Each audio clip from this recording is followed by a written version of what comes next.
Access is threatened. And I think that's a huge question. It's going to, in many ways, maybe even determine the outcome of the election, how women see each other in each other's shoes. It's a practical matter. In the case of a national abortion ban, even if you're already in a state with a ban, it means there'd be nowhere to go. Exactly. Means there'd be no escape. All right, this election alert means we are getting to our first big poll closing in about 7 seconds at the top of the hour. We've got 6 states closing, and here are our first projections of the results in these states. Starting with Georgia. In the great state of Georgia, the presidential race in Georgia at this hour, NBC News projects it is too early to call, although we do expect we'll get a lot of Georgia vote very quickly. Moving on to Kentucky, where we had some polls close an hour ago, but now the state of Kentucky is closed. There, NBC News projects that Donald Trump has won the presidential election in Kentucky. Moving to the Northeast, to Vermont, NBC News projects that Kamala Harris has won the presidential race in the great state of Vermont. Moving now to Virginia. NBC News projects that in the state of Virginia, the presidential race is too early to call. Moving now to South Carolina. South Carolina polls are closed, and NBC News projects that it is too early to call. And finally, our last poll closing of this hour is in Indiana. We had Indiana, some polls closed an hour ago. Now the state of Indiana has closed. NBC News projects that in Indiana, the race is too early to call. I will say we are expecting quite a lot of vote from Georgia and most of Florida, even as some of Florida voting precincts are not closed. We'll get a lot of that vote soon. Right now, in terms of the road to 270, we're very early on that road. Donald Trump with 8 electoral votes and Kamala Harris with 3. Let's take a look at what we've got in the Senate race thus far. We do have some Senate races in states that have just closed. In Virginia, we've got Democratic incumbent Senator Tim Kaine and Hung Cao, who is the Republican challenger right there. NBC News projects that the Virginia Senate race is too early to call. Going now to Indiana. In the Indiana Senate race, we've got Republican Jim Banks and Democrat Valerie McRae. NBC News projects that the Indiana Senate race is too early to call. And up to Vermont, where incumbent independent who caucuses with the Democrats, Bernie Sanders, is facing Republican Gerald Malloy in Vermont. The Senate race, NBC News projects, is too early to call. Let's look at a couple of governor's races. In Indiana, we have a very closely watched governor's race, which itself is interesting given Indiana's reputation as a strong red state. Republican Mike Braun versus Democrat Jennifer McCormick. The Indiana governor's race is too early to call. And finally, the Vermont governor's race at this hour between Republican incumbent Phil Scott and Democratic challenger Esther Charleston. The Vermont governor's race is too early to call. Those are our initial projections for the first big round of poll closings. But there's going to be a whole night full of them. Steve, what have we got since we last spoke to you? Yeah, so what's about to happen here in Georgia is that by this new state law, every early vote from every county has to be reported out in the 7 to 8 o'clock hour. The early vote is more than 4 million votes. We know that. It's about 80% of all the votes. So we're just waiting. This could start lighting up any second if it goes to plan. While we wait for that, I do want to show you Florida, because Florida is a state that counts super fast. And while we don't think of Florida as that competitive tonight, one that we wanted to look at and I wanted to flag is right here. This is Osceola County. This is a biggie just south of Orlando. Why am I flagging this? Because this is one of 3 Hispanic majority counties in Florida, and this county has the highest concentration of Puerto Rican Americans of any county in Florida. 1/3 of the population in Osceola County is of Puerto Rican descent. So obviously, given the events in the campaign trail, we were very interested to see what plays out here. Now, here's the backdrop for it. Donald Trump has actually been doing much better in this county than Republicans have done in the past. Donald Trump lost this by 25 when he first ran. Look at this in 2020. We talked about his Hispanic voter growth in 2020. A 25-point deficit became a 14-point loss. This was one of his biggest leaps in Florida. What you're looking at here is even closer right now with the vote that we're looking at in Osceola. Now, take this one step further. What we get in Florida in these initial batches is the early vote.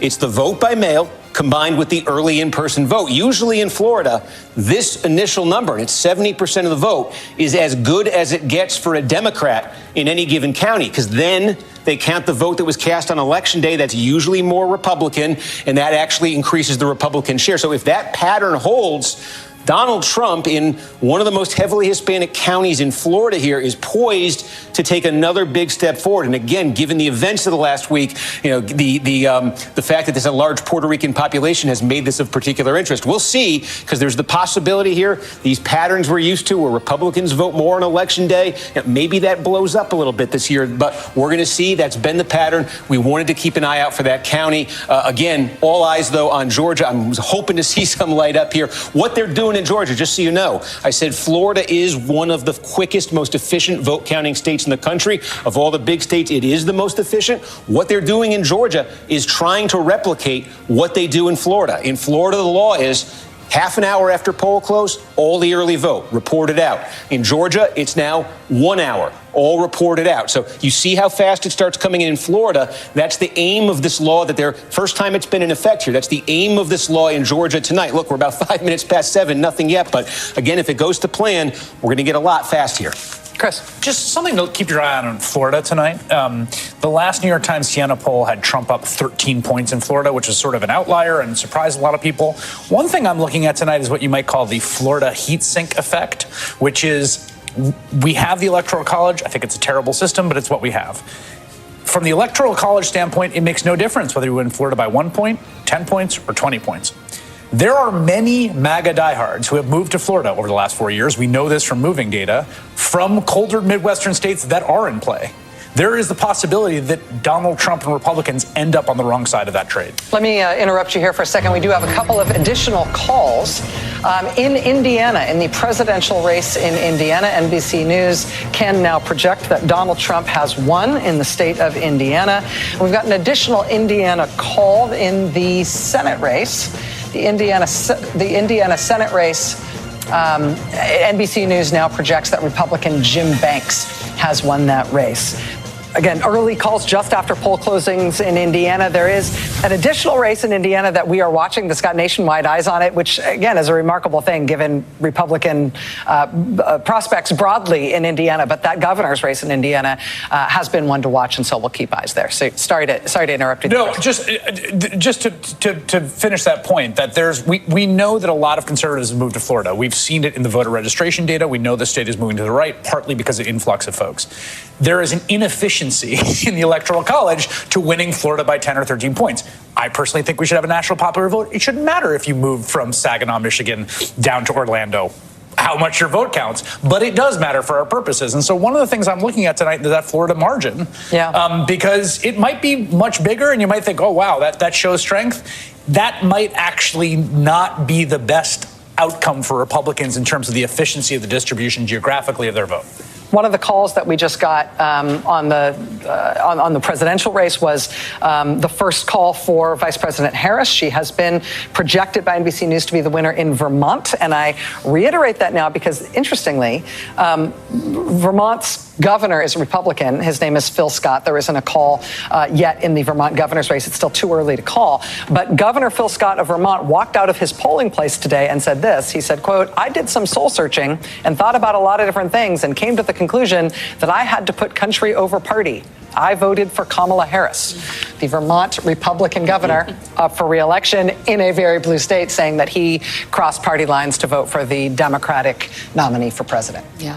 That is also the question that is laying out there. You were talking about Florida, and so, I always got to text my Florida friends. It's kind of what I do. But the other interesting thing that's happened is that you've seen a lot of Florida voters migrate. Republicans have been winning the voter registration game for a long time in the state of Florida, but independents are winning it harder. And so you're starting to see a big part of that electorate in Florida be independent and no party affiliated. And the turnout, it looks like, as statewide voter turnout, and we'll get all the final numbers of, when we get them approved to say, but it's looking like it's going to be like a quarter independent. Now, that does not mean that Donald Trump is going to, obviously, Florida is a Republican state, but it does throw into kind of the air kind of what happens with particularly white and Latino voters who may have in the last week, to your point, watched Donald Trump do some really strange, crude, odd things that I think this Vermont Republican governor also watched, and people in the end who decide late going, there are some indications that late breakers are leaning toward Harris. And I think we should watch for that also in states that have a lot more money and ads and energy pouring into them. What was so interesting about Iowa, and now we get to learn tonight or in the coming days how it lands, but Iowa was outside of these holy 7 battleground states that really one of the few things the campaigns agree on. Both campaigns said it looks like these 7, and then maybe there's more. And so what happens in those final really key 10 days and whether places that aren't getting pummeled with ads got news and information, and the women's vote, whether that breaks one way or the other, is what we're watching for as well. Well, and also you have to keep in mind that a lot of those undecided voters who are making game time calls want to vote for a winner. And it's, I mean, I really think this is unscientific. But the last week has been a very good close for Kamala Harris, not a good close for Donald Trump. He hasn't been able to fill the rallies. He's addled. He has racist comedians opening it. Whatever. It's been a trashy week for Donald Trump. It's been a very strong week for Kamala Harris. And if you're sitting there in the line thinking, I want to vote for the person who has a W at the end of their name after this is all over, that's a good thing for Kamala And can Harris. I just add that I think it's important for us to say that, you know, if you're watching, as Nicole said, stay in line. There have been some extended voting hours. So I just want to, say to people, hopefully you're listening to us on Sirius XM and not at home if you are in one of these states. And NBC now is able to report this as well. You have Cambria County, Pennsylvania. You have extended voting until 10 p.m. Eastern because there were voting machine outages this morning. This is a court order. So if you're in Cambria County, Pennsylvania, if you're in Luzerne County, Pennsylvania, extended till 9:30. There are 2 precincts in Cobb County, Georgia that will be open for another 10 minutes. So if you're in line per judge's orders, you can still vote. 2 precincts in North Carolina, Wilson County, and 1 in Burke. Both were extended till 8 p.m. Eastern time. And 1 more, St. Clair County, Alabama. A judge has ruled that polling locations affected by ballot printing issues stay open until 9. So I think to that point, late breakers are probably they're election day voters for the most part. So don't get out of line. And also be careful what you're hearing in those lines. We've seen a lot of threats. We've seen a lot of sort of strange rumors. Try not to spread them. Don't text them to people. Don't spread disinformation on accident. Just stay in line and do your thing. You got one job. Vote. Don't be dissuaded. Don't be afraid. Don't let anybody talk you out of it. Exactly. While we are waiting for what we expect to be a large number of votes reported out of Georgia, let's go live to Scottsdale, Arizona, where Liz Kreutz has been talking to voters as they've been queued up to vote in Arizona. Liz, what have you seen today? Hey, Rachel. Yeah, we are in the critical Maricopa County. Often people say so goes Maricopa County, so goes the state. And right now there's a very long line here at this polling location in Scottsdale. Right now, we'll show it to you. Maybe about 60 or 70 people here in line waiting. And some people saying it's taking about an hour for them to get inside there. Part of that is because of this long 2-page ballot here in the state. It's the longest ballot the state's had since 2006. So it just takes a long time to fill out. But not every polling place has a line this long. In fact, there are even there's a Republican group here that's been renting out a bus that they're calling the Trump train, and they're actually shuttling people from here to a nearby polling location that doesn't have as long of lines. There's also signs here that say it's fine, stay in line. So they're hoping people don't see this and get discouraged. As we talk about turnout, though, Rachel, right now, I think Republicans are feeling pretty encouraged here at this moment. Coming into today in Maricopa County, there were more than 1.5 million voters who had cast their ballots. Today, Maricopa County has seen more than 200,000 people cast their ballots. 40% of those ballots today have been from those independent voters, 39% from Republican, 21% from Democrat. Going into today, Republican turnout had been higher, which is to be expected since voter registration among Republicans is higher than Democrat here. I think Democrats have been hoping they'd see some high turnout today. So they're certainly going to be banking on those independent voters, those other voters, to see how they break and if they go for Harris here in Arizona. Rachel. Liz, thank you. Liz Kreutz in Maricopa County. Really long ballots in Arizona. Maricopa County voters on average being asked to vote on 79 different items on their ballot. Seriously. But while we were checking in with Liz, we got the first big batch of votes out of Georgia. Steve, what do we got? Yeah. Okay. So as we said, we expect a ton to come in here. And what's supposed to happen is all of the early vote. That includes vote by mail and in-person early voting that's been going on the last few weeks. All of that needs to be reported out by all of these counties in the first hour. So what we're seeing so far is it may be in some of these counties they're going to report that incrementally because it's varying what we're getting. But I'll tell you, I talked about, if you were watching earlier, what we call, or I call at least the blue blob, which is the immediate Atlanta metro area, and 2 counties there. This is where Democrats are just trying to run up the score. Two counties here have substantial vote in right now. One of them right here is Douglas County. And you can see here, this is about 3/4 of the vote. And again, that is probably all of the early vote that was cast here. Now, to put this in some perspective, Harris basically beating Trump 2-1. This is one of these counties where the population's been growing. It's been diversifying, sort of an emerging suburb. It's now, the population's now about half black. It's a place Republicans used to win. Harris up 2-1 here. Last time around, Biden won this 62-37. He won by 25. Currently, Harris is about 32.5 up on Trump. The key question here, and this is going to be the key question in Georgia as we start to get these big batches around the state. What we expect from the past is that the rest of the vote in Douglas County is going to be more Republican friendly. It's going to be the election day vote, the people who went out and voted today. You remember from 2020, that was overwhelmingly Republican. We don't think it's going to be anywhere near as overwhelming. We still suspect it's going to be more Republican than Democratic, but we don't know that. So the key here is maybe put a pin in this. 3/4 of the vote in Douglas, and it's 66-33-6 Harris over Trump. When this gets up to 100, has this moved? How much has this moved? Because that is going to be the story sort of statewide. If Harris lands somewhere around here in Douglas, that's progress for her. That's what the Democrats want to be doing. They want to be squeezing more out of this big population dense immediate Atlanta metro area. Again, I'm just showing you how this county has evolved politically. Look at this. It was a battleground in 2012. Donald Trump came along, lost it by 10. Biden 25, now 32 for Harris. Democrats in all these counties, these 9 counties right around Atlanta, this is what they want. They want to keep driving that number up, keep running up the big margins there, because they've been suffering losses elsewhere in the state. So that is Douglas County. Take a look now. Again, this is part of that blue area we're talking about. This is Rockdale County. Geographically, this is small. It's very population dense here. And again, now Harris by about a little bit more than 50. This is all the early vote in Rockdale County. Put it in some perspective. Joe Biden won here by 41. Harris is leading by 51.5. The key question here, as the rest of this comes in, is this number receding back to 2020? That's where Republicans want it. Is it stabilizing here? Is it only falling back a tick? That's what Democrats want to have happen. Again, every one of these counties in the core Atlanta area, Democrats want the Harris number to be bigger than the Biden number. They need to squeeze as many votes as they can. And then, if you were watching at the top of the broadcast this evening, there's one county, and it's right here that I singled out. It's Fayette County.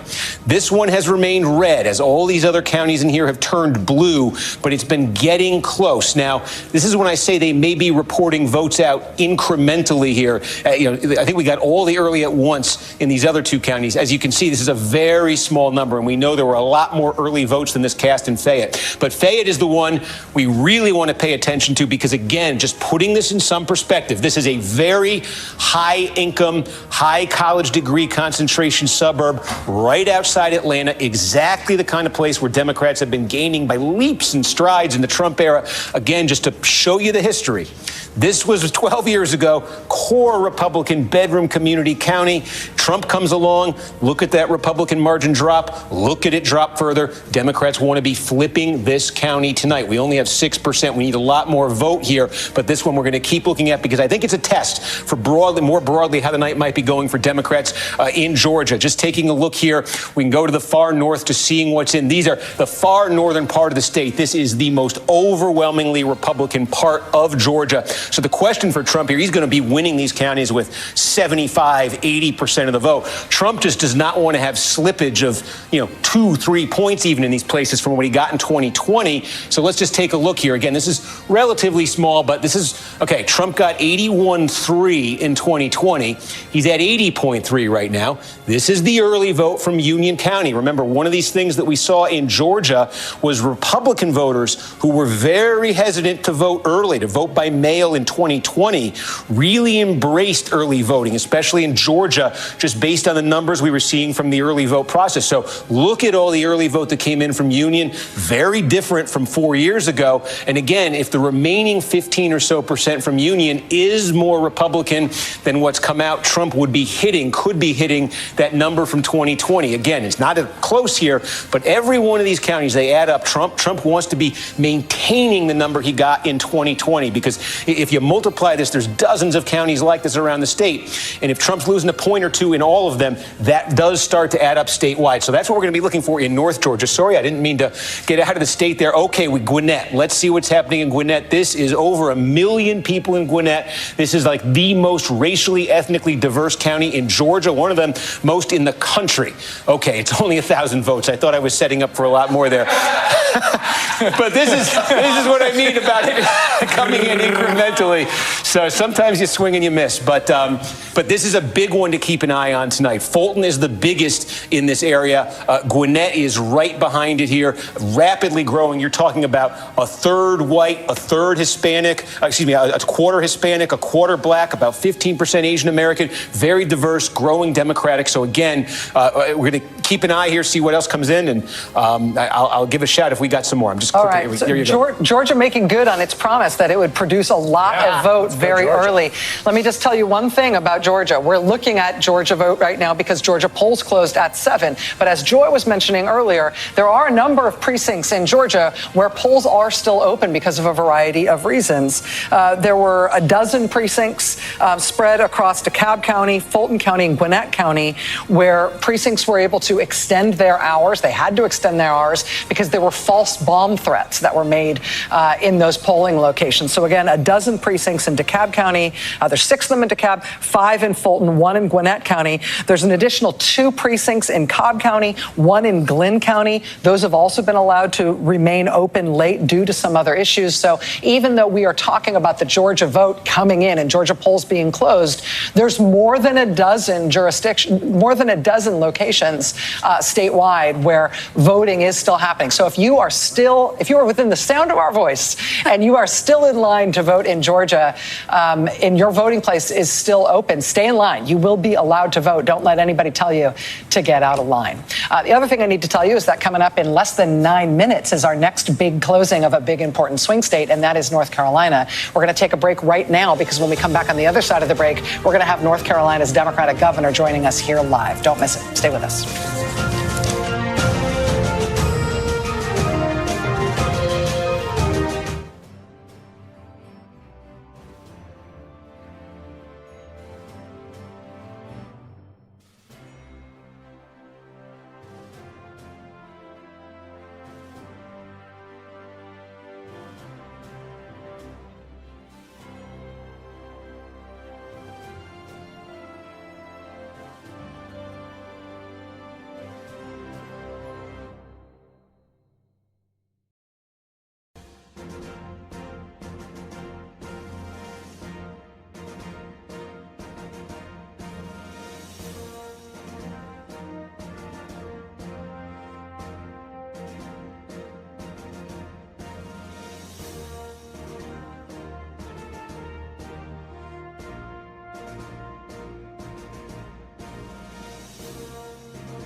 in the very, very important swing state of North Carolina. Joining us now is North Carolina's Democratic Governor Roy Cooper. Governor Cooper, it's a real honor to have you with us. We know this is crunch time. Thank you, sir. Yeah, we've left it all on the field in North Carolina. A lot of sunburns, a lot of tired people, but I feel very good about where we are, that's for sure. As we head toward this imminent poll closing in just a few minutes, how has Election Day gone in North Carolina? Have you had any significant glitches, anything you didn't foresee, anything that you want to tell voters just before the polls close? We haven't. We've had safe and secure elections in North Carolina for decades. Things went smoothly today. We had a lot of people voting.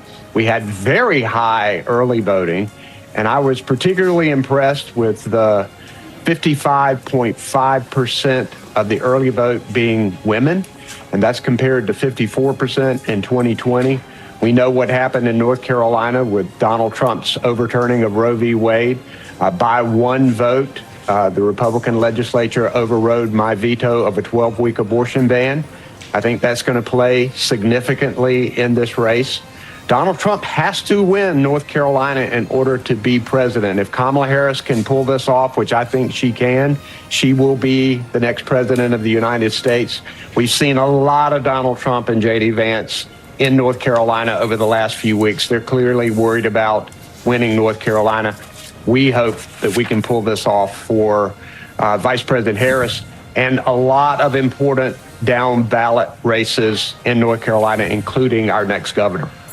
Yeah, I was going to ask you about that, sir, because alone among the sort of 7 big swing states, you've had a national audience for your down ballot races because you've got some very controversial Republican candidates running for big jobs. Mark Robinson, the Republican candidate for governor, who has referred to himself reportedly as a Nazi.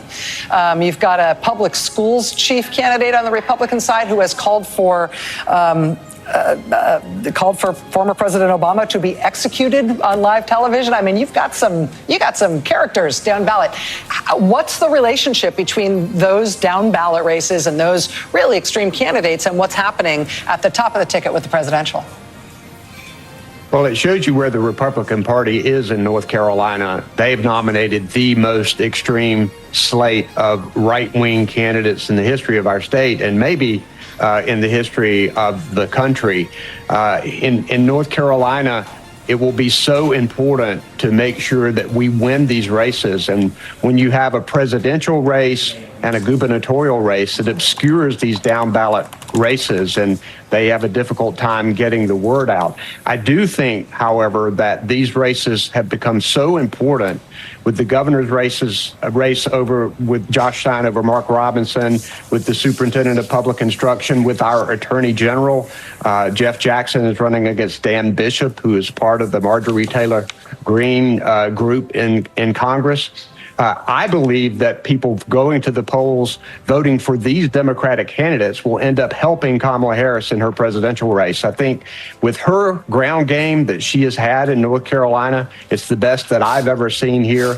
And with that bottom-up help, you've got a top-down and a bottom-up converging here, hopefully for our success a little later on tonight. North Carolina Governor Roy Cooper, about 90 seconds away from poll close in your state. It's an honor to have you with us here tonight, sir. Thanks for joining us, and we're sure we'll be checking in with you again. Thanks, Rachel. While we've been speaking with Governor Cooper, we have a projection to make. NBC News can now project that in the great state of Vermont Senator, independent senator, caucuses with the Democrats, Bernie Sanders has been reelected as Vermont's senator. That means NBC News has projected in Vermont that Kamala Harris has won the presidential there and Bernie Sanders is reelected there. We're also, of course, watching the governor's race in Vermont. Interestingly, there's an incumbent Republican governor in Vermont. He said after coming out of his own polling place today that he cast his ballot as a Republican governor. He cast his presidential ballot for Kamala Harris. Lawrence, checking in with you real quick before we get to this poll closing. You know, just on the Senator Sanders reelection, it points out the flawlessness with Kamala Harris has held together the full range of the Democratic coalition. Bernie Sanders to her left everyone else in the party held them all the way, right to the finish line.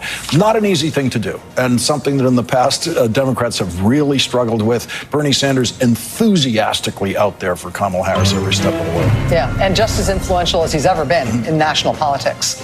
All right, we are less than 10 seconds away from the next poll closing, and this one includes a big one, a big swing state of North Carolina.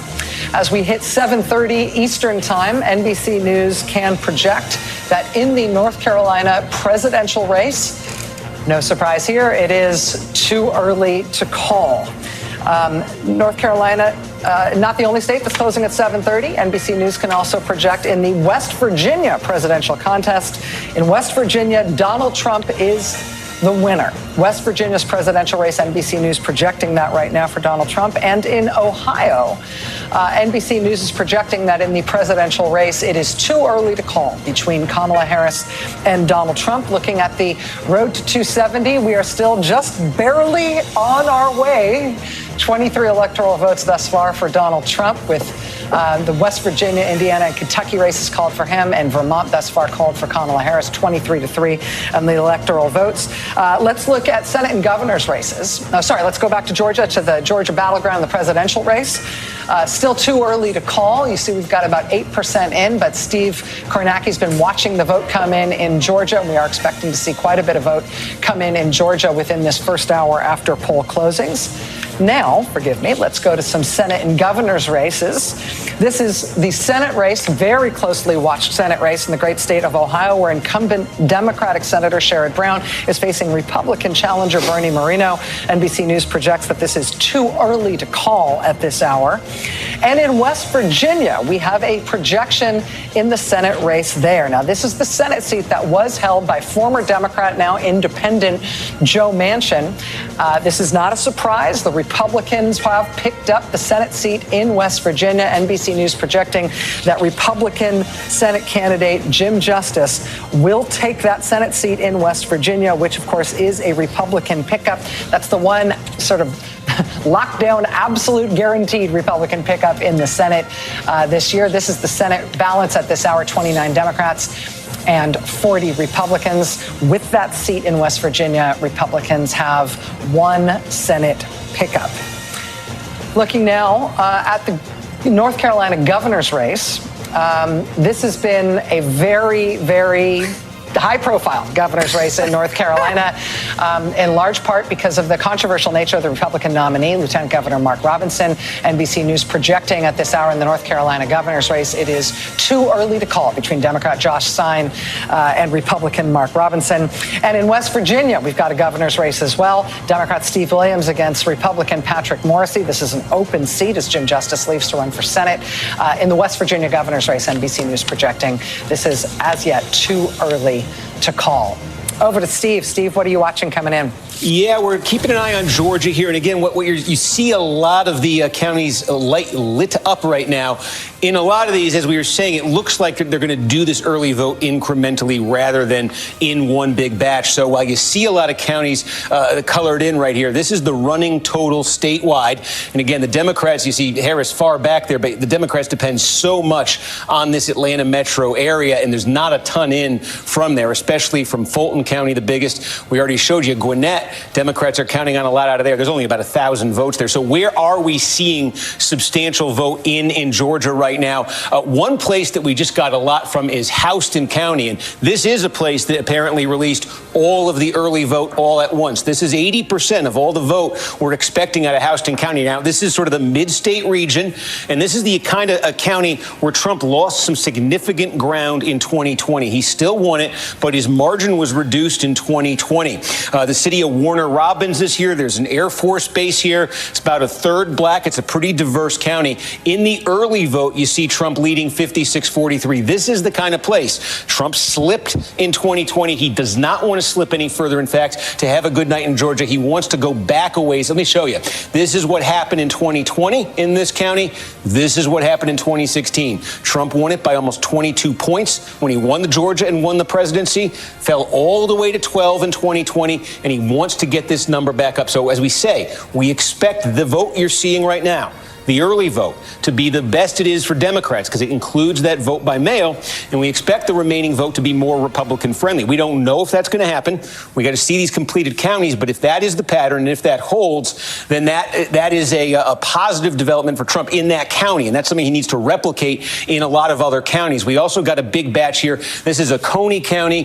This is right outside of Athens, where the University of Georgia is. This is one of the wealthiest counties in Georgia. It's heavily white, high concentration of college degrees, yet actually still a very Republican county. And again, you're looking at all of the early vote here. And again, the kind of place Trump doesn't want to be slipping anymore from 2020. So again, he wants that number above 66. So that's only 2 counties, but that's what we're looking for as the Trump counties start to come in. Let me just take a look. I think we might have, and again, resetting statewide there. Those are the numbers statewide in Georgia right now. Again, for the Democrats, so much is going to have to do with that Atlanta metro area. Starting to get vote in here in North Carolina. Again, keep in mind, you see a lot of counties, the colors here. You only see about 27,000 votes statewide in. Also going to come in very incrementally here. You know, look where Raleigh is, Wake County. This is one of the biggest Democratic vote producing counties in the state. You got Durham County right next door to it. Something big just came in. We'll take a look here in a minute. Orange County. But I just give you a sense of North Carolina. A couple things. We expect what's going to be reported out here in the earliest part of the night is the vote by mail. Again, this is going to be very familiar in a lot of places. The vote by mail and the early in-person vote. And that's the majority of all the vote in North Carolina is going to be those 2 methods. Again, we expect that to be a little bit more Democratic friendly on the whole than the same day vote. We're going to see if that's how it plays out. But as we get big batches in these counties, we're looking at that pattern here where perhaps the Democrats do their best and then Trump with the election day vote is trying to come back. Just give you a sense here on the political geography of the state we're going to be following tonight. A couple things to keep in mind. There are some big core Democratic vote producing areas where the name of the game for the Democrats is to run up the score. This I just mentioned is one of them. It's basically the triangle.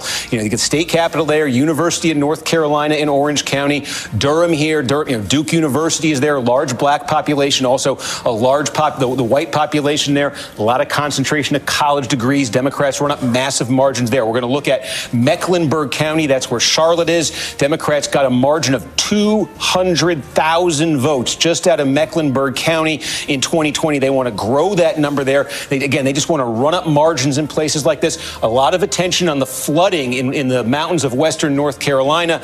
Asheville in Buncombe County is the sort of one of 2 blue counties out in the mountains. It's the much bigger one, and Democrats actually depend on a pretty big plurality out of Asheville. There wasn't much indication in the early vote. There was a lot of talk about, whether Helene was going to drive down turnout. We didn't really see that in the early vote. We want to see if that matches up with the same day vote, but that's another place Democrats are depending on there for their votes. They're also going to depend on it here, Cumberland County, where Fayetteville is. So core Democratic areas. And we're also tonight going to be looking sort of in the eastern part of North Carolina. This could be key. These are a lot of rural counties and smaller counties that have substantial black populations. And these are counties, a lot of these Barack Obama either won in 2008 when he became the last Democrat to carry North Carolina, or he came close to winning. And since then, the numbers have come way down for Democrats. They think they can get the turnout up here this year. We're going to be paying attention to those counties as they come in. But again, statewide right now in North Carolina, very early. That's what you see with just over 100,000 votes. And we'll just check back in on Georgia, and we are still about where we left off there. All right, so we just had North Carolina, West Virginia, and Ohio poll closings. We had Georgia poll closings at 7, and we're watching that vote come in. We've been sort of promised by Georgia officials that vote will come in, that a lot of it will come in relatively early. So that's why we keep checking back on those Georgia numbers. While we have been talking, we have a new projection, again, in the great state of Vermont. The incumbent Republican governor of Vermont, Phil Scott, has been reelected. NBC News can project that Phil Scott will hold on to his gubernatorial seat in Vermont. He is a moderate and anti-Trump Republican in Vermont, a very blue state with a moderate Republican governor. Joining us now from a polling location at Arizona State University in Tempe, Arizona, is NBC's Gadi Schwartz. Gadi, it's good to have you with us. What have you been seeing? Who have you been talking to? Hey there, Rachel. Yeah, we were just talking to some voters here. Just wanted to see how long have you guys been voting, standing in line? 10 minutes. 10 minutes. So this is the back of the line. Let's show you what the front of the line looks like. Now remember, Maricopa County, it's the most populous county here in Arizona. It's also the swingiest county in Arizona. The margins the last time around, 2020, were very, very tight. 10,000 people. ASU, the campus that we're on right now, ASU students, the population is about 74,000. So a lot of people voting here. The line is hundreds of people. It goes all the way around, and it's about 70, 80 minutes right now. So we'll see how long this line takes to actually get through. That's what the app is saying right now. But we've been eavesdropping a lot. You got people out here working on their fitness, eavesdropping a lot on these conversations, talking to a lot of these voters. But we've been talking a lot about the gender gap. You've seen a lot of the younger women. This is a very weird thing. You got robots walking around on campus, kind of a surreal sign of the times. But for what's driving a lot of these young people out to the polls, other than the pizza, is a lot of the props. And when it comes to a lot of the young women that we've been talking to, reproductive rights is huge. It's a big driver. It's a lot of the conversation that we're hearing when it comes to a lot of the younger men here. We are hearing feelings of attacks on masculine identity. We've actually been hearing a lot of talk about the Rogan podcast, Joe Rogan podcast. In fact, a little while ago, we were talking to two guys. One of them said that he was on the fence until he said when Kamala did not go on the Joe Rogan podcast, that was what influenced his vote. He ended up voting for Trump, but he said that he was open to listening to Kamala on the podcast, and when she didn't, again, not necessarily all the issues, but the fact that he said she didn't seem like a real person because she couldn't talk for an extended period of time.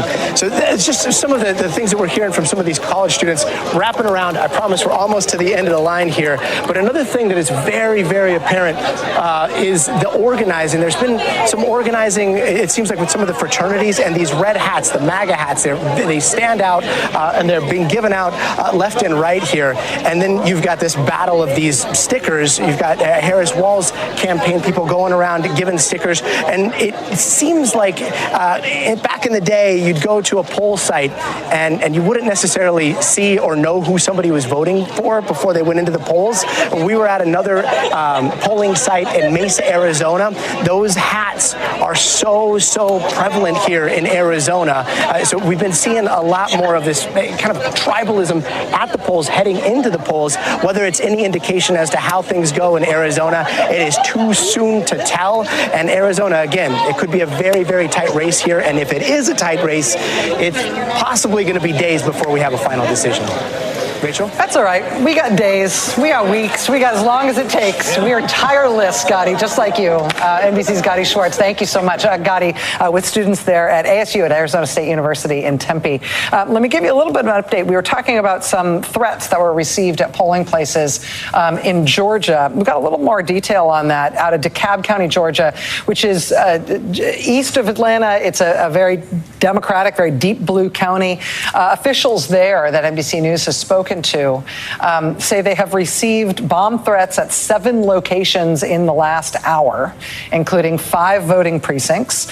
Police evacuated the polling sites. Polling sites include churches and community centers in Chamblee and Tucker and Decatur and Lithonia, Georgia.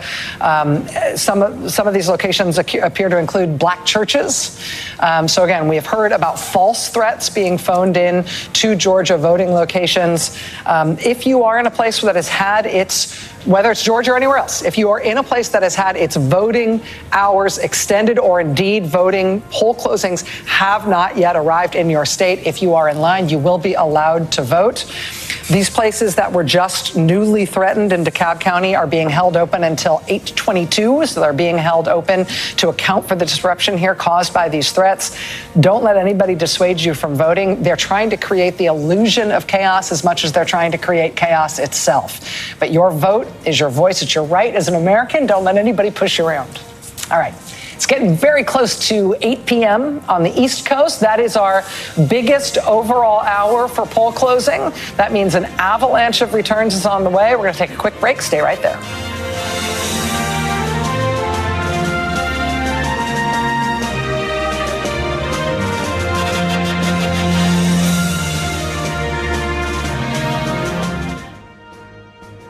confident about which used car to buy? Nope. Why not ask the most confident person you know? My old high school coach. Just say, show me the Carfax value. You'll get the most accurate price based on the vehicle's accident history. Shop at the all-new Carfax.com. If you struggle with CPAP, you should check out Inspire.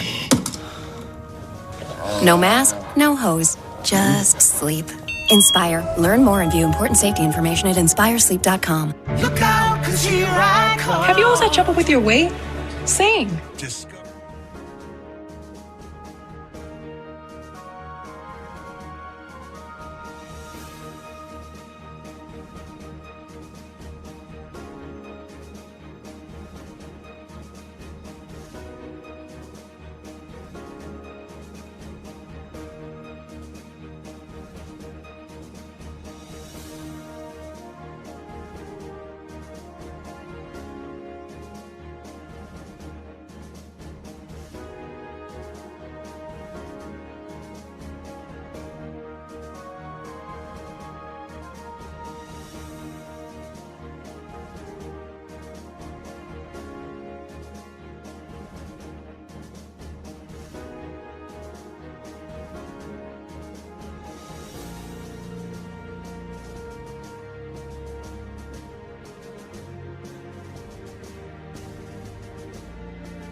Eastern, we know that means the largest single number of poll closings we're going to have at any one time over the whole course of the night. We've got more than a dozen states that are going to close at the top of this hour, just a few minutes from now. That's going to include the all-important swing state of Pennsylvania. It also includes Florida, where we know Republican presidential candidate Donald Trump will be watching with his family and his campaign staff tonight.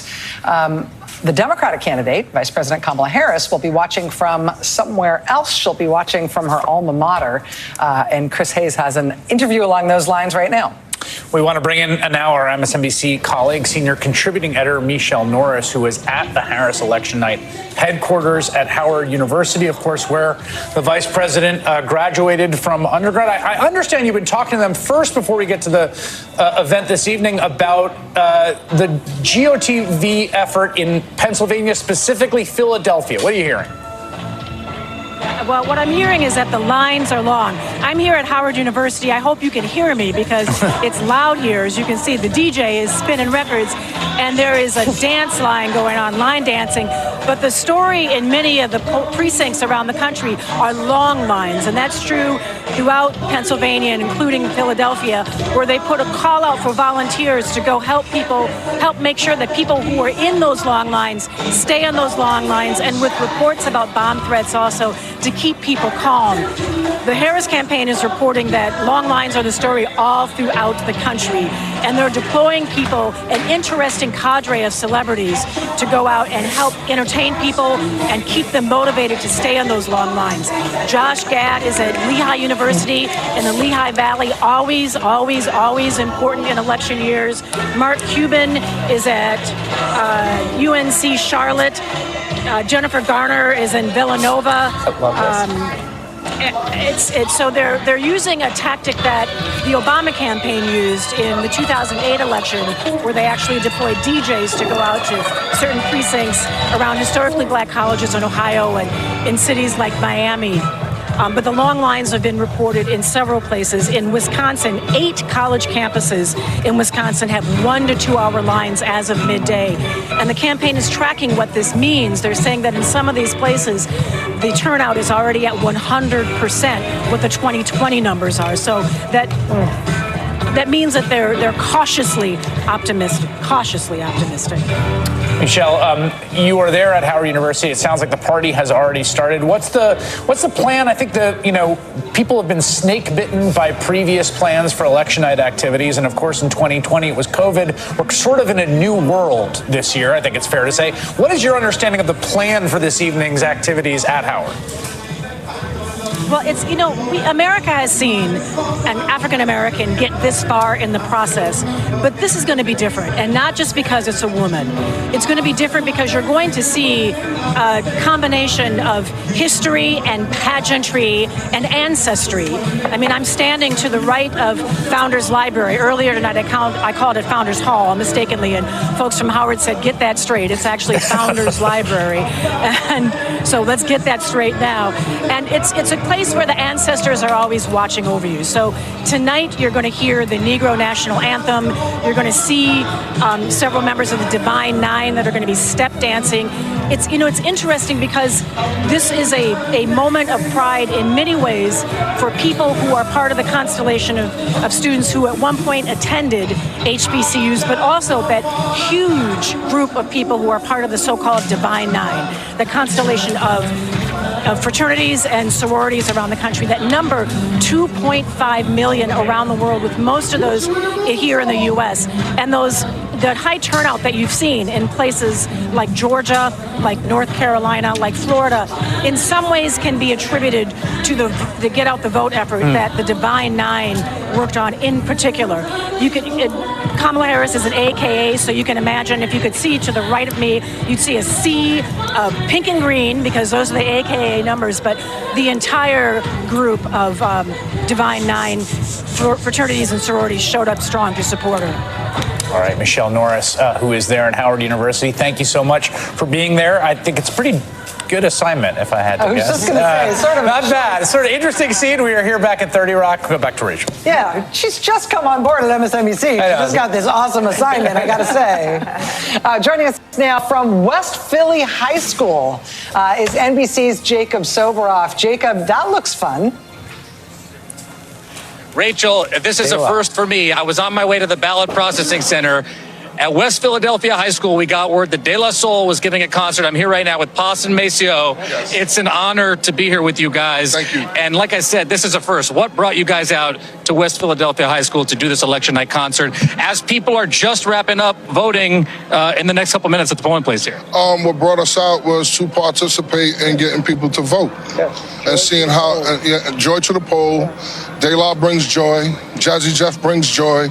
So we wanted to bring joy to the polls and get everybody to get out there to vote. Philadelphia native DJ Jazzy Jeff was also here. Poss, what was this like for you? Have you ever done a concert with people voting in the background?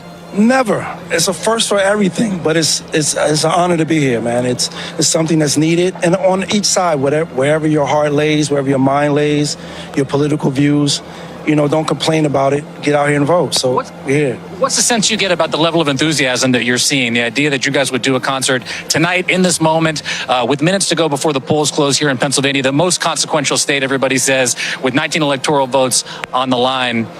What's going through your mind? For me, it shows how important hip-hop is and how far we have come and what we mean to politics. So I'm glad to be a part of it in such a strengthening way. Did you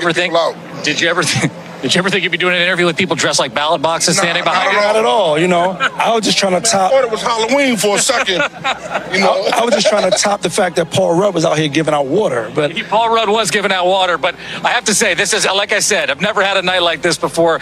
Gentlemen, it's nice to see you. I appreciate Thank you very much. Thanks for the work. Keep doing your best. What you do. I do great at it. You do really great at it. Thank you very much. All right, boss. Thank you very much. Rachel, back to you guys. Thanks. Oh my God, the guys from De La Soul just complimented you. First of all, you got that interview, and then Can't you're like, believe yeah, it. Jacob, you're great. Just retire right now. That's it. They saw the Paul Rudd winner thing. They were watching MSNBC earlier today. What can I say? Some great viewers. Wow. Half of my soul is made up of De La Soul, so that is absolutely fantastic. Jacob, thank you. Got to top that next time we come back to you. Good luck, sir. Good luck. I'll see you from the ballot processing center. Not going to be as exciting. Jacob had Paul Rudd walk up to him when I had him on, so Jacob is a bit of a magnet. Paul Rudd, De La Soul, okay, what's next? Yeah. Come on, like literally, like my college experience was just on TV. That is my they and Tribe Called Quest. Yes, that is me in college. Yes, seriously, so that's my two favorite. We are heading toward 8 o'clock poll closing. Stephanie Rule has joined us. You have a little bit of reporting out of Pennsylvania. I'm going to tell you what's next. It's not Paul Rudd. And it's not De La Soul, but it is Lehigh University, my alma mater in Bethlehem, Pennsylvania. I saw it on a group text of my friends going, I'm hearing that Lehigh might have the longest lines in the country. I called the university president. He said, I'm in line. I have been in line for 4.5 hours. And he said, I'm surrounded by students and we're loving it. And he said, there are tons of students here and student volunteers. I spoke to another student. She waited in line 5 hours. And he said, it is peaceful. It is relaxed. And he said, as long as we got here by 8 p.m. and they're all there before 8 p.m., their votes are going to get counted. They think they're going to be in line quite a bit longer, but nobody seems to mind. Like, this is democracy in action. I'm impressed. Would all of you, if you were 19 or 20 years old and the line was 5+ hours, would you definitely wait? Yeah. We're all nervous. We're nervous. Can I tell you, the Harris campaign just told us that Paul Rudd is actually at Lehigh right now, has gone to Lehigh University, where those gigantic lines are. They've sent him from Temple to Lehigh. They've sent him from Temple to Lehigh to help persuade people to stay in line. Not many celebrities go to Bethlehem. I talked to Mark Cuban a few minutes ago. He was FaceTiming with students in line at Chapel Hill, and he said, I thought I was going to need to keep them going, but they're happy. They're waiting. They're getting the job done. That's what they did in 2008, by the way. The Obama campaign would send celebrities, like different, hip-hop artists, and et cetera, would show up at the polls, and people would, and this is before the time when we really were like texting and everything, but everyone would know that X celebrity is at the poll and people would stay. So that was a tactic, absolutely, during the Obama campaign, and it works. It is both an inspiration and also enraging to know that there are 5-hour lines to vote in the United States of America. It's awesome, and if you're in line, don't get out. If you're in line, you can vote, even when your polls close in Pennsylvania, which happens in 2 minutes. If you are in line, do not get out. Stay there until you are allowed to vote. We should be able to run a voting system that does not have lines this long. In the year of our Lord 2024. Yeah, but they're not staying home, and that's the positive. Yeah, exactly. As we head towards the top of the hour, we do have a few results already. We've got 4 states called already for NBC News projections: Kentucky, Indiana, West Virginia, all projected as Donald Trump wins. Vermont projected thus far as a Kamala Harris win.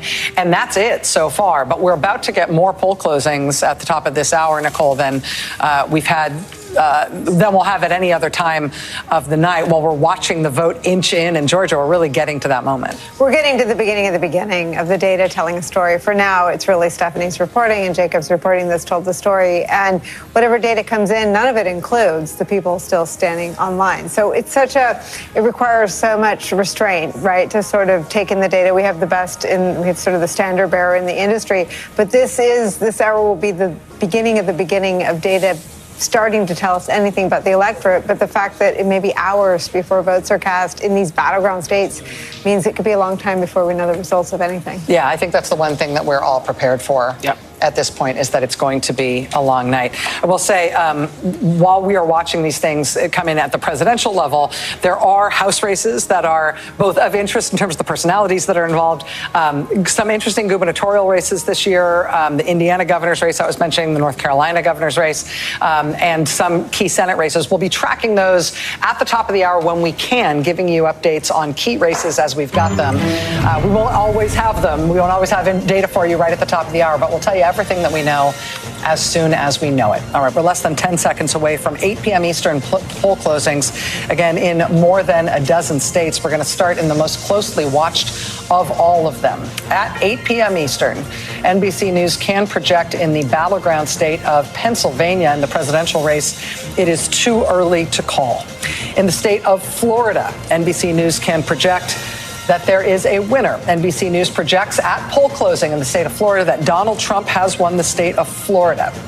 In the state of Massachusetts, NBC News projects a winner, projects that Kamala Harris has won the state of Massachusetts. In the state of Tennessee, NBC projects a winner, projecting Donald Trump to be the winner in Tennessee. In Maryland, NBC News projects that there is a winner in the presidential race, and it is Vice President Kamala Harris. In the state of Missouri, NBC projects a winner, Donald Trump projected to win the presidential race in the state of Missouri. In the state of Alabama, NBC News projects the winner of the presidential race is Donald Trump. In the state of Oklahoma, NBC News projects that the winner of the presidential race is Donald Trump. In the District of Columbia, which for some reason isn't a state, NBC News projects we have a winner. The winner is Vice President Kamala Harris. In the state of Illinois, NBC News projects that it is too early to call. To the Northeast, in the state of New Jersey, it is too early to call in the presidential race. In the state of Connecticut, NBC News projects it is too early to call. In the state of Rhode Island, NBC News projects it is too early to call.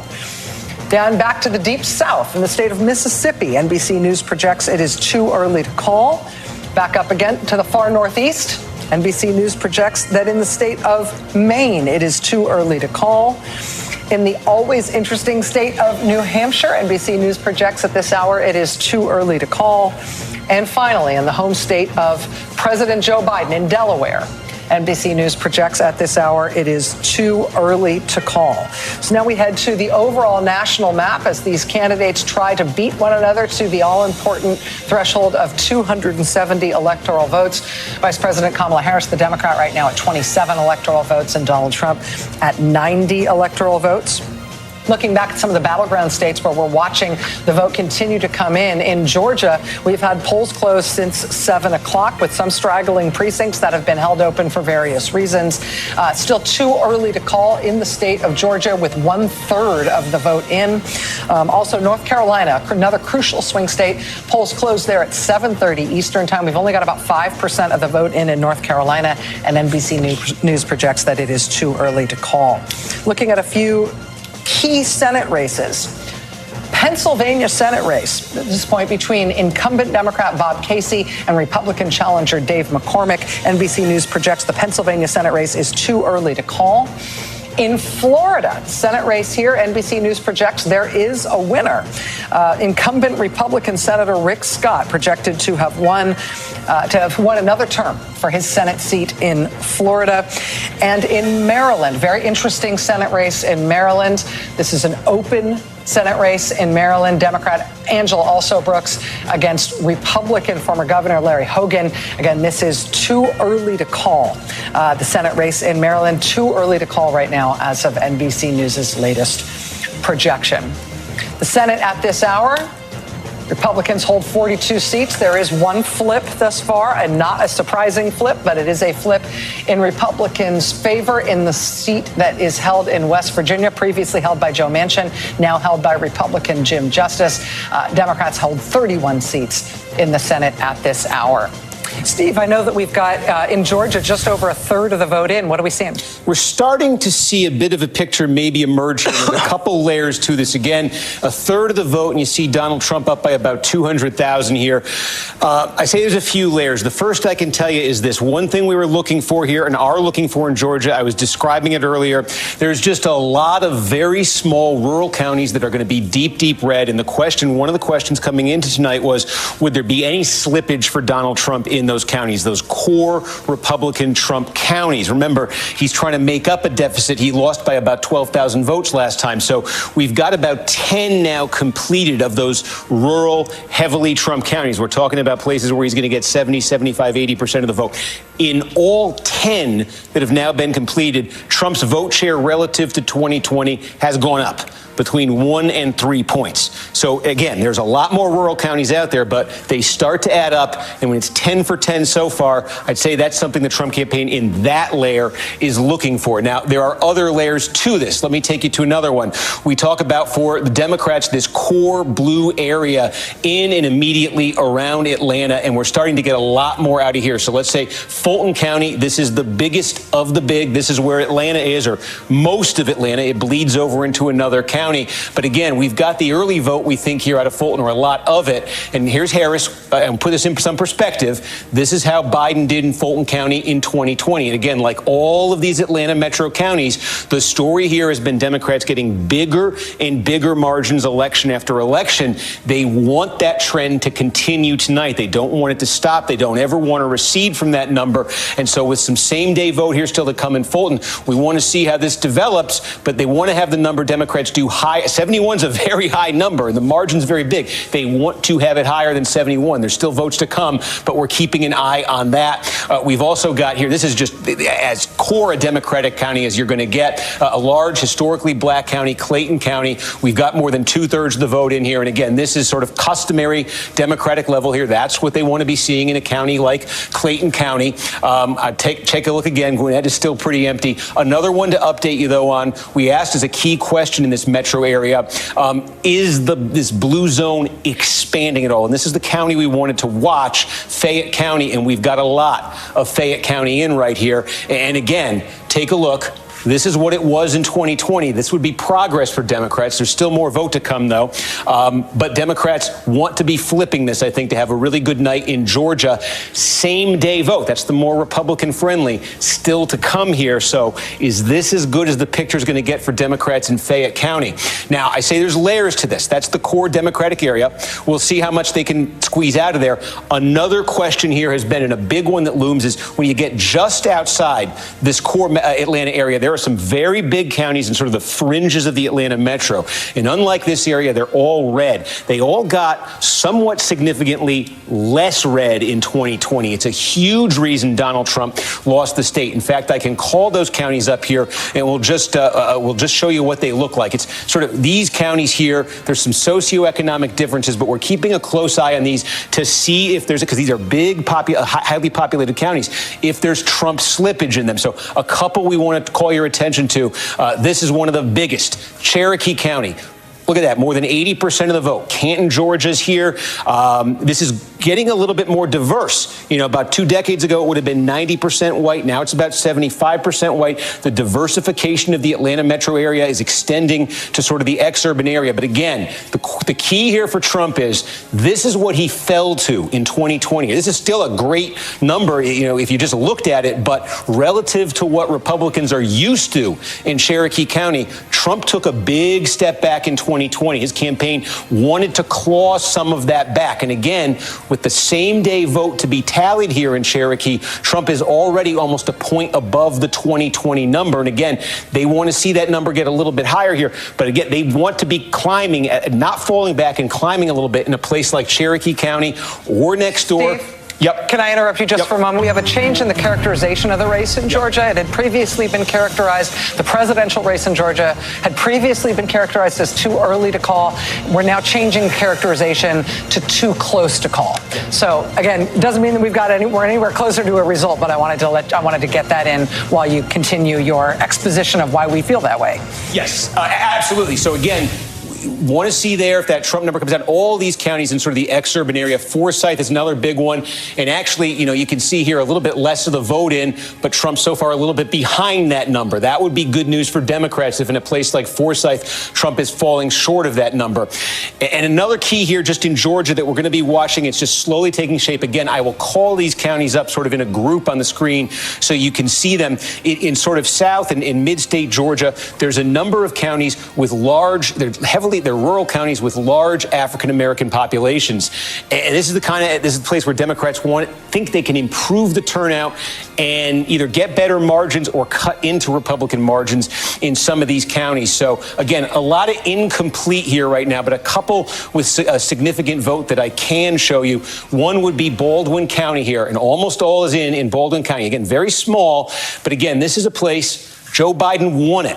Okay, it's about 45% black population in Baldwin County. Joe Biden won this one in 2020. And with almost all the vote in now, Trump 3 points ahead of Harris here. It's only one small county, but we're looking to see if there's trends in these types of counties. Randolph County, another, about 2/3 in very, very small here. But again, this is what Joe Biden was able to do here in 2020. These are all counties like those small rural Trump ones I was taking you through. These are all counties that add up. So is there a trend? This is only 2. But that's a thing we're going to be looking for as the results come in and as this map fills in. Is there a trend there? So again, 37% of the vote is in right now. That's what it looks like statewide. A big one that's empty here is Gwinnett. This is another huge one that's empty. This is DeKalb County, right outside Atlanta. In fact, some of it's inside the perimeter here. It's about half black. There's a large college-educated white population, very Democratic friendly. Huge number you can expect for Democrats out of here. We haven't seen anything from that yet. And I also think we've got some numbers here, yes, in Pennsylvania. And I just want to tell you what to expect here in Pennsylvania, because you see a massive Harris lead in more than 300,000 votes. In Pennsylvania, there's really only, we talk about this early in-person voting that, millions of people are doing in other states. They don't really have that in Pennsylvania. It's pretty much just vote by mail or vote same day. And what's happening in most of Pennsylvania tonight is the vote by mail is going to all be reported out first and then the same day. And we expect a pretty clear division, unlike in some other states where the vote by mail we think will be very heavily Democratic and the same day will be more heavily Republican. And so that's what we're seeing. Look, the city of Philadelphia has released, and there's more to come. This is a giant batch, all of vote by mail from Philadelphia here. So that's why this will be, it'll get a little bit better for Trump as more votes come in. But that's what you've got right there. You've got all the vote by mail, perhaps, in Allegheny County, or a very, very good chunk of it. Again, this is where Pittsburgh is.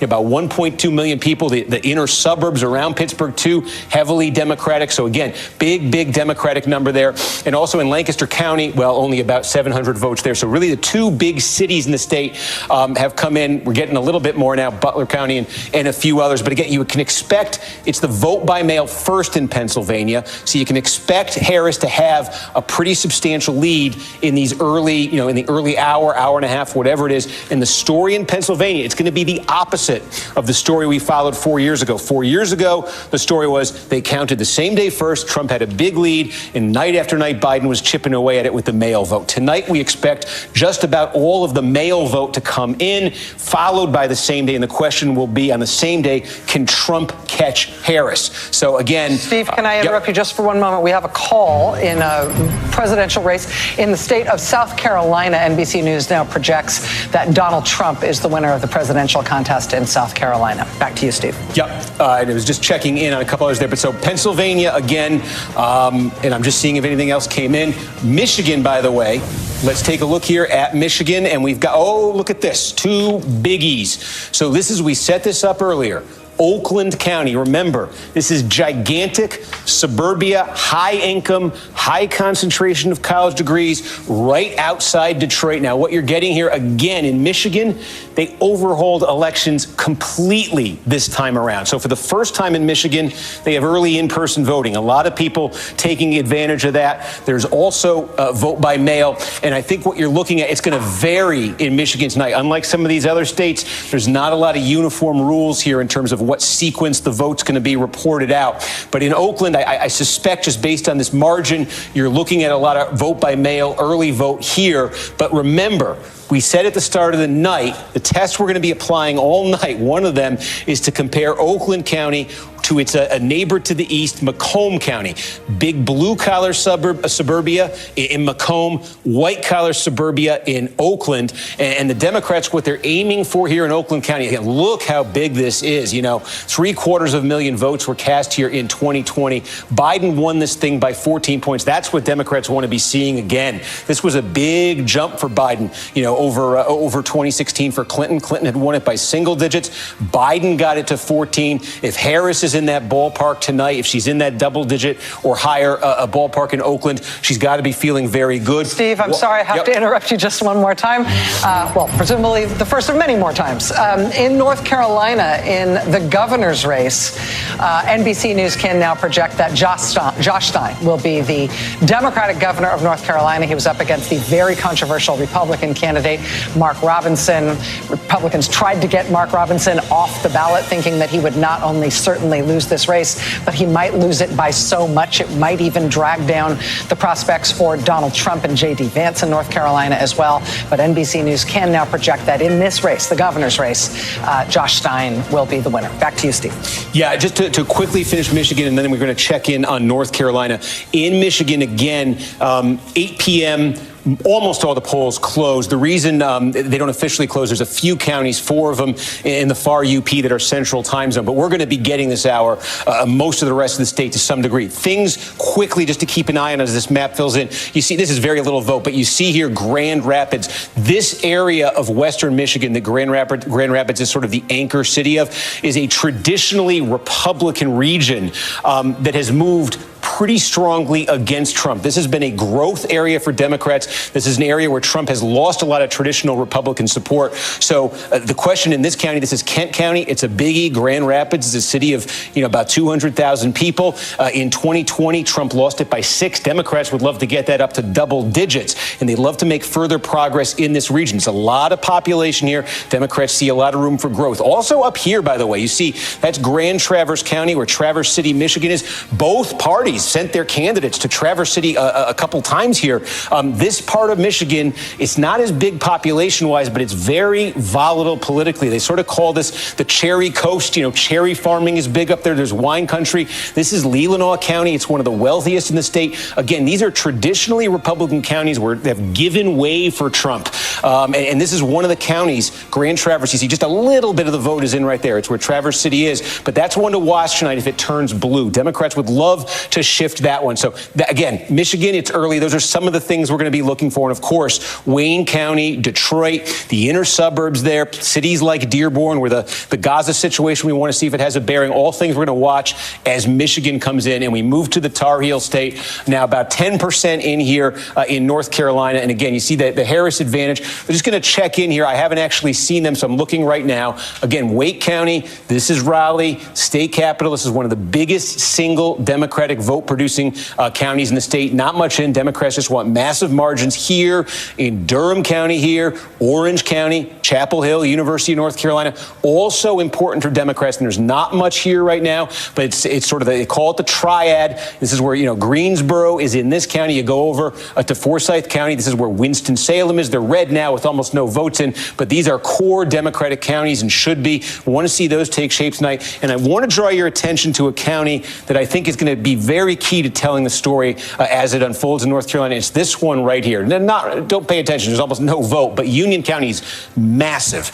It is a big bedroom community suburb of Charlotte, Mecklenburg County, and it's still a very core Republican county. The banking industry is very big in the Charlotte area. It's sort of a bedroom communities made by the banking industry. Maybe think of it that way.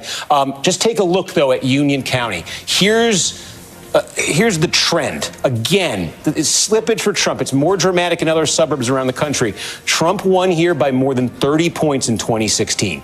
In 2020, Trump still won North Carolina, but his margin shrank. It's why Democrats think they got a shot here tonight. And this is a big reason why Trump's margin shrank in North Carolina. He just didn't squeeze as much out of these big core Republican suburbs. He won it, but it was 24 instead of 30. And I think that's a very good bellwether gauge tonight. As you see this county come in, is Trump falling short of that number again? Democrats would like to chip away, get that down to 60, 59, something like that. There's a number of big suburbs in the state. There are some of them, are outside Raleigh, where that's the story. It's a core Republican, but does it get a little bit less so? So again, statewide now in North Carolina, it's sort of scattered, as you can see, in these different counties. But statewide right now, 4 points. And again, we talk about this. Let's just take a look, because we've got some. I'm checking these to see one thing that I'm looking for here. We've got Anson County has let's take a look and put this in some perspective here. Significant black population. It is one of the stories in North Carolina. The Democrats in counties with large black populations think they can improve the turnout, think they can improve Democratic margins in some cases, maybe flip some of them. So we do have 3/4. It's very small, but this is the kind of county we're going to be looking at. There's a lot of them in rural eastern North Carolina. Not much to show you right now, but with large black populations. Barack Obama was the last Democrat to carry North Carolina. He carried some of those counties. The Democrats have kind of fallen off dramatically in them. We want to see it's in this eastern North Carolina area here. We want to see as these fill in, are Democrats taking strides forward there? They think they can with Kamala Harris as the nominee. They think they've improved their ground game. That'll be a test for it. So again, sitting there at about 9% statewide in North Carolina, and returning to Georgia, where we now have about half of the vote in. And again, just going to take a quick look. I have struck out on this every time, but this is going to be very big when we get votes from Gwinnett. And we don't have many more from Gwinnett, but you're starting to take shape here again. That's that core Democratic area. Just see if we have any more from Fayette. I'm going to go back and take a look right here. But again, now almost half the vote in Georgia, and I think starting to see a little bit in the way of patterns, just in terms of the rurals, at least in Georgia. Rachel. Thank you, Steve. We will be checking back in with you. I should also mention, just while we're talking about Georgia, we have been keeping an eye on this other story, which is false bomb threats that have been called in at polling places in Georgia. We're now updated from Georgia officials. At least 38 different election-associated locations saw bomb threats today. Fulton Police Chief says 32 bomb threats at different locations in Fulton alone.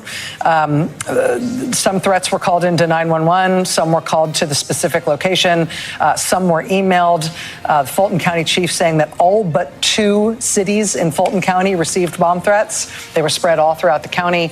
Obviously, this is concerning and disgusting. The intrigue here is that both the FBI and Georgia Secretary of State Brad Raffensperger earlier today attributed at least some of these threats to Russian origin, which means that an enemy of the United States, a foreign adversary, is targeting American voters in Georgia to try to influence our election that way by terrorizing us.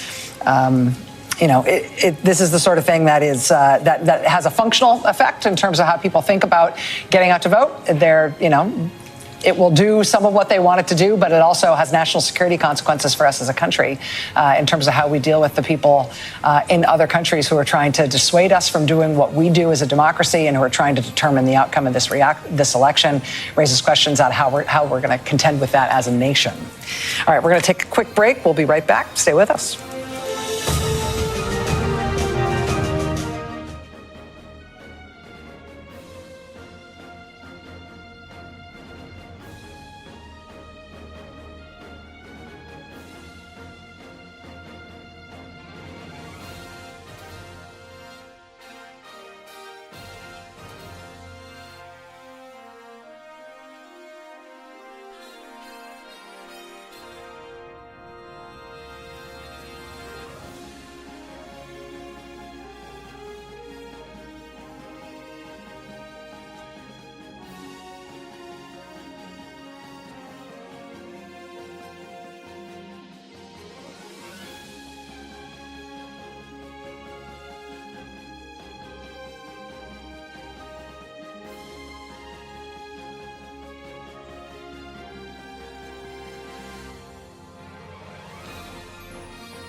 NBC News can now project at this hour that we have a winner in the Rhode Island Senate race. Democratic incumbent Senator Sheldon Whitehouse has been reelected in the great, mighty state of Rhode Island. NBC News can also project that there is a winner in the Senate race in Massachusetts. Democratic incumbent Senator Elizabeth Warren will be returning to the Senate for another term. NBC News can also make a projection in the Connecticut Senate race. Democratic incumbent Senator Chris Murphy will be returning to the Senate for another term. NBC News can also make a projection in the Senate race in Tennessee, where incumbent Republican Senator Marsha Blackburn will be returning to the United States Senate. At this hour, this is the standing in the United States Senate: 32 Democratic-held seats, 42 Republican-held seats. That reflects the Republicans picking up one seat. They picked up a seat in West Virginia, the seat currently held by now independent, previously Democrat Joe Manchin.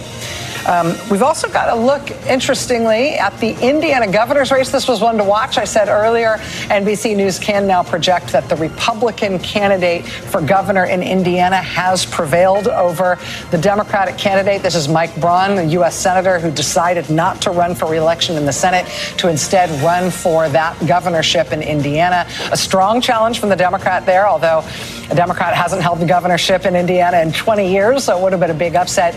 It is the Republican, Mike Braun, who will hold that seat. Looking at a couple of ballot measures now. This is interesting. In Florida, one of the statewide ballot measures in Florida was an amendment number 3 that would have legalized marijuana. That is now projected to fail. So legalization of marijuana will fail in Florida. It has to pass by 60%. So even though there is a 55% margin in favor, that is short of the 60% margin that is needed to pass this amendment. And now looking at the very, very important and very closely watched abortion rights measure on the ballot in Florida. Again, you need 60% to pass. At this point, there's no projection as to what the result is going to be for this Florida abortion rights measure. But the yes vote right now, with 82% of the vote in, at 57, that is a strong vote in favor of this abortion rights amendment in Florida. But 57 is shy of the 60% needed to get that measure passed. Been a lot of controversy in Florida, particularly over that one, as Governor Ron DeSantis, the Republican governor there, has used the state government, has used state agencies, including state law enforcement, to try to tip the balance in those races, sending state police to people's houses because they signed the petition to get the abortion rights amendment on the ballot, sending threatening letters to Florida television stations, threatening them with prosecution for airing ads in support of that abortion rights measure. So we'll see how that comes out. We don't yet know. Ron DeSantis has put everything on trying to ensure that Florida will buck the trend of every other state, including red states, that have passed the right to bodily autonomy. He's put everything on it, including, as you said, threats, whatever it takes to try to make sure that that amendment fails, using the power of government in a way that is, I would say, openly fascist and determined and very determined. Because, of course, this is something that he wants to be his signature thing. It's the thing he passed thinking that it would allow him to defeat Donald Trump and move to his right and make him a national star and potentially the heir to Donald Trump in the party. But I want to really quickly talk about the other amendment, the marijuana amendment, which I think a lot of people assumed would pass. A good friend down there that is in politics in the state of Florida, the advertising against the marijuana amendment was really based on the fact that it would empower two very large marijuana companies that are not small businesses. They are two of the biggest companies that are in the national game in terms of legalized weed. And so this was pushed on the people who were the no side, really did push a campaign saying this is not a way to legalize marijuana for like the everyday individual person. It would be empowering two big companies. So there was a really strong pushback against it. And DeSantis also very strongly pushing, just as he was pushing against the abortion amendment, that one too. Also pushing on that one. Let me just interject, because we have had a poll closing while we have been talking here at 8:30 p.m. Eastern. Polls closed in the great state of Arkansas, and at poll closing, NBC News can project that the winner of the presidential contest in Arkansas will be Donald Trump. Stephanie Roll. Floridians for Freedom is the group that worked to get this abortion measure on the ballot. In the last week alone, they have had to upgrade. They've had to get bigger office space because they've had so many more volunteers. In the last 48 hours, they did a last-minute fundraise because people came in and said, we want more yard signs. And when I heard from one of their backers, I said, why do they need more yard signs with 24 hours to go? And he said, it's not about the signs. It's about that they are getting this kind of demand in the last week. And what's interesting, they got a whole slew of new volunteers right after Donald Trump's speech at Madison Square Garden. Puerto Rican women in the Orlando area said, we're about to mobilize. We're going to call our network. That's all in the last week and a half. So they might only be at 57%, but 60% isn't that far away, and they have got some wind in their sail. We should also just note, I mean, they tried the Republican opponents of abortion rights in Ohio try to maneuver this last summer where they tried to raise the threshold in a other vote to get it to 60% because they knew they would lose if it was 50%. They lost that, then they lost at the ballot box. If they lose 57, 58, 59, somewhere around there, it still means that in a state that Donald Trump is going to carry by quite a bit and a state that has been moving to the right, a strong majority, I mean, a 14-point majority, a 13-point majority, something like that for abortion rights in a state in which the Republican governor was campaigning against it. That 60% threshold is part of Florida law. It's not like a funny game they played, but what it means about public opinion is true whether or not it gets over the line. Of course, it matters greatly to the women and families in Florida whether it does. We have another projection. NBC News has just made a projection in the presidential race in Delaware. There's a winner in the presidential race in Delaware. The winner is Democratic candidate Vice President Kamala Harris.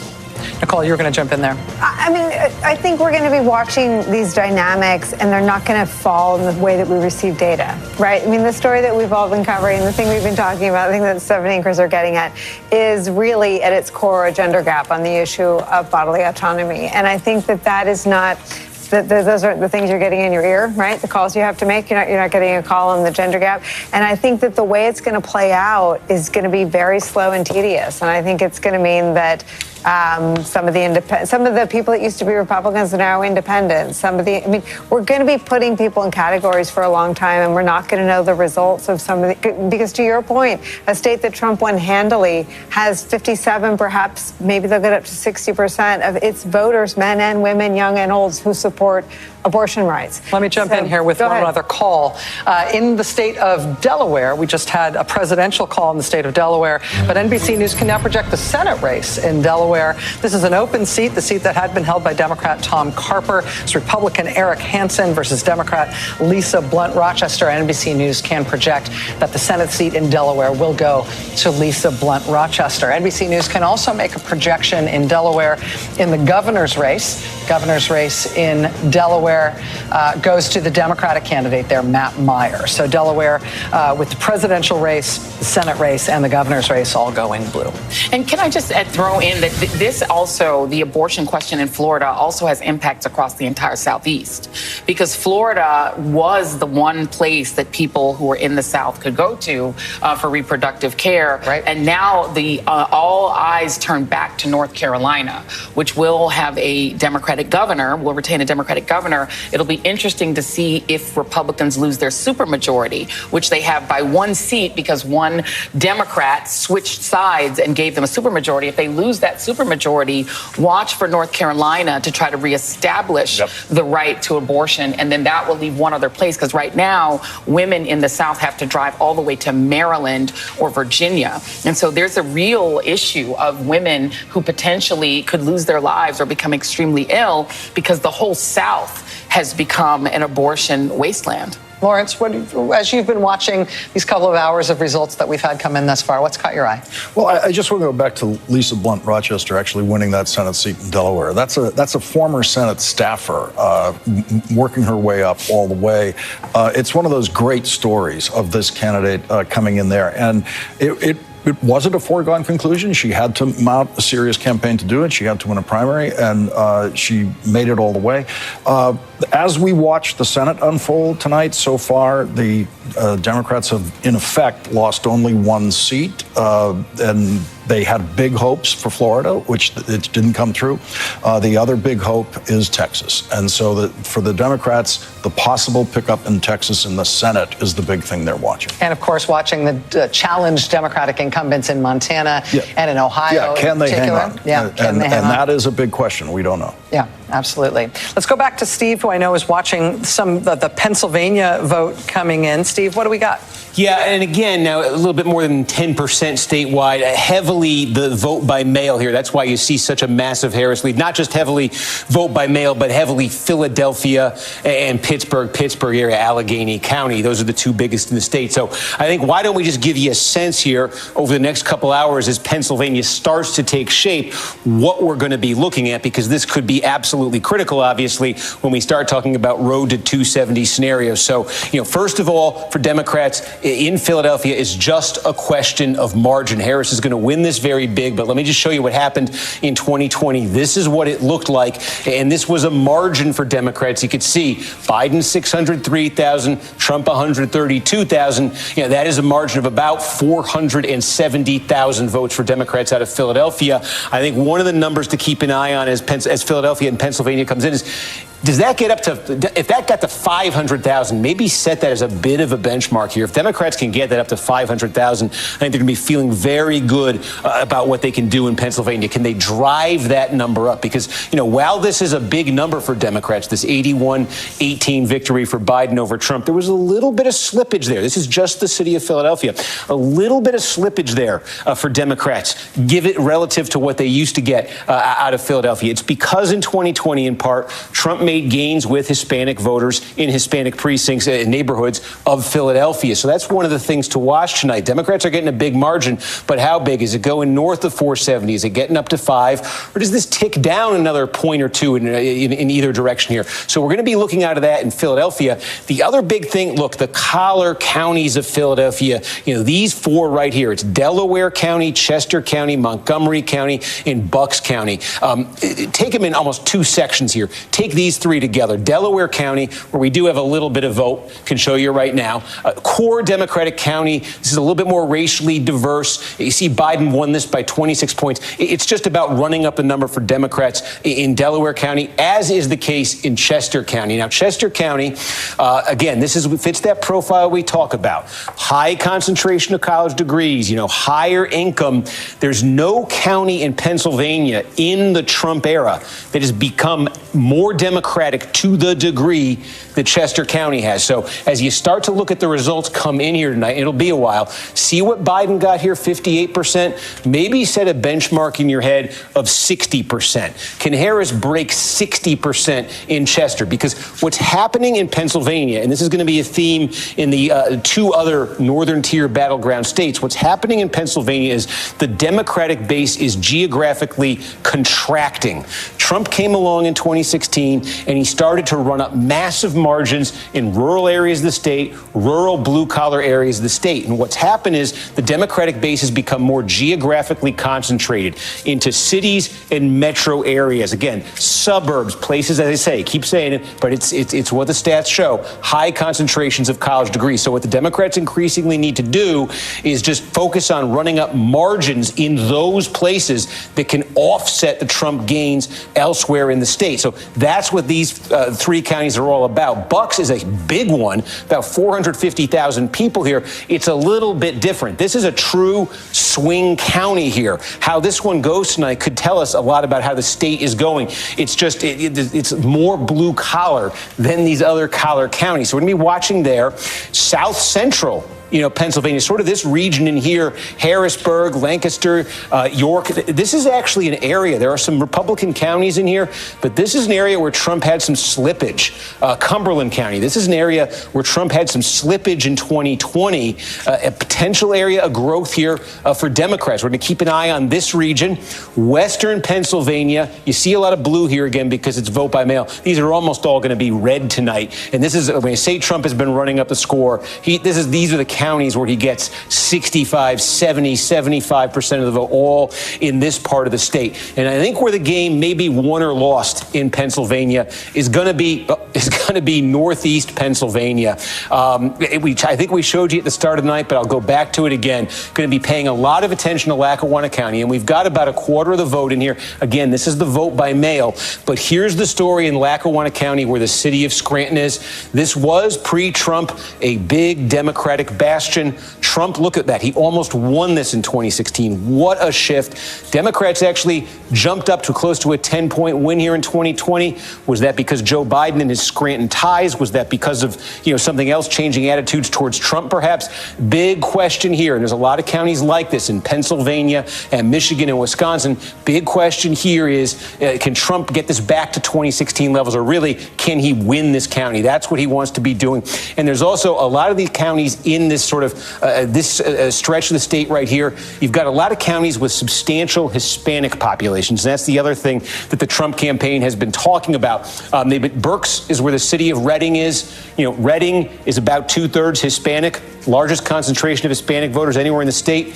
Trump he lost the city of Reading. He made gains there in 2020. He made gains in a lot of these small, mid-sized cities in Pennsylvania, sort of this part of the state right here, that have substantial Hispanic populations. His campaign is betting a lot on that being a trend that continues this election, and there being improvement for Trump in those small, mid-sized cities and the counties around them. So we're going to be paying attention to that as it comes in. So again, Democrats just need to get massive margins out of Philadelphia, Pittsburgh, and the suburbs right around them. And Trump needs to get back to his 2016 levels in the blue-collar parts of the state. Again, it's pretty much just vote by mail that you're seeing there in Pennsylvania. But as this takes shape, that's what we're going to be looking for. And just take a quick look back here at Georgia. We've been monitoring everything. I will tell you this. One thing I've been looking at, and this is the clearest thing yet in terms of completed counties, you're always looking to see when you have all the vote in a county and you compare it to the last election and you say, is there a trend? So one of the things, there's like 3 or 4 of these categories we're looking at, but one of them we've said is the rural counties in Georgia, the heavily Republican rural counties, and it's very consistent. We now have 15, maybe 20 of them that are basically complete right now. Very small, but in just about all of them, Trump is running a point to 3 points better than he did in 2020. And that was one of our questions in Georgia. Is Trump going to slip a couple of potentially critical points in his core parts of the state? So we are not seeing that there. But there's a lot more, obviously, we're going to be looking for as Georgia continues to come in. All right, as we continue to watch that vote come in, as Steve continues to parse those results, we're looking ahead toward 9 o'clock Eastern time. Just a few minutes from now, polls are going to be closing in a wave of crucial and interesting states. We're going to have poll closings in Arizona, Colorado, Iowa, Nebraska, Wisconsin, Michigan, and more. We're going to get to all of it. Stay with us.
As we are headed toward 9 o'clock Eastern, one of the big poll closings we're going to be watching there is, of course, Arizona. A little bit of news out of Arizona.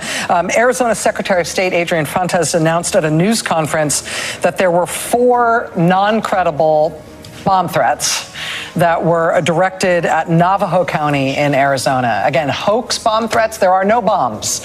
There are just these hoax bomb threats that have been phoned in to dozens of locations in Georgia, and now we know to multiple locations in Navajo County. Again, in none of these instances does there appear to have been any actual threat. These are simply hoaxes designed to dissuade people and to cause chaos, some cases to force evacuations of polling places. It's absolutely enraging. In some cases, officials have attributed these things to Russian origin. Interestingly, in Arizona, they're saying that some of these threats came from a .ru email address, but that is something somebody could spoof. It doesn't necessarily mean that it is from Russia, but it turns out that's going to be a lot of the background noise of today's election day in multiple states in the United States. Our friend Jen Psaki is here. Jen, good to have you here on set. Good to be here. From what you have seen in all the results that we've had come in thus far as we head towards 9 o'clock, what's caught your eye?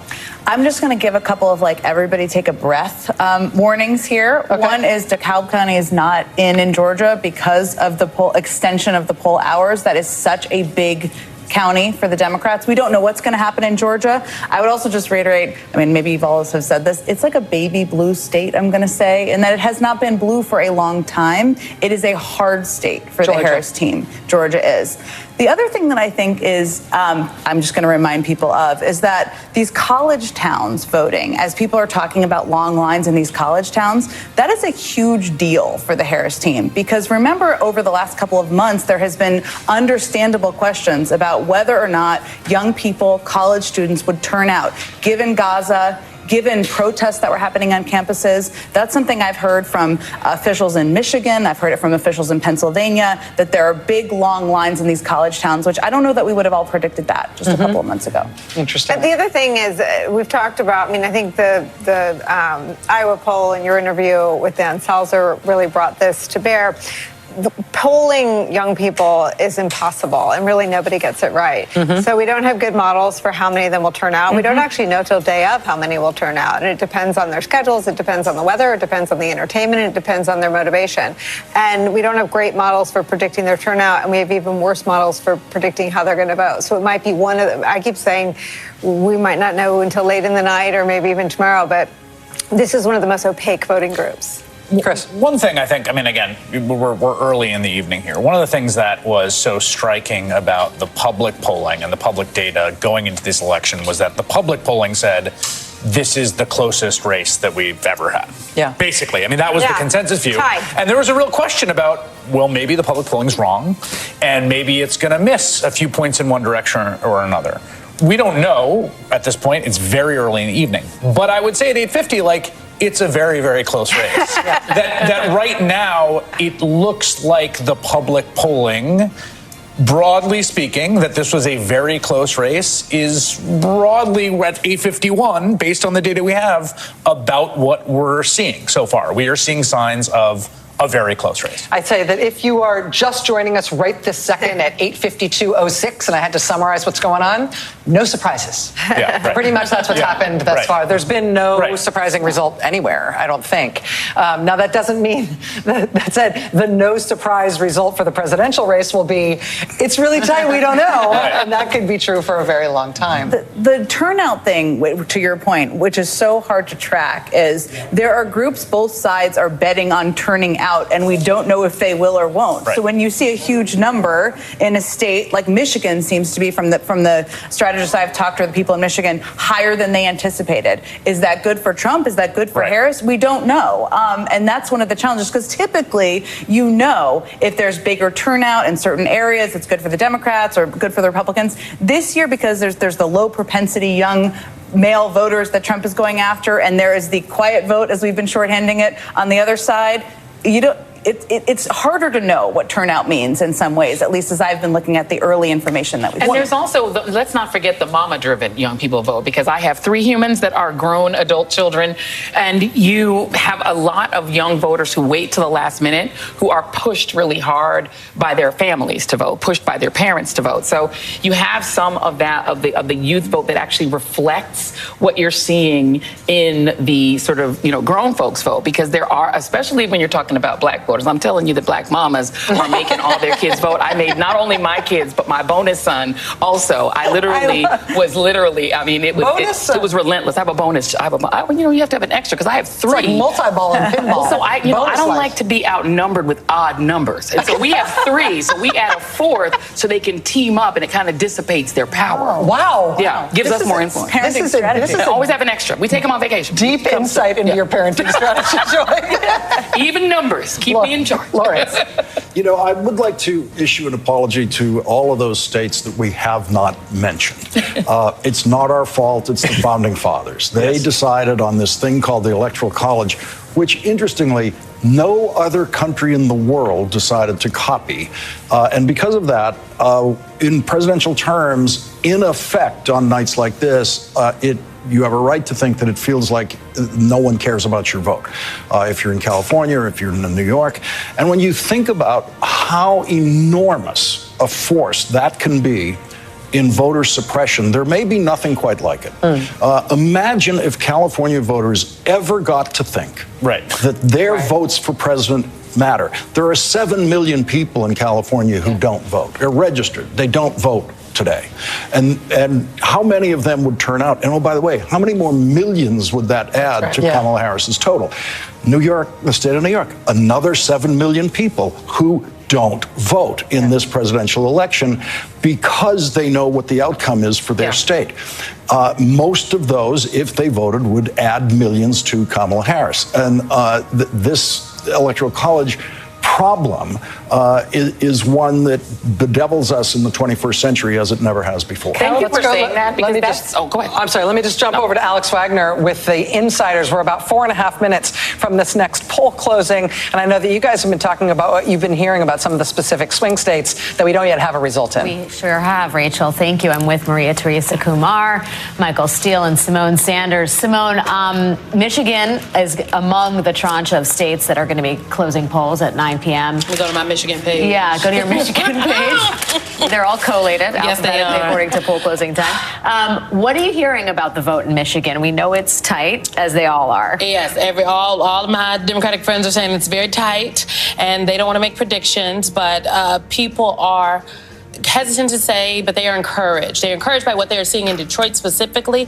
even with some of the, and I will just say this as I know this for myself, there were some gaps within the Detroit operation when it comes to the Harris-Walz campaign. But even with the gaps, they are encouraged by what they're seeing in those numbers, and very encouraged, like in all of the other battleground states, by what they're seeing on the college campuses. Those cities with large college campuses, the college students, they are in formation. And that's going to matter. And that is going to matter, yes. Maria Teresa, we have some broad national polling exit polling about Harris's strength among Latino men. And they seem to be breaking for Donald Trump, which is a very big difference from 2020 when they broke for Joe Biden by, I believe, 23 points. They may be breaking for Trump by as many as 10 points. Again, this is early. But can you talk to me about your thoughts on those numbers and what that might portend for a state like Pennsylvania, where there's a huge Latino population? Yeah, it's interesting because a lot of these exit polls, it really depends on where you're standing, what's precinct you're in. So is the volume of the Latino voter representative of that person? We don't know. If we look back at 2020, exit polls were wildly off last time. I suspect it's going to be the same thing. I was in Reading, Pennsylvania over the weekend knocking on doors, and I could share with you the folks that we were able to talk to. Most of them had already voted, and they had voted for Harris. When I was talking to Catherine Clark and her team, they basically guesstimated that they were knocking at 2,000 doors in Pennsylvania a minute. Wow. If you were to ask me in that whole red part of Pennsylvania what I'm looking at Reading, because that is very much a union town, and people were very upset. not so much supporting Kamala, but really upset at the Madison Square Garden comments. That kept coming out and coming up together. Something, though, that someone that you mentioned, too, is Lehigh University. People have been waiting in line for 7 hours. It's a party in line. It's a party in line. Right. They're FaceTiming in. Celebrities are FaceTiming in Pennsylvania from the campaign side to tell people to stay in line. Right. And so if you look at how much the Harris campaign has spent close to $400 million just in Pennsylvania, they understand that that's the holy grail. And between the Latino vote, and I do think the labor vote, and the young vote is so hard to actually analyze because some of them could be registering to vote right now. Some of them are not on landlines. So I think those are going to be across the country. Those are going to be the two populations that people say, what really happened? We actually don't know. None of the black box actually recognizes it. The kids are always a black box. Even more so this election season. Michael Steele, let's talk about the Senate. We're getting various degrees of bullishness. Claire McCaskill was here talking about Chuck Schumer. We know that Justice has won Manchin seat in West Virginia. The Senate is officially split here. What can you tell us? Well, the other race that a lot of people were focused on was in my home state of Maryland with Governor Larry Hogan and my county executive, Angela Also Brooks, and that race has been called for the Democrat, for Angela. So in terms of the status quo ante, that stays in place. The Dems did not lose a seat that some feared they would. And it does speak to a very fundamental thing. And I think it kind of wraps into the other aspects of what we're talking about, that people need to just calm down. When you're running against history, guess what? That's a hard hill to climb. And I think there's a lot more game out there. So just relax, y'all. Everybody simmer down. That's the message from the Insider Studio. Back to you guys in the main studio. Rachel? Thank you, Alex. I should mention, Michael Steele just said that the Maryland Senate race has been called. NBC News has not made a projection in the Maryland Senate race at this hour. I will let you know, though, as soon as we do. It is 9 o'clock on the East Coast, and let's look at some calls. We've got a lot of states closing. NBC News can project at this hour in the Michigan presidential race that it is too early to call. In the just as crucial swing state of Wisconsin, NBC News can project in the presidential race that it is too early to call. In the equally crucial swing state of Arizona, NBC News projects that the presidential race is too close to call. In the great state of Texas, NBC News projects that there is a winner, that Donald Trump has won in the great state of Texas. NBC News can also project a winner in the presidential race in North Dakota. The winner is Donald Trump. NBC News also projects a winner in the presidential race in South Dakota. The winner is Donald Trump. NBC News also projects a winner in the Wyoming presidential race. The winner is Donald Trump. In the great state of New York, NBC News projects that the presidential race is too early to call. In the great and now very closely watched state of Iowa, NBC News projects that the presidential race is too early to call. NBC News projects also that the presidential race in Minnesota is too early to call. NBC News projects that the presidential race in Nebraska is too early to call. NBC News projects that the presidential race in Colorado is too early to call. The projection in Louisiana is that it is too early to call in the presidential race. The projection for the Kansas presidential race is that it is too early to call.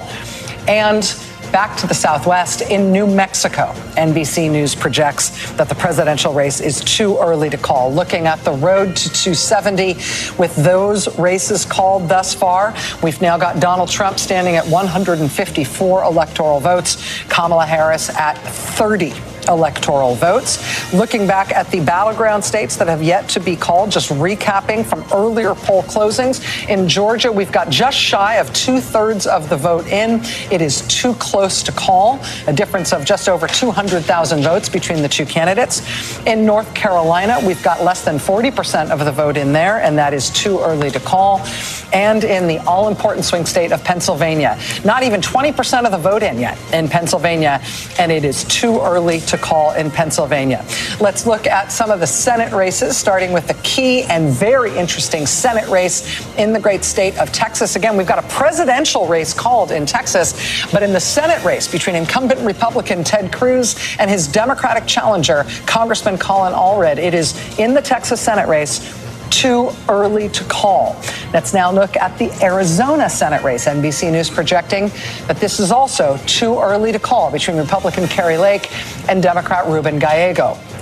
In the Wisconsin Senate race, where Democratic incumbent Tammy Baldwin is facing a Republican challenger, Eric Hovde, NBC News projects in Wisconsin, it is too early to call.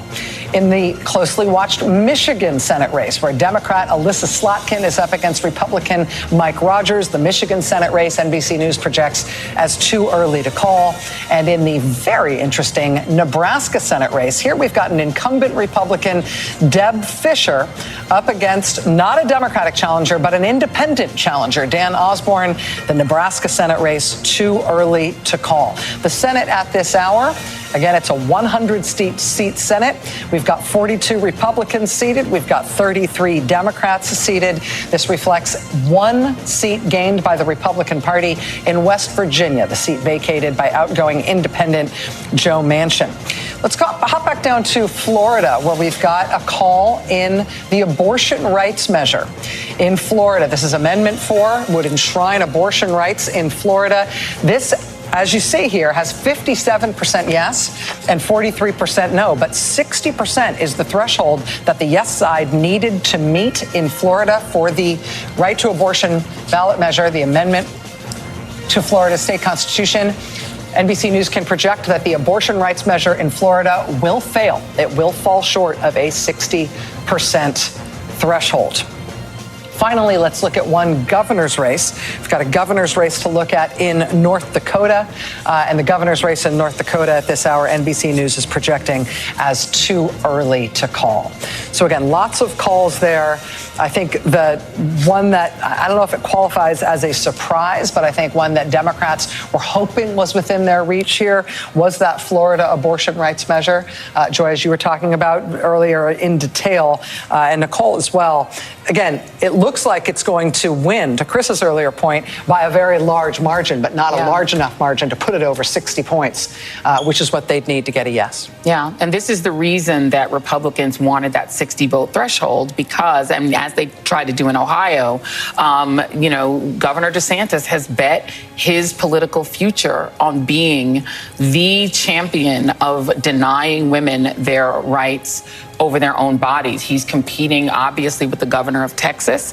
He's thinking about a future in which he would like to inherit Donald Trump's white evangelical base. And he's decided that this is his marker, and he's been willing to use really the awesome powers of the state to try to intimidate and bully even television stations in the state against running ads in favor of that protection. So it will defy all of the other states, including very, very red states that have protected women. Florida, in a lot of ways, it's going to be interesting. And when Stephanie is back, it will be interesting to talk about what Florida's future looks like as a place that can attract corporate headquarters and investment in a state where the governor routinely bullies companies, routinely sues companies that displease him, sued Disney, sued cruise lines, bullied schools about mask mandates, bullies TV stations about what ads they can run. It's a pure Project 2025 in miniature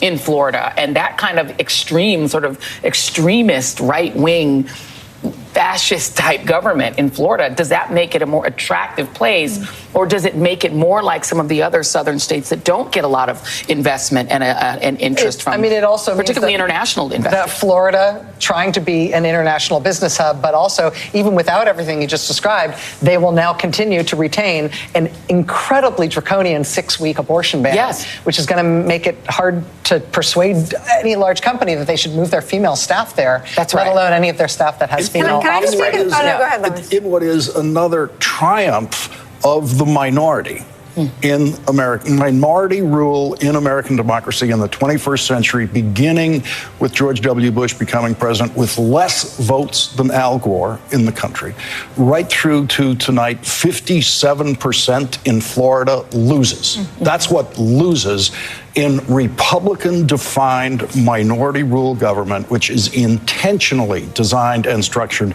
to be minority rule government. Wait till you hear about the filibuster. Yeah. It looks like a Senate undecided vote. Where you see the motion fails 57-43. You're like, the motion fails? Nicole, I want to get you on this, and then we're going to go back to Steve on some North Carolina. All I was going to say is don't lose sight of the number, 57%. Because if Harris's gender gap ticks up to 57%, that has 57% of all voters in Florida voted for abortion access.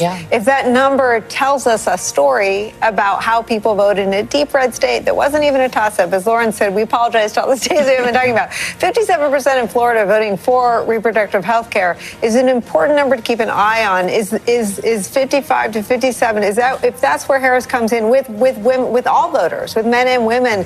If that question was number one, it might be a long night, but it could be a very good night for the Harris campaign. Steve, let's go to you. I can see from your board there that you're looking at North Carolina numbers. Yeah, so we've got some counties where we've got, a lot, maybe all of the votes that I think are very significant. We highlighted at the start of the night in North Carolina, right outside Charlotte, this county right here, Union County in red. It's a core suburban Republican county, and it's one of those. It's gigantic, first of all. And second of all, it's one of those where Trump still won it in 2020, but he lost ground. Key question tonight, would he lose further ground? That's what Democrats are trying to do in Union County. We basically got all the vote in Union County now. You can see Trump, that's about a 25.5-point margin.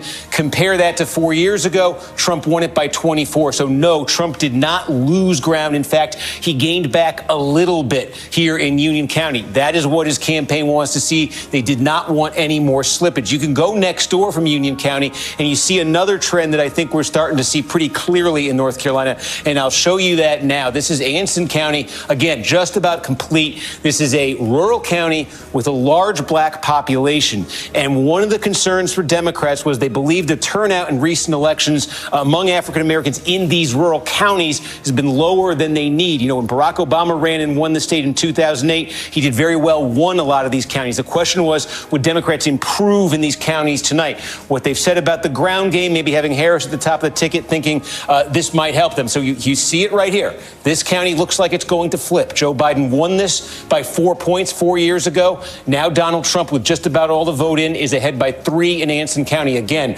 rural, large African-American population. A lot of counties that are similar to that are here in the eastern part of North Carolina. And again, we're starting to get most, if not all, the results. Vance County here, large, rural, African-American heavy population. Biden won it by 19 tonight. Harris, just about all the vote in, is winning it by less, only 12 points right there. You can go next door to Warren County, 26 for Biden tonight, 20 for Kamala Harris, just about all the voted. I think you might be starting to see the pattern here. Bertie County, majority African-American, rural. Biden, 21.5 points 4 years ago. Tonight, about 17 points. Still a little bit to come there, but Harris behind the Biden number so far. You could look down at Martin County. Again, large black population. Trump 5 4 years ago. Tonight, 13, with about 20% more to come. That's the pattern we're seeing very clearly, I think, in these rural counties with significant African-American populations, where turnout and support level was a concern for Democrats. One thing you have to add in a lot of these counties, too, is that it may not just be turnout. There is also declining population in a lot of these counties, too, that might be affecting Democrats as well. But again, that's a pretty clear pattern right there. The other pattern that we're seeing in North Carolina statewide, we're tracking this, is because, again, a lot of what comes out first in these counties is the early vote, it's the in-person vote, it's the mail-in vote. Then what comes reported after that is the same day. We want to see, are there partisan differences between how those votes are going? So far, we are finding that Trump is doing better with the election day voters than he did with the pre-election, with the early voters. So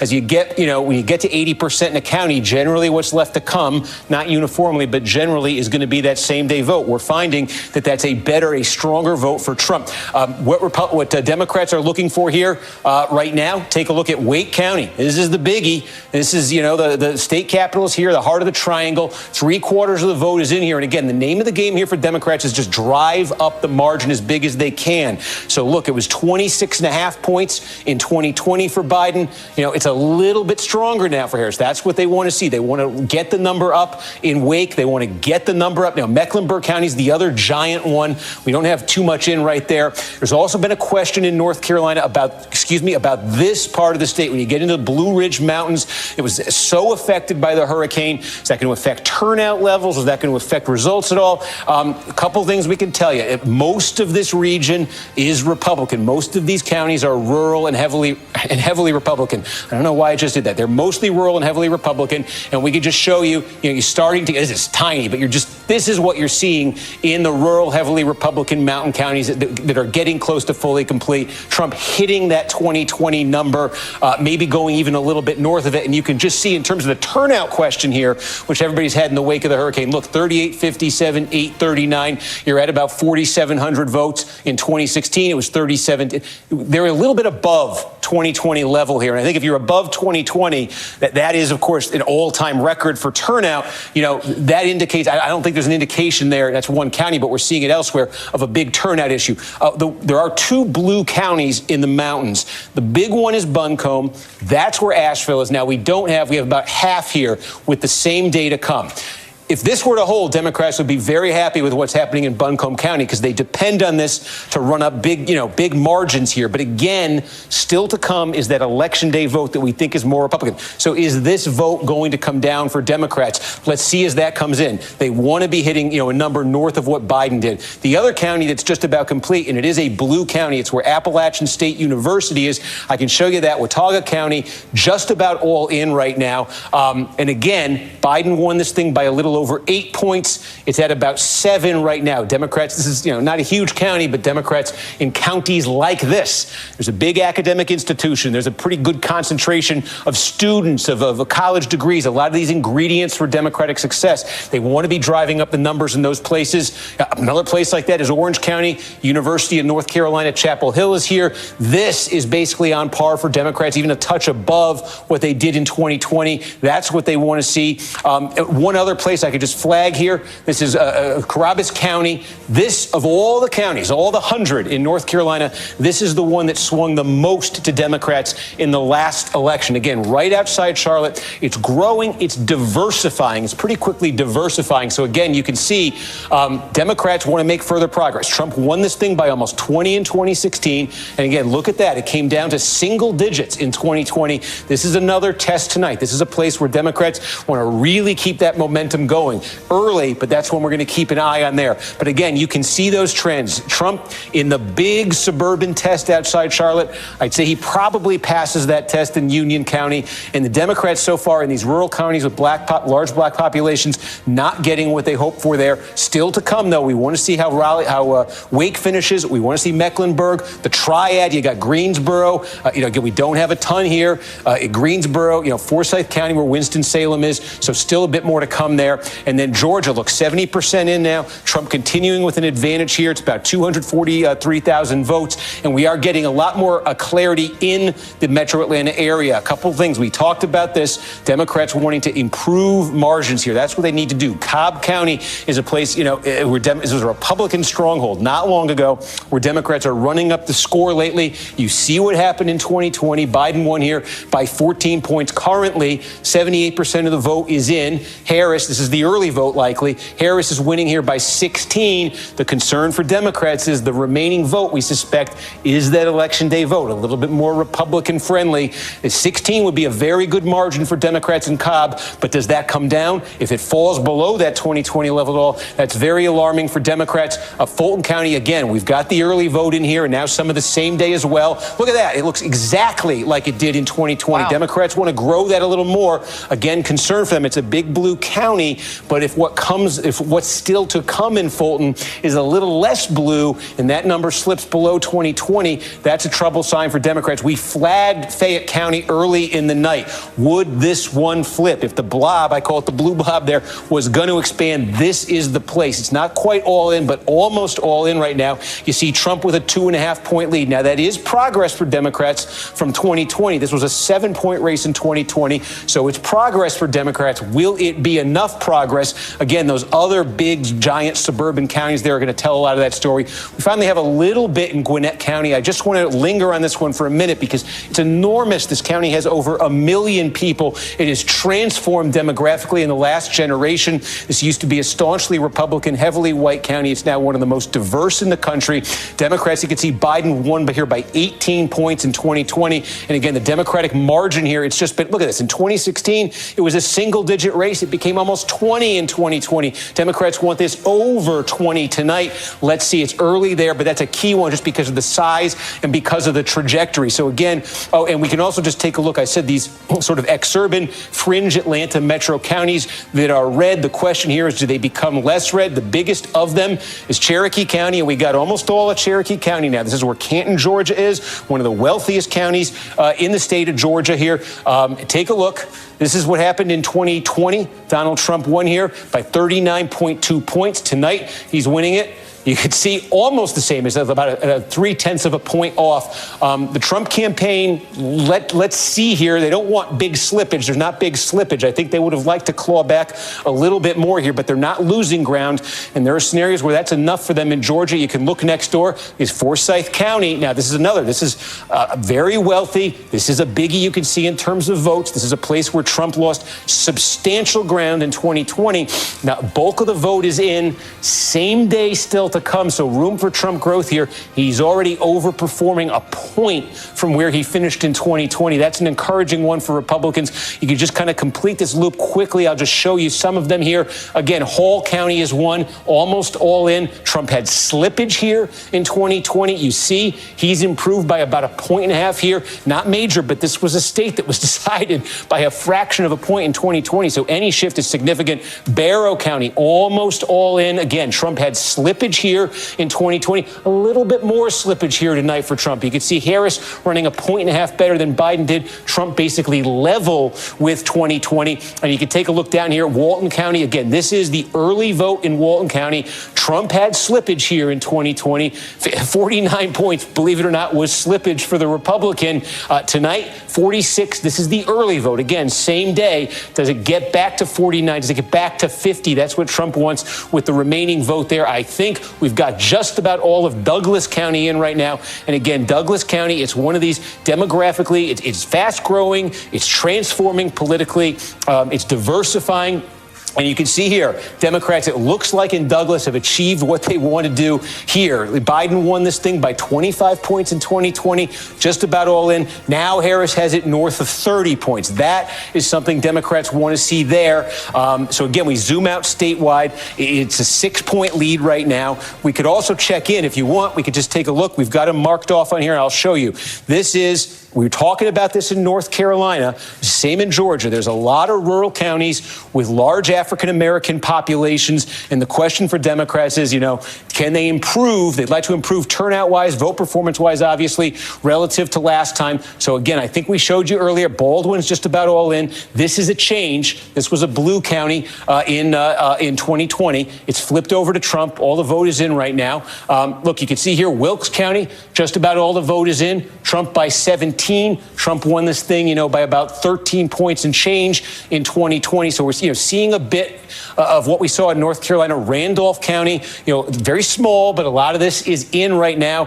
Biden won it by 9 in 2020. It's sitting there at about 8 points right now. What's left to be reported out in Randolph County is going to be that same day vote. We're seeing this in a fair number of these counties, too. It's a bit similar, I think, to what we're looking at to what we're seeing so far in North Carolina. Here's another one, very small. But again, this is a large black population, 19 points here in 2020. Tonight it's sitting at about 16.5 with just about all the votes. And again, these slight differences in a state like Georgia can make all the difference. Where of all these millions of votes, we expect about 5 million votes. And in 2020, it was separated by 12,000 of them. So again, if there's any slippage for Democrats here off that 2020 number in full, that's a very bad sign for them. And they are at right now. Harris is at 72.6. This is the biggest single county in Georgia. 72.6, 72.6. If this number starts dropping with the remaining vote, with that remaining same-day vote to come in, even though that looks like an enormous Democratic win, and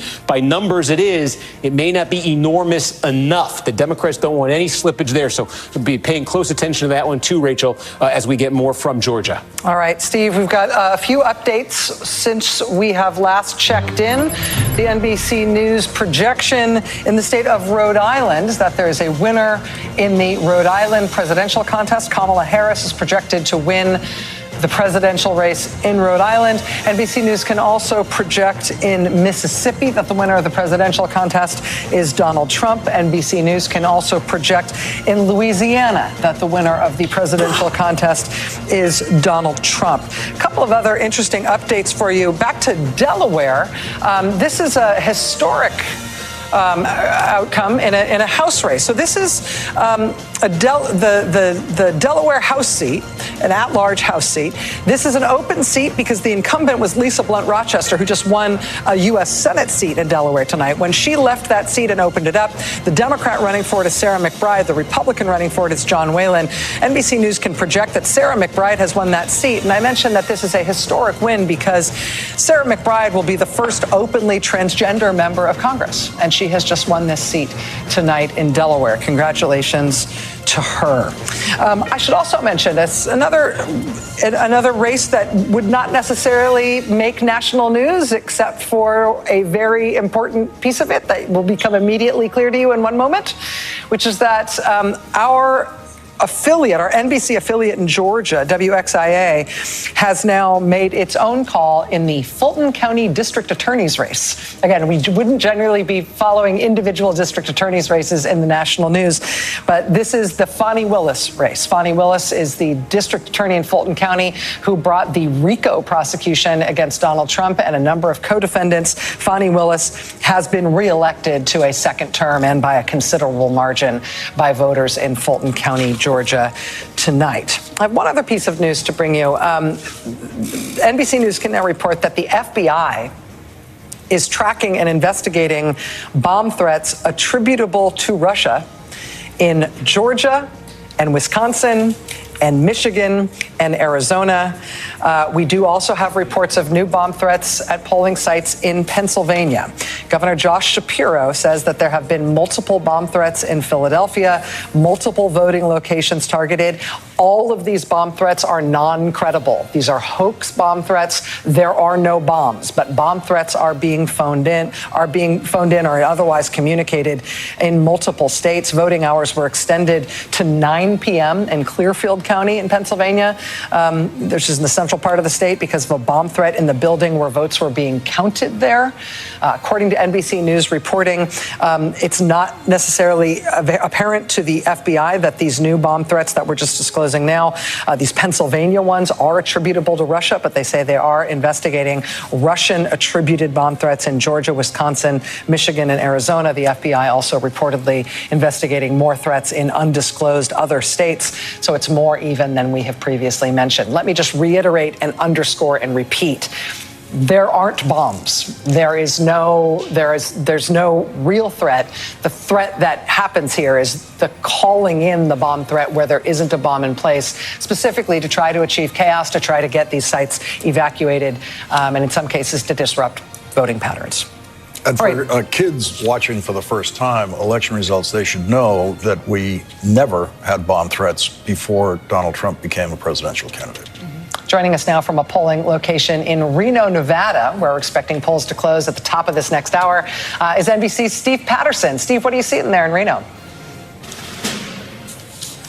Yeah, two things that are all the rage right now, Rachel, in Nevada. One is ridiculously long lines, and two is deciphering the nonpartisan vote. We can do the reporter thing where we take you to one of those lines. Take a look here. This is the Washoe County complex. It's basically the big government complex where everything is: the clerk's office, the registrar of voters, the county recorder, which, by the way, if you've made it to this point, it means you are now 40 minutes from the front of the line. The other thing we should talk about is that nonpartisan vote, right? It's about a third of the electorate. It is confounding pundits who are trying to decipher what the vote is going to be as we continue to walk through the line. You can see just how long it is. But part of that it is such a big part of the vote now that, you know, these pundits aren't necessarily sure how these nonpartisans are going to vote. And they are that way because primarily of a law that was instituted in about 2020. It said that everybody that gets signed up, and by the way, this line snakes past the chamber in there. It goes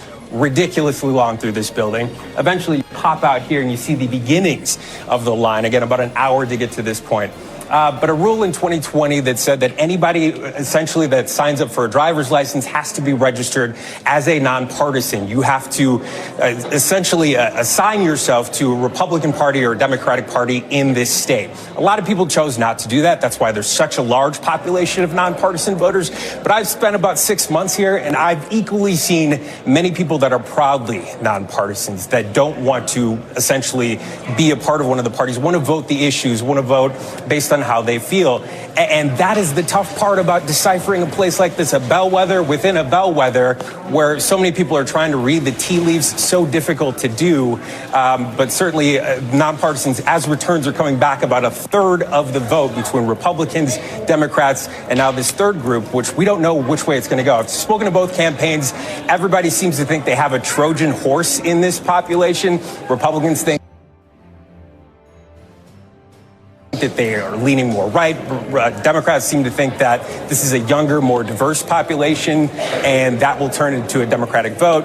We'll see, although we're hearing lines are particularly long, not just here, but also southern Nevada counties. 3 hours we're hearing for some lines, which could push this into the night. Rachel. Steve Patterson for us in Reno. Steve, thank you very much. Fascinating. I love seeing people come into the polling place behind you while you're talking with kids in tow, especially if they know it's going to be a long night. Can be hard to arrange the childcare. Why not make it into a field trip for the kids to see how voting works? Steve, we'll be back with you later on as we head toward poll closing in Nevada. Much appreciated. We do have a call to make. NBC News can now project that the presidential race in New York has a winner. Kamala Harris has won the presidential race in the great state of New York. Steve Kornacki. Oh, wait, hold. 2 people just spoke to me at once. What did you say? Looking at the road to 270 map, Donald Trump with 168 electoral votes. Kamala Harris at 62 electoral votes. Steve Kornacki, you are looking at Pennsylvania. Yeah, and again, the story in Pennsylvania, as we say, most of the state is going to be Democrats putting up giant numbers in these counties, and then Trump, that's with the mail vote, and then Trump with the same-day vote trying to chip away at that and reverse it. Now, this one we flagged at the start of the night, so I want to check in on it. Lackawanna County, where Scranton is. This is one of the most complete counties. It is not complete yet, but it's one of the most complete we have so far in Pennsylvania. About 80% of the vote is in right here, and this is following exactly that pattern. The mail vote was reported out quickly here. Harris had a gigantic lead with that, and with every update since of the Election Day vote, Trump has been chipping away at it, and you're at 80% right now in, so more to come. And again, this is a key county, I think, once we get full results here to understand where this might be going, because this is what we're looking at. In 2016, Donald Trump, this was a huge gain for Republicans. They used to get absolutely flattened here. Donald Trump only lost this county by 3 points and change. In 2020, Joe Biden, Scranton native, got it up to almost 10. And the question is, this is winning for Democrats statewide. This or anything less than that gets very shaky for Democrats statewide. So where tonight is this going to land? Right now, if you froze the election here and you said that's it, Democrats would be thrilled with this number out of Lackawanna County. We need to see, though, with that remaining 20%, if it continues to come down and it ends up looking more like this or even closer than that. But that's the most complete we have right now of a big, substantial county in Pennsylvania. And that's what we're looking at there. And again, just a couple other things to flag. We don't have much. Erie County, we'll keep an eye on it because there's only 2 counties in Pennsylvania that actually swung between 16 and 20. 2 counties that went for Trump in 16 and then flipped to Biden in 2020. Erie County is one of them. We basically have no vote from there, but that's a bellwether county we want to be following as it comes in. And the other one is on the eastern side of the state here. This is Northampton County. Now we got about a quarter of the vote in here. A lot of this you could just see here. This is what it lets. The mail-in vote. You see, Joe Biden won this thing narrowly in 2020. This was a flip. And again, this is the question now as the remaining vote starts to get tallied up and come in. Can Donald Trump get back to that number and beyond it? Can he flip this county? These are potentially bellwethers in Pennsylvania. By the way, Wisconsin, we started to get some results here out of Wisconsin, too. And I just want to show you, we said at the start of the night, bow wow. The bow counties, Brown, Outagamie, Winnebago, blue-collar counties, Green Bay, Appleton, Oshkosh. These are areas where Donald Trump lost some ground in 2020, still won them, wants to win it back. And wow, that's Washington, Waukesha, and Ozaukee. These are core Republican suburbs where the Democrats have been gaining. Are the Democrats gaining more? So we do have now nearly 40% of the vote in the biggest of the wow counties. This is Waukesha County. And just to put this in some perspective, this was a bad showing for Republicans. Trump won Waukesha in 2020 by 21 points. But look, in 2016, Trump won it by 27. Go back to Mitt Romney. It was more than 2-1 Republican. This was bad. This is one of the reasons why Donald Trump lost in Wisconsin 4 years ago. Now, the way the vote is coming out in Wisconsin tonight is the absentee vote. We may get absentee vote a little bit later from some of these counties. It's done at the municipal level, but there could be opportunities here for Harris to grow the support. This is not like Pennsylvania, where this is just all Republican gains later on. So we want to keep an eye on here because the Democrats want to get Harris over 40% in Waukesha. They want to keep making gains here. And so with 40% in, you're at about the 2020 level. And this is the other one. Ozaukee County, of all the counties in Wisconsin, this one has the second highest level of educational attainment. That is, people with college degrees.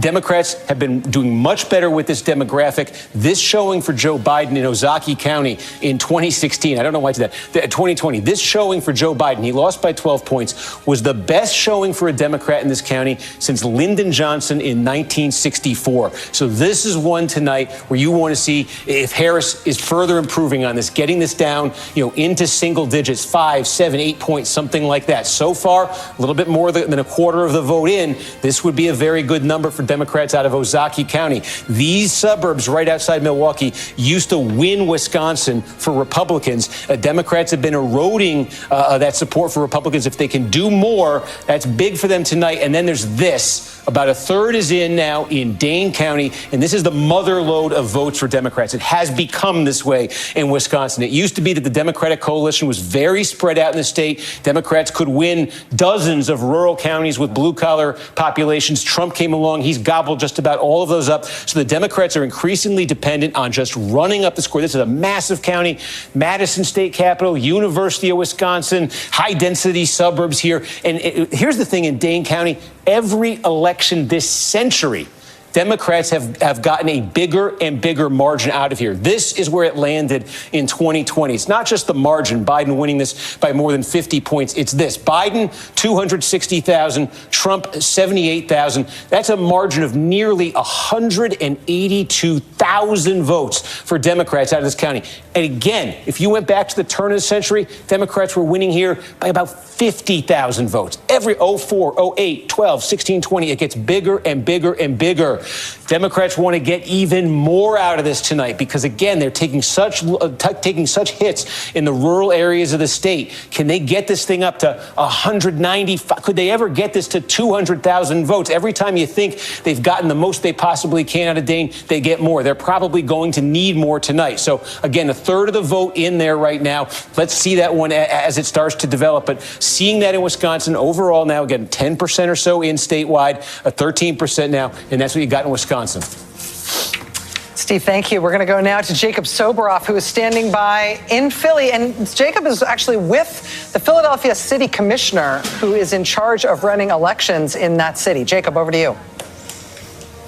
Yeah, that's right, Rachel. This is Seth Bluestein. So there are 3 Philadelphia city commissioners, all of them responsible for administering elections here in the city and county, same jurisdiction, at least same populace in Philadelphia. There are 2 Democrats and 1 Republican.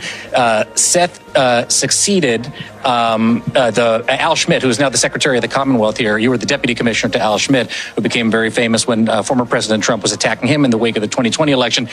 First thing I want to ask you about, sir, is former President Trump did put out a message on Truth Social this evening, said a lot of talk about massive cheating in Philadelphia, law enforcement coming, triple exclamation point. Again, a lot of talk about massive cheating in Philadelphia. This is former President Trump. Your response, please. Well, it's absolutely not true. true that there was massive cheating in Philadelphia. Voting in Philadelphia was safe and secure. We worked very closely with the RNC and anybody else who had any complaints throughout the day to address their concerns. We had open lines of communication, and voting in Philadelphia went really well. And so just to put a fine point on it, the allegation of cheating by former President Trump in Philadelphia is false. Is that what you're saying? It's absolutely not true. Okay, let's also talk about safety and security here. This is the main ballot processing center for the entire city and county of Philadelphia, where we are right now. You had told me earlier this evening there were some bomb threats here in Philadelphia at or around polling places. How many? What's the nature of those threats? Did it affect people's ability to cast votes tonight? Yeah, there were concerns at about 10 polling places right at the end of the day. One polling location actually needed to be evacuated for a short period of time. So voting was extended there for about 23 minutes. Okay, and just finally this evening, here in Philadelphia, I know that the mail-in ballots, you all don't process any ballots here. Steve Kornacki was talking about this until 7 a.m. this morning. Those ballots and that tabulation, that processing is underway right now in the building behind us. What's the status of the count? When are we going to have a result here in Philadelphia? Yeah, so in our initial release, right when the polls closed at 8:01, we had 115,000 mail ballot results that got posted. Over the next couple hours, we'll have in-person results coming in, and then we'll do another release of the mail ballot results right before midnight. Ultimately, when the process is done, isn't really up to us. It depends on the margin of the election. Right? The so voters if it's close, this might go into tomorrow. It absolutely could. And just finally, I know that you had threats against yourself in 2020 at a police detail. What's the nature of that now? Any threats against you or your fellow commissioners? We're keeping an eye on the threat environment. We don't have anything specific at the moment, but it's definitely a possibility. We're glad to hear it. Okay, Commissioner Seth Bluestein, thank you very much. I'll let you go back inside. I really appreciate it. Thank you. Good to see you. Thank you very much. Rachel, so that is the city commissioner. I'm going to show you just as he walks in. This is the ballot processing and tabulation center. It'll be the one chance we have to actually look inside because we're not allowed inside here tonight. But this is where the votes are being tabulated right now in Philadelphia, and they're going to push us out here because we're not supposed to go inside. Rachel, I'll send it back to you.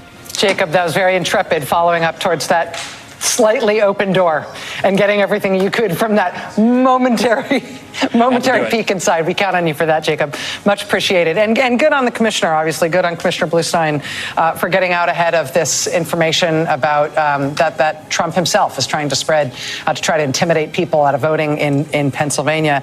We've got a couple of updates for you in terms of how things are going. NBC News has made a projection in the presidential race in the great state of Illinois. Democratic candidate Vice President Kamala Harris has won the presidential contest in Illinois. Right now, this is the road to 270. Trump at 168 electoral votes, Harris at 81. I've also got an update for you on a couple of ballot measures. First, I think we can talk about Maryland. In Maryland, there was a pro-abortion rights measure on the ballot, question 1 in Maryland.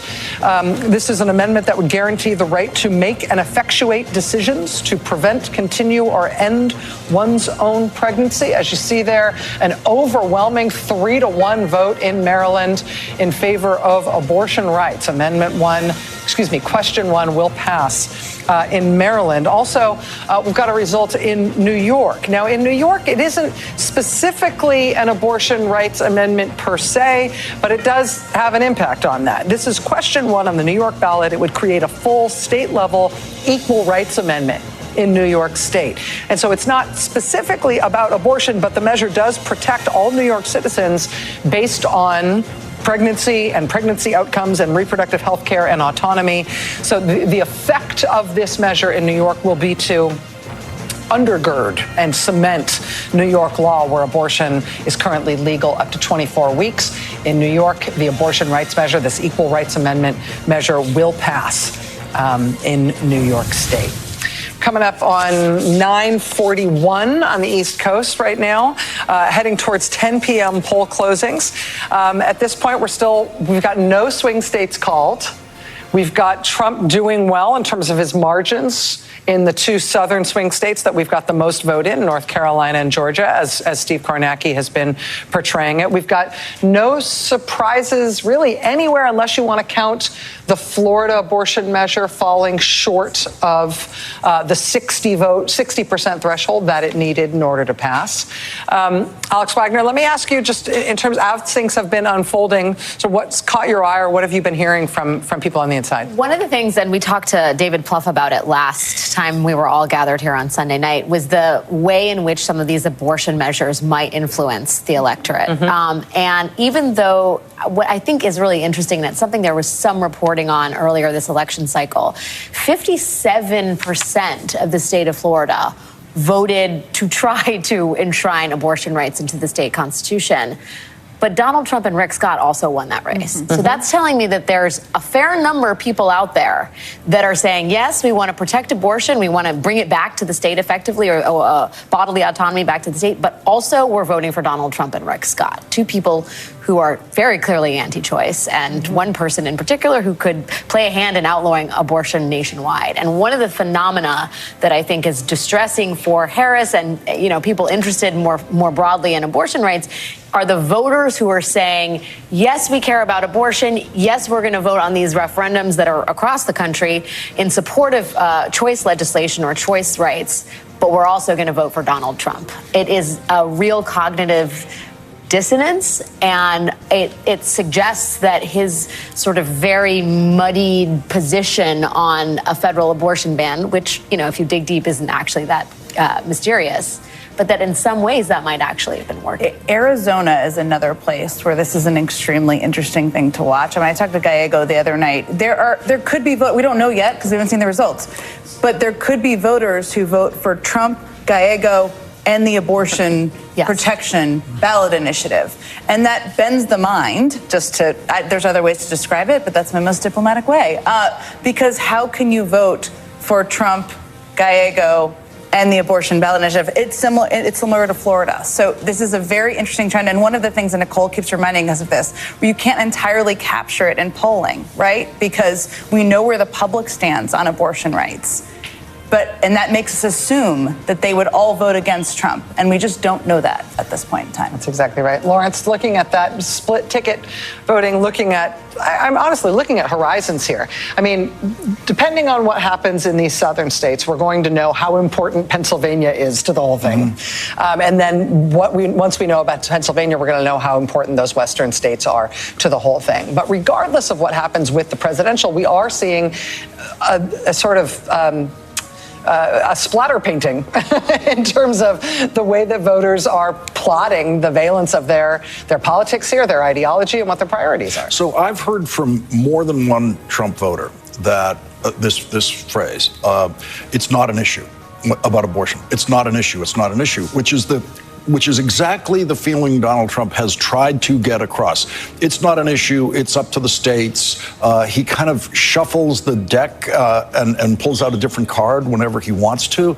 And that seems to have succeeded with some Trump voters. But it is also, the Trump voters I know who are, in fact, staunchly anti-abortion also have other thoughts and could very conceivably want to vote for a senator like Gallego, vote against that measure, vote for Trump. I know people, abortion doesn't automatically line up the vote all the way up and down the ticket. I've got to interject here with a call. NBC News has projected a winner in the presidential race in the great state of Ohio, home state of vice presidential running mate to Donald Trump. Donald Trump is projected to be the winner in the state of Ohio. Again, no surprise there. Ohio used to be like the prototypical swing state, just like Florida. Neither of them considered to be a swing state anymore. When the Iowa poll came out, when Ann Seltzer's Iowa poll came out, I think people thought, if that's the kind of race that we're looking at here, if Iowa is potentially in play for the Democratic presidential candidate, then a state like Kansas could be too. A state like Ohio could be too. It looks like, again, we are in a realm of no surprises here, which is where we've been all night. Which is where David Plouffe sat, right where Jen Psaki is sitting. And I think we asked about some of these other states, and he shut it down and said, no. And they are waiting for what you just mentioned. They're watching the blue wall, and they're watching it not anxiously yet. That would be too strong, but eagerly, if you will. Let's just be blunt about this. If say, and these are not calls, but let's say Trump wins Georgia and North Carolina. Let's say he also wins Nevada and Arizona. If Kamala Harris wins Michigan and Wisconsin and Pennsylvania, she gets 270, she wins the presidency. And so when we are talking about this being a tight race, it isn't just a tight race in each of these individual swing states.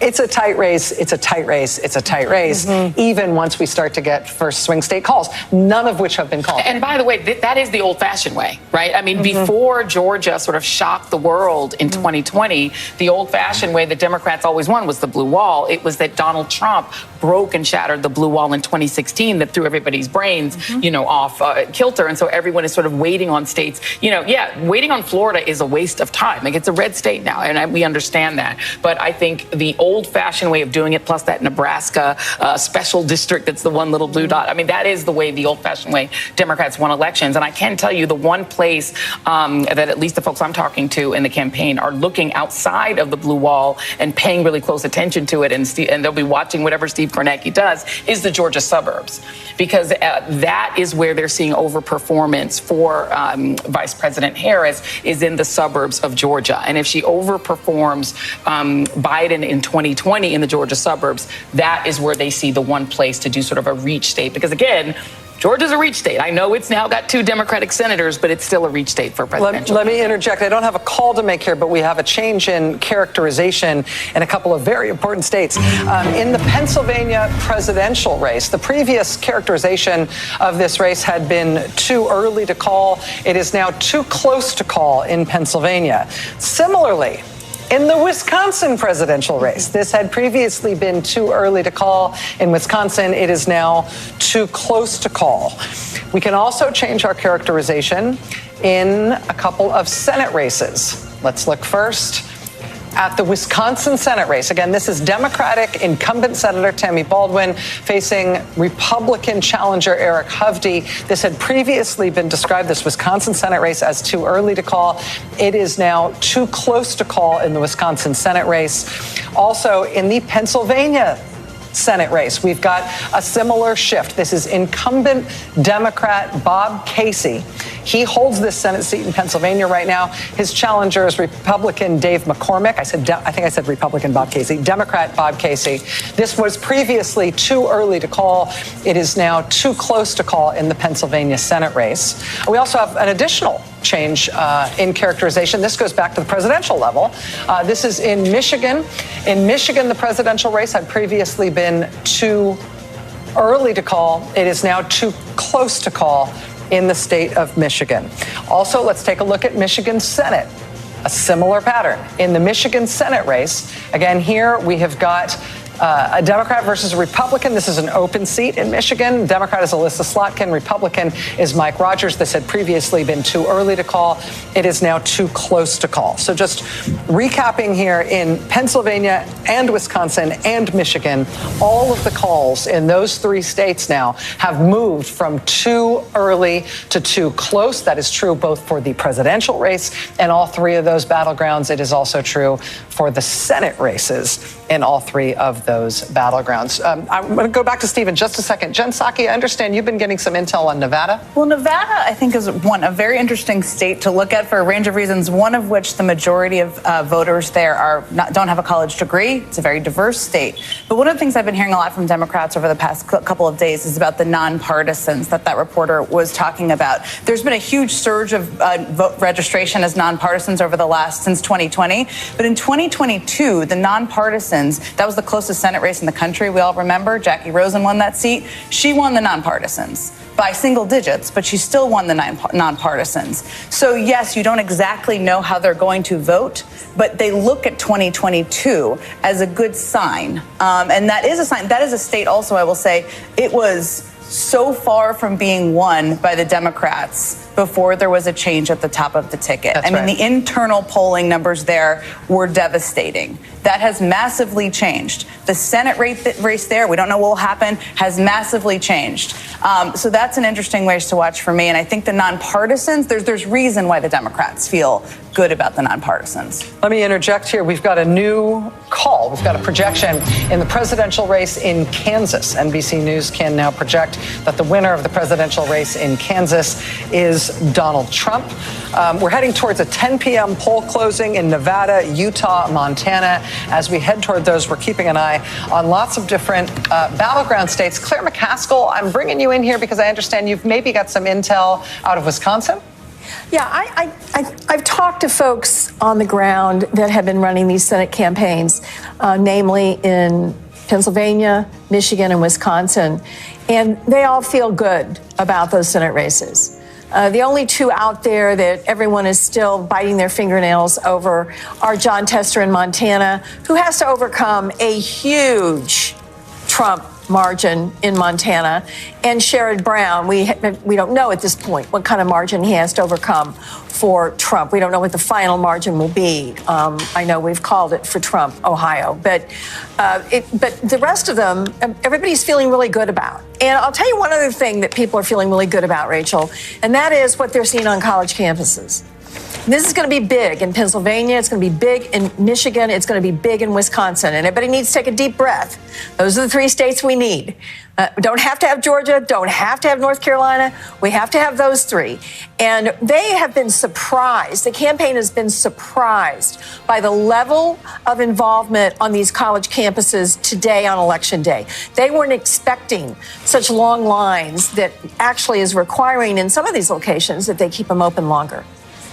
Claire, thank you for that. Much appreciated. It is, of course, like our fate as actors in this Shakespearean drama that you've got to have these swing states that are absolutely, unbelievably crucial to the outcome of the presidential race, and they also have incredibly tight-fought Senate races at a time when Senate control is going to be very, very important. Let's pass it back over to Steve. Steve, I see you've got Pennsylvania up there on your board now. What are you watching coming in? Yeah, and again, it's kind of coming in incrementally. So a lot of these counties, as I said, there's this big division between the vote by mail and the same day, and it's kind of unclear in a lot of these counties. We just don't have enough to say. But one county where we're getting real close, and I think is going to be a very big indicator here, we've talked about this, is Lackawanna County, where Scranton is, and now 90% of the vote is in. And we were looking at this a few minutes ago, and we were saying again that we expected Trump to close, to cut into the lead that Harris had. It was at about 6.5, 7 before. Now with 90%, and you can see he's cut it a little bit. It's down to 5 points. And remember what we're looking for in Lackawanna County. There's two very different ways this has played out in the last two elections. In 2016, Donald Trump got close to only about 3 points behind here. He won the state of Pennsylvania. In 2020, Democrats with Joe Biden came in and won this by more than 8 points. Biden won the state. So we were saying at the start of the night, Trump wants this number. Democrats want that number. Right now, it's sitting right in between them. It's sitting at 5. So there's still some same day to come in. Let's see this remaining 10%, what that does to this margin. Again, the same day seems to be favoring Trump. How much is it going to favor Trump? Is it going to bring it down back to this level completely? Is it going to stabilize? But that's the most complete county we have in Pennsylvania right now. And I think we said at the start of the night, it's a very key one, because this region where Scranton is, where Lackawanna County is, this is very contested political terrain. I could just show you some of the other counties here. Luzerne County, this is where Wilkes-Barre is. This is also where the city of Hazleton is. Hazleton is a majority Hispanic city. Donald Trump actually won Hazleton in 2020. Again, Trump campaign thinks it can make more gains with Hispanic voters. If they do, you'll see it here. About half the vote is in Luzerne County. And again, the same day is what's still to come here. So Trump's leading by 8 points now. He won this county by more than 14 in 2020. Question for the Trump campaign wants to get over that number. They want to improve on that number here. If the Democrats can stop them from doing that, That's a big development for Democrats. We want to go back and look at Georgia because, again, and Joy was just talking about this, the suburban support for Democrats in this Atlanta metro area. Something interesting is happening. There are some suburban counties here.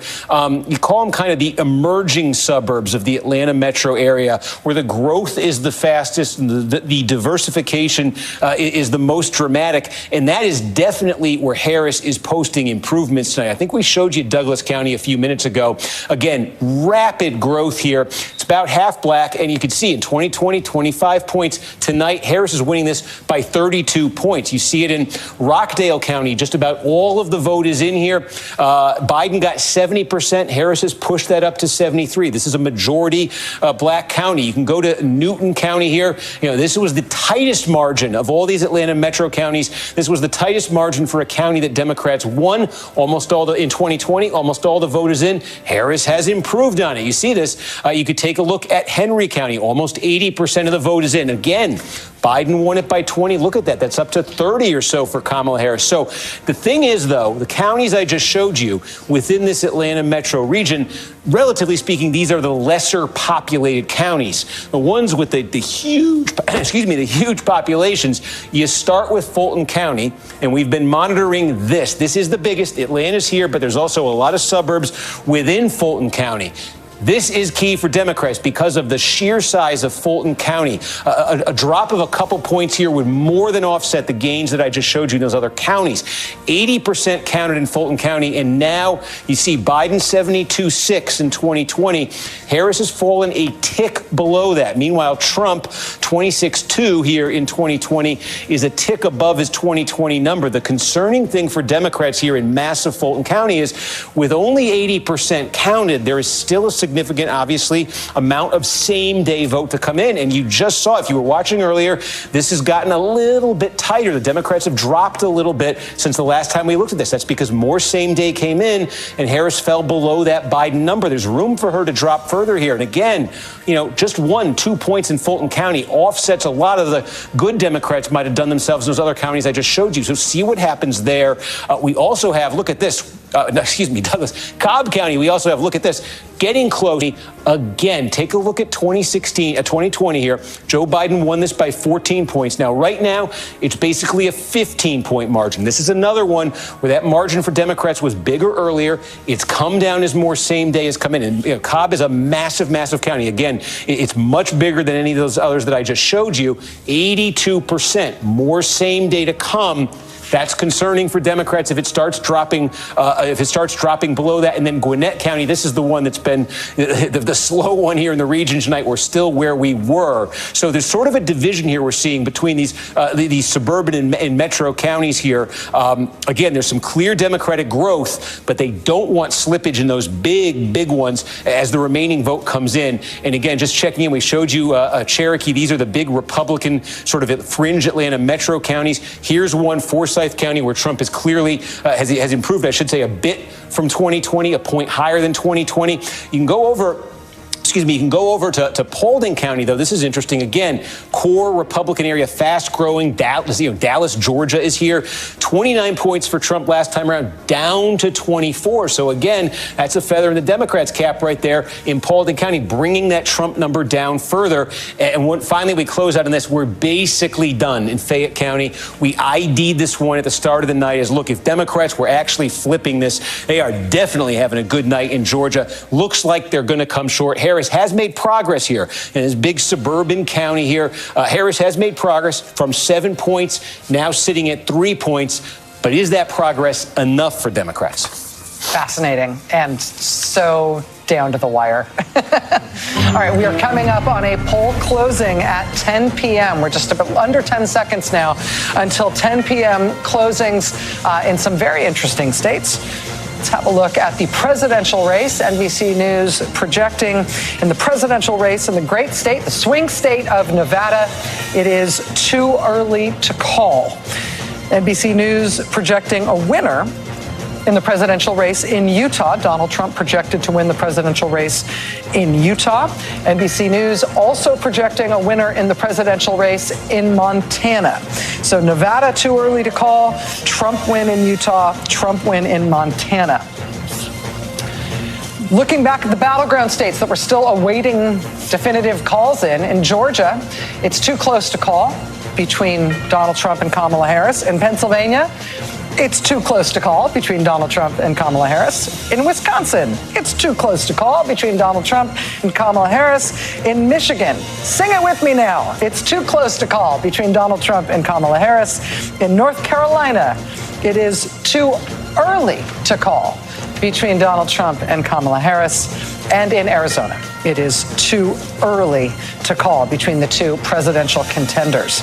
Let's look at Senate races right now, including in some of the states that have just closed with 10 p.m. Eastern time poll closings. Looking at the Senate race in Montana, incumbent Democratic U.S. Senator John Tester facing a challenge from Republican Tim Sheehy. That is too early to call. In the Nevada Senate race, where incumbent Democratic Senator Jackie Rosen is facing a challenge from Republican Sam Brown, that is too early to call. In the Utah Senate race, this is also considered to be too early to call. Let's look at some calls from Senate races from the 9 p.m. poll closings in New York State. NBC News can project that Democratic incumbent Senator Kirsten Gillibrand will be returning to the Senate for another term. NBC News can also project a winner in the North Dakota Senate race, where incumbent Republican Kevin Cramer will be returning to the Senate from North Dakota. NBC News can also project a winner in the Senate race in Mississippi, where incumbent Republican Roger Wicker will be returning to the U.S. Senate from Mississippi. This is the status of the United States Senate at this hour. Again, no surprises. 44 seats held by Republicans. That includes one net gain seat, a flip they got from the West Virginia Senate seat that was previously held by independent Joe Manchin. Democrats sitting at 34 seats right now. There are still 22 uncalled U.S. Senate seats at this hour. Whew. I mean, we don't have very many more poll closings, right? We'll have poll closings at 11 and 12 and one at midnight, one at 1 a.m. But we're not watching poll closings essentially for all the news right now. We're watching for any one of these swing states to close in on something called. The final polls were, I think the final Marist poll, right, was +4 nationally. I mean, I think that what we're seeing is what that looks like. And you take a national number and you toss it around and you think, oh, I don't know, that feels fine. I think that you said a few minutes ago, let's be blunt. Let's be blunt. I think when you watched what Donald Trump did in 2020, what Democrats were fantasizing about was a landslide victory, where he wouldn't be able to peer at a red mirage and falsely claim victory. And so some of what was wanted and desired was a sweep that in a 50-50 country where the final best poll had her +4 nationally really didn't, the data suggested that something that would disallow Donald Trump to claim victory before the results were known, that really wasn't on the table. We live in an evenly divided country and it creates anxiety, but it also requires patience. And the fact that there were still people waiting in line during the last live shot that Jacob Soboroff did, the fact that there are still people voting in the West means we really do have to do what Jen said, because we have to wait for the votes to be counted. Now, what will start to be something we keep an eye on is Donald Trump is against all the votes being counted. At least 4 years ago, that was his public position. And so I think there'll be a moment when it is very much still up in the air, when Steve is still tapping counties and we only see numbers like 34, 44, we don't have all the vote in. And I think this will become another test for the country and our patience. It's also, I think the reason there's so much anxiety is that I think, and I've gotten a fair number of these texts, and I'm sure you all are as well, it is fairly shocking. And I don't think something that should make us super proud, that despite all of the things that just we've seen in the last 2 weeks, even if you could somehow forget January 6th and an attempted coup to overthrow the country, even if you could forget taking classified documents and hiding them in your bathroom, even if you could set aside, which is very hard to set aside, an adjudication of sexual abuse against a woman and then 24 other allegations, and Jeffrey Epstein saying it was his best friend, you name it, you just think about just the last 2 weeks and the things that Donald Trump has said into the TV that people could hear him say and do, the vulgarity in front of families with young children, and the threats to do mass deportation and a violent start to his dictatorship on day one, and you name it. If all of that gets you half of the votes, 48, 49%. What does it tell you? I mean, we need to really take a step back and think about what does that say about us? I think that's right. But I think, again, going back to how the Harris campaign approached this candidacy in these 2 weeks, they sat there presuming that 49% of the country was in. They built a campaign designed to defeat a Donald Trump campaign that won over and turned out 49% of the vote. Yeah. So what you're waiting to see come in is what Jen O'Malley Dillon and David Plouffe and Stephanie Cutter and these folks envisioned to defeat a candidate who, all those things are true, but that was baked into the campaign strategy to help Vice President Kamala Harris prevail. And it assumed that 49% of the country would vote and turn out for him. Yeah. So we're waiting to see if what they built will work. And to Joy's point, one of the things that we've discovered in these last few campaigns, all of these Trump campaigns, is that these two parties do not have the same rules. It's like two football teams where, offside is a 20-yard penalty for you and it's no penalty for this other team, right? And so, the idea that if Joe Biden said the wrong word at a certain time or wasn't able to come up with the word he wanted to say at a certain time, the idea that that's worse than all the words we heard Donald Trump say, that he had no trouble retrieving from his racist thoughts about people, and to say there's no price for those. You won't lose a single voter. You might not gain a voter, but you won't lose one, no matter what you say. That is a new phenomenon, and it applies only to one party and not to the other. One thing that as Steve Kornacki keeps doing his updates to us that I think is striking and maybe striking about the evening is the rural and urban divide. And we talk about divides every presidential election cycle, but part of this, I think, is it's just a cultural different world. And I was talking to this strategist in North Carolina, he's in North Carolina, he was telling me about North Carolina. He said, really, it's like rural Alabama and Northern Virginia, and it's two states in one state. But that is true in almost every state. As we go through the numbers, we look at, can the Democrats and can Harris run up the numbers in the city and the suburbs? And then it's like, can they decrease the massive loss in the rural areas? That's where we still are, despite everything that's happened. And that has been a divide that has been the case for many presidential cycles. But to me, it's interesting. It hasn't changed. And maybe that's a kind of a look in the mirror moment, regardless of who wins. It's not, I'd say I think there's probably another layer to it, which is education. And I think when it's all said and done, what you're going to see is a huge divide over people who are college educated and not college educated. And if that is the case, what is different is that you could be seeing a realignment about the base of each party. And there are warning signs for everybody here. But if the working class, non-college educated voter is now increasingly a Republican voter, Democrats have to rethink the way in which they sell their policies that absolutely benefit working class Americans and in a targeted fashion. But, I was in Saginaw, Michigan at a union hall, and these union voters who are working on infrastructure act jobs that Joe Biden and Kamala Harris literally created for them did not know who they were going to go vote for. And that, to me, suggests that the Democratic Party needs to do a much better job of selling its achievements to working class voters. And working class voters also need to be more engaged in understanding the chasm that separates these two parties in terms of policy. Particularly since one of the candidates is being bankrolled by a billionaire right now. Exactly. And can I just say very quickly? We're doing a call. Yes, do a call. This is the time when I feel least bad about interrupting you. I'm sorry. All right, we do have a projection. NBC News can project in the presidential race in Colorado that there is a winner in Colorado, that Kamala Harris has won the state of Colorado.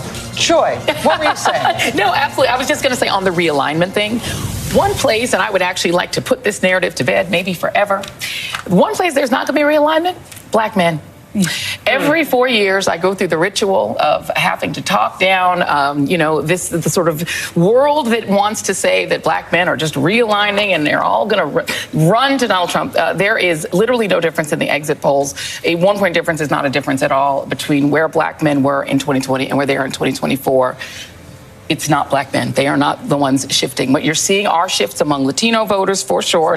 But you are not seeing shifts among black men. Please stop saying black men. The only area supporting Trump. There has been some, which just seems like an outlier, is Wisconsin, where there's but again, it's exit polling. So what do we know? Yeah. I want to go over to Steve Kornacki because a rumor has floated its way to me, which is that a whole bunch of vote just came in from Arizona. Yes, absolutely. And this is how it goes in Arizona. They get to that 10 o'clock Eastern hour, and suddenly what you get out of, remember here, Maricopa County, that's what you're looking at right here where Phoenix is, more than 60% of the vote in the entire state is in here, and Maricopa County all at once releases this, more than half of its vote. Now, let me tell you what you're looking at here, because if you remember from 2020, the story in Maricopa and in Arizona is very distinct buckets of votes that come in at different times and that have very different looks in terms of which party they favor. What you get first and what you're looking at in Maricopa County, this is all of the in-person early vote, and this is all of the absentee, the mail-in vote that was received by last Friday. So that is what you get first here. That's what you're looking at. What will then happen in Maricopa County over the next few hours is they will count up the same day vote, the folks who went and voted today. That's typically a Republican-friendly batch of voters. So you'll see in the next few hours these numbers change, and then you will have the majority of the vote in Maricopa County will be in, and then we will wait. Because every night now, going through the week, they're going to work through the rest of that vote by mail, the stuff that came in on Saturday, on Sunday, but stuff that was dropped off today. There's still a lot of that to come. But as a starting point, if you compare this to 2020, when this number came out in 2020, Joe Biden had a high single-digit advantage over Harris in that initial batch in Maricopa County. If you remember, the story in 2020 all week was Trump trying to play comeback in Arizona. This is his starting point now in Maricopa. Also, the other big population center in Arizona, this is Pima County, where Tucson is. This is the more Democratic of the two big counties here. Again, basically the same deal. You've got this initial batch here that's half the vote. Again, Biden, you can see where he ran here in 2020. You can see what Harris is getting right now. But what will still be coming out later tonight in Pima will be that same day vote. So we'll see how that affects the count. And again, in Arizona, if we get through tonight and this thing is still very, very close, you're kind of locked in probably for a few days of results just because of that pace where once a night you'll kind of get updates from these counties. So the question here obviously is if somebody gets a clear advantage, this is the statewide number right now. Half the vote has been counted out. We'll see in the coming hours if there's clear separation between these candidates at all. Otherwise, it could take some time there in Arizona. I want to return to Pennsylvania because I think we've got a pretty big development here in part of the story we've been following all night. We have been flagging Lackawanna County, big one where Scranton is, heart of Northeast Pennsylvania, a very contested region here politically. And the question has been, what would this land at? And you're now basically looking at it. This is probably it in Lackawanna County. And Kamala Harris is going to, this is where Scranton is. Kamala Harris, you see, winning this by 3 points over Donald Trump. But remember, we were using this as a gauge because in 2020, Joe Biden won this by 8.5 points, won the state. In 2016, Donald Trump lost this only by about 3.5 points, 3.4 points. This was a winning combination for Donald Trump. He won the state. This was a losing combination for Donald Trump. Tonight, at 3.1 points, his loss here in Lackawanna County is actually a little bit less than the 2016 margin. This was one of our key questions in Pennsylvania tonight. Would Donald Trump get back to his 2016 level in a big blue-collar county like this? Because there are a lot of big blue-collar counties like this throughout the contested northern tier of the battleground. This I'm flagging for you because we said it at the start of the night. We'd use this as a bellwether also because this is now the complete one. We've been looking for complete counties. We've got a complete county here. So that's what it lands at right there. That was the question we asked. We now have an answer. Luzerne County, another biggie. Again, this is all big blue-collar counties, northeast Pennsylvania. slowly getting that same day, that election day vote counted up. Trump's lead now is 11 points. This is where Wilkes-Barre, Pennsylvania is. He needs to hit this number and probably surpass it. So, keep an eye as this remaining vote comes in. But like Lackawanna, that's what we're looking at. One other thing to note here. Now, look, half the vote is in. Philadelphia County is the same thing as Philadelphia City. They're the exact same thing. So that's what you're looking at here. We got half the vote in. And you see, Harris is going to win this thing in an absolute landslide. The question in Philadelphia has been the margin. Because what we saw in 2020 was ever so slightly, even as Democrats won the state and improved on 2016, Joe Biden actually lost a little bit of ground in Philadelphia. And the reason he lost a little bit of ground in Philadelphia was Donald Trump performed a little bit better in some heavily Hispanic parts of the city. So the question, another key question tonight has been, do Democrats win that back? Do they win back the ground they lost? Do they lose further ground? Now, you can see Biden won Philadelphia 81-18, essentially, in 2020. And right now, it's 79-20. The key is this, as they count up, I keep saying the same day vote. I'm saying that because we know the same day vote is favoring the Republicans a bit. So when I say they're tallying up the same day, there's an expectation there that it's the best numbers for Trump that are still being tabulated right now. The twist in Philadelphia, though, is they still have tens of thousands of vote-by-mail ballots. And we expect at about midnight that they're going to release that second batch of vote-by-mail ballots. So as we get closer there, we're going to follow this and see if Trump can maintain this 20%, maybe even he grows it. That would be fantastic news for him if he does that. But at about midnight, a very big batch of what are going to be very Democratic-friendly votes are going to come in. And so that may answer or really get us close to an answer on this other key question we're asking in Pennsylvania. Are the Democrats able to hold what they have in Philadelphia and maybe even win back the lost ground from 2020? Or does Trump make further inroads? Because, again, this is a county where the Democrats won by about 470,000 votes in 2020. They want to hit that margin. They want to go higher on that margin tonight. So that's the drama in Philadelphia as this other half of the vote comes in. And we could just zoom right out and see. Oh, I was going to zoom out and show you the running statewide total, and I clicked Ohio for some reason. There you go. A little bit more than half statewide. That is Trump's lead statewide, but it's very spotty in terms of where you're seeing votes. Oh, there's one more I did want to flag for you. This is Cumberland County, because we do have about 3/4 of the vote in here. Why Cumberland County? Because we don't talk much about it, but there's a lot of population in this region of Pennsylvania. You got Lancaster County, you got York County. Here you got Cumberland County, Carlisle, Pennsylvania's in here. This is actually, you see red right now, this has been a growth area for Democrats. There's a lot of fast-growing suburbs in here. Again, demographically very conducive to the Democratic coalition. Right outside, right across the river from Harrisburg, Pennsylvania. So Democrats made gains here in 2020. This was actually a very good performance for Joe Biden. Now, you see with almost 3/4 of the vote in, Trump's a little bit short of that number. That was a bad number for him, and he's a little bit short of it now. But this is the thing to look for. With all of this remaining election day vote still to be counted, we just saw this happen in Lackawanna County. Is that going to happen in Cumberland County? Is Trump going to gain enough that he hits that number and surpasses that 2020 number? This is the kind of place where his campaign needs to win back ground that they lost in 2020. This is a big part of why, or a significant part of why Trump lost Pennsylvania in 2020. So we're going to follow that as it continues to come in. And I can also note Butler County. This is red. Obviously, it was heavily in the news this summer with that Trump rally. Believe it or not, Butler County in the Trump era, which started in 2016, while it's still deeply red, has actually gotten less red. This has been a bit of a growth area, suburbs right outside Pittsburgh, some rural areas too. The Democrats actually, I'll just show you, put it up on the screen here. This was actually a bit disappointing for Trump in 2020. Just go back here and you take a look. He won it by 37 points in 2016, only 32 in 2020. This is a place where Democrats would like to make more gains. Right now, it's basically exactly where it landed in 2020. And again, there's not a ton but there's more of that same-day vote to come. And this is, again, the kind of place where the Trump campaign's goal coming into tonight would be to stop those losses that they were suffering, to stop that decline and maybe gain some ground back. So, with most, not all the vote in Butler County, it doesn't look like they're going to fall back any farther.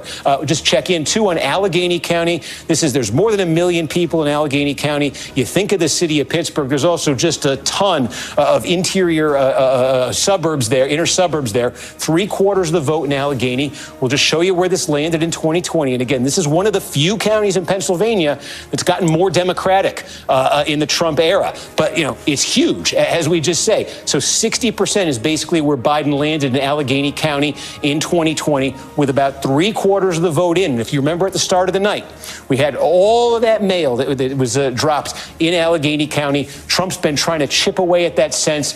We got to see with this remaining 25% of the vote if he can get back to that 2020 level here. Democrats really want to grow this. The other question we're going to try to get an answer on here, too, is if there is remaining vote by mail in Allegheny County, because we say that's the wild card in Philadelphia now. We're going to check on that in Allegheny County and in Pittsburgh. But these are places, where Democrats just depend on big margins and where Harris is going to need even bigger margins, by a few points to offset potentially, for instance, what Trump just did in Allegheny County. In Lackawanna County, excuse me.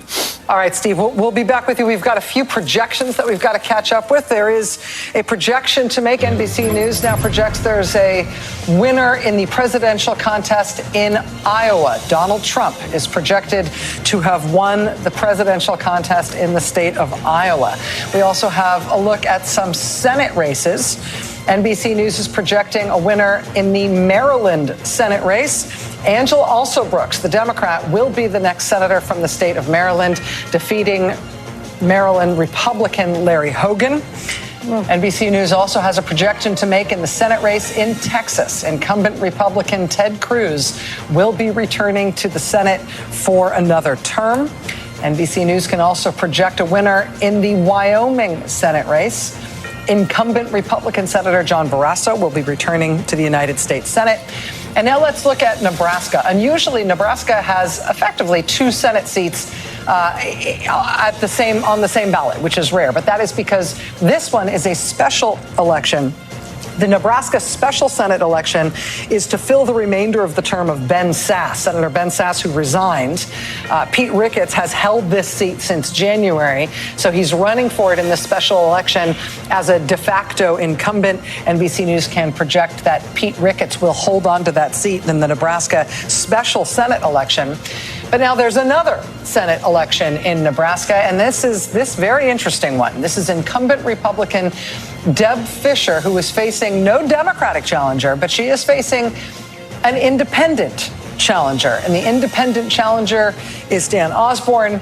At this point, this is too early to call in this Senate race in Nebraska. Again, of the 2 that were on the ballot, this one too early to call, even as the special Senate election in Nebraska. The other Senate election in Nebraska has been called for the Republican incumbent. Lawrence. And that is now, with the Texas seat staying with Ted Cruz, Nebraska is now the only possible loss of a Republican Senate seat that remains for tonight. And that could be serious. Are you surprised by the Colin Allred Ted Cruz result? No, you can't be. To every election, it looks like someone might be able to get it in Texas, Beto O'Rourke, every time, and they come close. And so, who knows? Maybe it's next time. And you can't be surprised if the Democrat comes in second in Texas. You're just not allowed to be surprised by that. Right. And it's a question of, how much ground did they gain this time? Yeah. Well, I think it's also understanding the electorate, right? The assumption would be demographic change favors Democrats. If it's becoming a browner state, there's a bigger Latino population. And we know from Paula Ramos's amazing reporting on the ground in Texas, just because someone is brown, just because someone's Latino does not necessarily make them an acolyte of the Democratic Party. And I think there's some real, We don't know how this is all going to shake down on race, but I think there's going to be some really interesting analysis that is going to need to be done in the coming weeks and months in terms of what kind of coalitions are being built, either intentionally or unintentionally in the 21st century. But Texas is also a state. I mean, we talked a little about realignment before. It made me think about when I worked on the Kerry campaign. I mean, he would still say to this day that he would be president if not for Ohio, which is kind of how it goes. But that was a state that we were waiting. That was the state that determined that night that he was going to lose. That is no longer a state we're watching with the on the edge of our seat seriousness. Texas, and I agree with everything you just said, Alex, but it is still a state where maybe it's 4 years, maybe it's 8 years. That's a state where if Democrats continue to organize, they're betting at some point it couldn't come into their column. It's the same. We don't know what's going to happen in Georgia and North Carolina. But those are more purple states now for Democrats than Ohio is. So there has actually, over the last 20 years, been a complete realignment of the states in the country that are leaning each way. And that's kind of interesting. And Texas it's the big whale. I don't know what to call it. It's the one Democrats have wanted for a long time, but it still keeps moving each cycle. It's also a very voter suppressed state, and the focus of voter suppression coming from that state capital is Harris County, where Houston is, and they are relentless in it. And that is also the largest single physical number of black voters in any county other than Cook County in Illinois. That's the largest number of black voters available, and they are deeply suppressed in terms of their ability and access to the ballot. So Democrats would have to do a lot of work there in terms of voter suppression and also voter motivation as well. And you have to, I mean, this is the thing. You can't just reappear every 4 years. This is true with every demographic group. But the reason why Georgia is a baby blue state, as I'll continue to call it, is because Stacey Abrams organized, and then John Ossoff organized, and then Latasha Brown. Warnock and Latasha Brown. They all continued to organize. They're on the ground. The reason we're even talking about North Carolina is because they have this amazing state party chair who's like 26 or 27 years old, and because they have a great governor's candidate. It's because they're organizing there and they're not leaving and coming back every 4 years. And the Poor People's Campaign, which is like, I think they did like 900 some thousand, Texans. I mean, you've got people that have been in there trying to organize that state and change it. And the thing that's sort of sad about my old state of Florida is that kind of organizing kind of vanished with the money. And now Nikki Fried, who actually is doing heroic work trying to organize Florida, but it's not a state that the National Party invests in anymore. Whether that, the money that used to go into Florida is now going into Georgia, North Carolina, and Arizona. I'll only say this one more time. And there's 7 million people who do not vote in Texas because they know the Electoral College outcome of every presidential election. That's it. Yeah. And so within that 7 million who don't vote, there's a possibility that we will never get to because the Electoral College locks down a voter suppression system that is better than anything anyone's come up with in the modern day. Yeah, and in Florida, it's about 5 million people who did not vote in this election. They just don't vote. Let's just give a ray of sunshine to California. California could determine that who controls the House. Yes, for sure. So I hope people are voting. If they can still vote, my space-time continuum. If you can still vote. But there are states like that where people hopefully are voting. And to sort of synthesize a little bit of what you guys are saying, in Texas, the unmotivated voter who thinks my vote is not going to matter may be thinking about the presidential race. But the reason that Texas may not matter in the Electoral College and it may not be competitive in the Electoral College may be because of state policies that are outrageously voter suppressive, which you can change by voting in state legislative and other state-specific races, regardless of what's happening with Texas's electoral votes. And so there is a sort of civics education and a civics awareness and a civics organizing effort that is about changing the way your state is governed so that your vote will matter to the rest of the country. Gary Chambers has been doing heroic work about this in Louisiana. He literally posts every day what the voter turnout is, particularly among black voters. This is percentage-wise the largest, other than Mississippi, share of African-American voters. And the voter turnout sometimes is 10% or 12%. And it's that people have given up, forgetting that they just elected a 2-term Democratic governor and that control over things like abortion policy. So, right, if you're saying that abortion policy returns to the state, you might want to control who runs your state. And you might want to think more about that. But voters are not thinking at that level of, it's not even 3D chess, it's just regular chess, right? That your state votes. And again, to get back to the mama-directed voters, which are my voters, my grown children, my kidults, my Jason and my kidults, like I'm not JD Vance, so I don't just claim it's just one parent that has the kids, both parents have the kids. Our kidults live in blue states. They don't all live in the same state, but one lives in California. And the way that I've had to lobby them to vote when they say, my vote doesn't matter, I'm in a blue state, it doesn't make a difference, is to explain to them, wait, there's this ballot initiative on your ballot. And to tell them you're going to shame them on television. Well, we have a family phone plan, and if you want your phone to actually work, you're going to have to comply. I've got that also works. 2 updates for you. First, on this bomb threat thing that we have been talking about, the Maricopa County Sheriff's Office has issued a statement in response to reports of an investigation of a bomb threat to the Maricopa County Recorder's Office. They say these bomb threats, again, are not credible, but they are investigating, again, at the Recorder's Office. Also, 9 polling states and the Navajo Nation in Apache County, Arizona, have been allowed to remain open for 2 hours longer. NBC News is reporting that the FBI is tracking and investigating bomb threats. Again, hoax bomb threats, no real bombs. Bomb threats attributable to Russian email domains in the states of Georgia, Wisconsin, Michigan, and Arizona, including the Navajo Nation.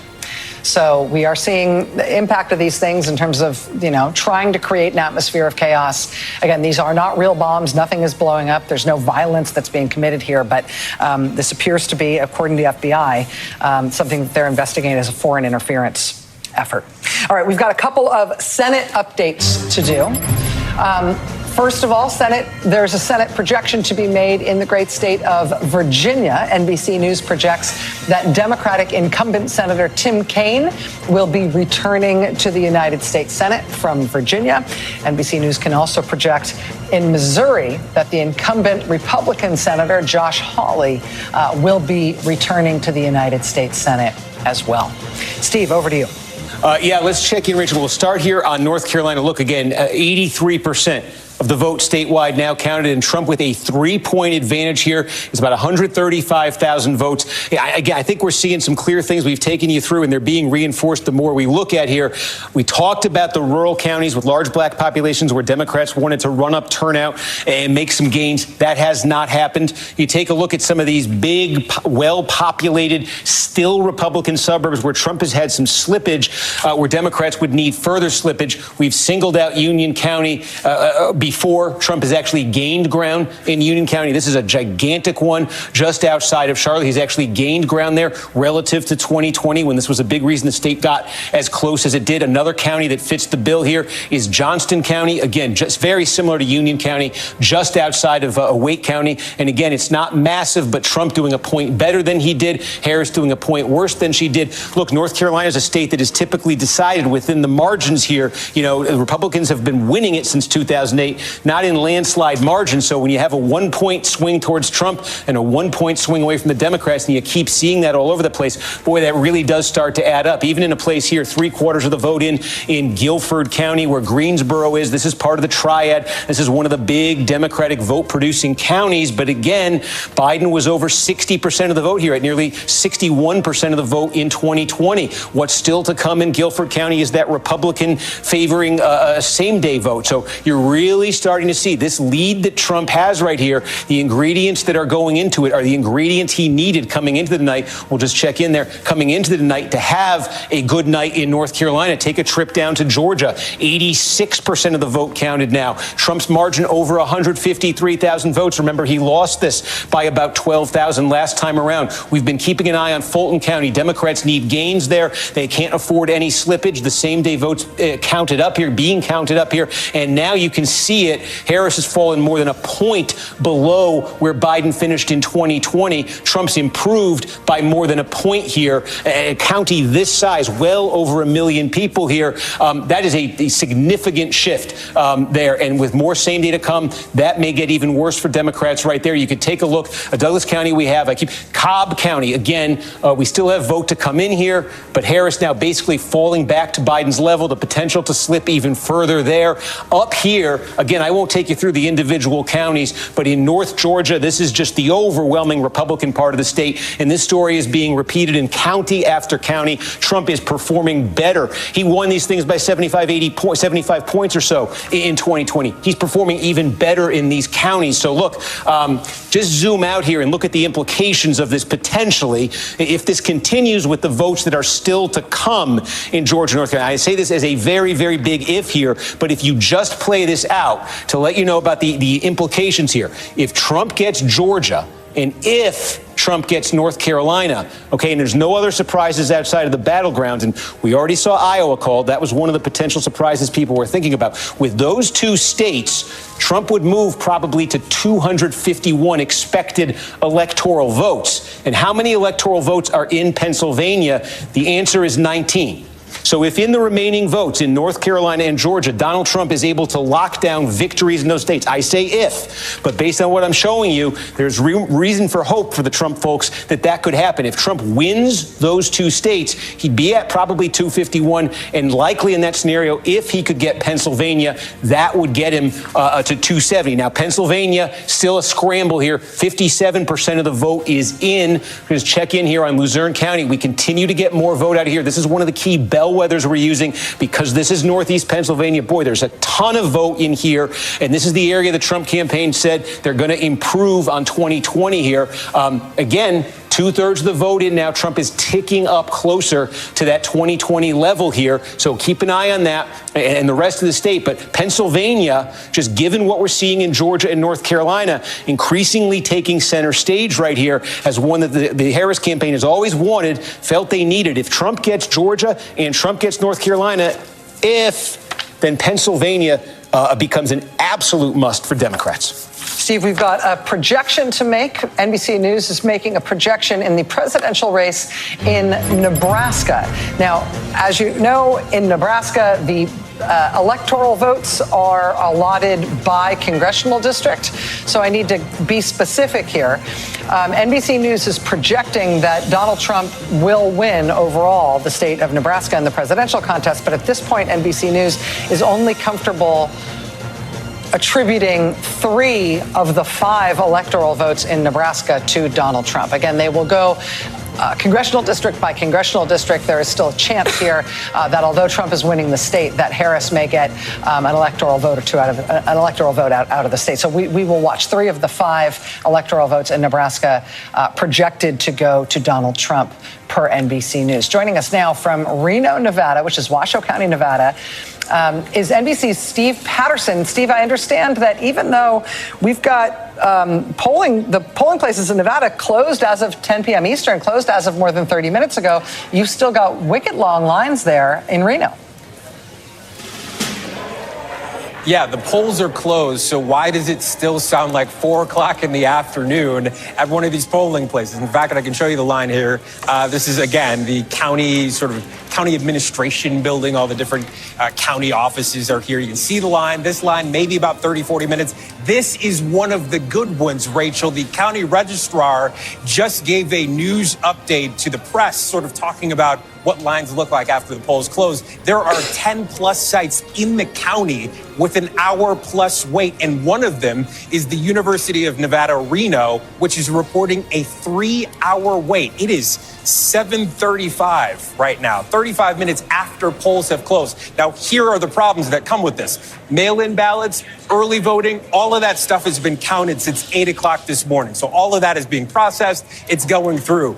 But in-person votes that were cast today, that are still being cast, those cannot be counted until the last person in Nevada has voted. And we won't know any of the data until the last person in Nevada has voted, which means we won't know anything, 0.0% reporting until at least 3 hours from now, because we're also hearing this is happening in other places around the state. So not good news if you like sleep, great news if you're a fan of coffee. Rachel. Steve, just to be clear, the long lines there, if we are still looking, as you said, at 3 hours, we're already more than a half an hour past when polls are supposed to close in Nevada. If we're looking at 3 hour plus lines, just to totally underscore what you're saying, the state will not report a single vote. They will not report any data at all until the last person has voted. So even if they've got a lot of stuff tallied, they've been working all day, they've got all that stuff banked essentially in terms of knowing who's cast votes, we won't hear anything from the state at all until the last person's out of line. You hit it exactly, Rachel, Wow. which is, it's good news because this does not indicate that there is a voter problem, does not indicate that there's necessarily fraud or a problem with the system. It just means that there are simply incredibly long lines. We don't know if that is an indication of something that is a problem. The bad news is, of course, that does mean we won't know anything until the last person in Nevada has voted. We don't know where that person is, but I imagine that that person is in one of these ridiculously long lines as we speak. Wow. Rachel. Steve Patterson, thank you. And if you are within the sound of our voice and you are waiting in one of those long lines in Nevada, do not be dissuaded by the fact that your polling places were supposed to have closed a long time ago and the line still seems long. If you are in line, you can vote. And if you are in line, you better vote because you've already committed. You don't want to go home and say, I got bored. You'll never live it down. Honestly, You don't get the sticker. stay in line. Also, you don't get the sticker, which is the shame. It's just, I mean, it's irredeemable. Let's go to our friend Simone Sanders Townsend. Simone, I understand you've got a little bit of new intel out of Georgia. Yes. So in Georgia, Fulton County and Gwinnett County. Fulton County was one of the counties that Steve just had up on the board. They were both targeted by those bomb threats. Again, to reiterate, there were no actual bombs, but I'm told that it shook people in the state and in those counties in particular. And folks who are, I've talked to 3 different people at this point who are familiar with the numbers, who are familiar with the boiler room, and they say that Gwinnett and Fulton County, for the vice president, she needs to overwhelm Biden's numbers. And right now, as they stand, she has not overwhelmed them. By overwhelm, I mean she needs to do better than Biden did in Fulton and Gwinnett counties. Now, they cautioned that Fulton County's all the way in, and neither is Gwinnett County. People are still voting. There was a concerted effort in Georgia as well, in those counties affected by the bomb threats, to encourage people to stay in a line, to go back to the polling places. So I don't think we can discount the effect, if you will, that these threats that, again, are not real. There are no bombs have been found to our knowledge thus far. That's what the FBI is saying. That's what Tom Winter is saying. And you know, I'm going to repeat what Tom Winter said because he's very well sourced. But it did affect how people were feeling on the ground the day of. Wow. Simone, thank you very much for that. Again, the FBI is investigating bomb threats in multiple states. We've also seen, I've been looking at some of the local press in Georgia. The Atlanta Journal-Constitution is headlining what they say is concern that has been expressed to them, sharp concerns expressed to them by the Harris campaign about the potential effect of these bomb threats. Again, there aren't bombs. There are just bomb threats being phoned in order to disrupt and clear out polling places. We've seen a number of both court-adjudicated and election administrators deciding to keep places open longer than they otherwise would have been, because those places had to be cleared out. But there's always, of course, the threat that somebody who has to go home when they're sent home when a place is evacuated, or somebody who's deterred from going in the first place, might not come back once the all clear is given. All right, looking ahead, at this point, it's 10:41 on the East Coast. We're heading toward a few more poll closings at 11 o'clock, 12 o'clock, and 1 a.m. Steve, though, is not waiting for poll closings. He's just watching the vote come in.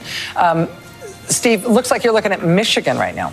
Yeah, in Michigan, and again, it's very scattered here, but there are a couple of big places I want to look at because they might be offering us some clues. Again, we say with some of these bigger counties, we have questions going into the night, specific questions about counties that, you know, could be extrapolated potentially more broadly. Meaning, let's take a look here at one of the biggest. We flagged this one at the start of the night. This is Oakland County. This is a big, giant suburban county just outside Detroit, and this is of the 2 big suburban counties just north of Detroit. This is the Democratic one. This is the one, you know, with a lot of college-educated, higher income types, a lot of bedroom communities here. So look at this. 2/3 of the vote is now counted in Oakland County, and Harris is winning. The Democrats are supposed to win here. Her margin's inside 10 points. It's less than a 50,000 vote raw vote margin here. I want to show you what this does in the context of other recent races. In 2020, this was a 14-point win for Joe Biden. And in 2016, this was an 8-point win for Hillary Clinton. And I don't think I need to tell you, this wasn't enough to win Michigan for Hillary Clinton. This was more than enough for Joe Biden to win Michigan.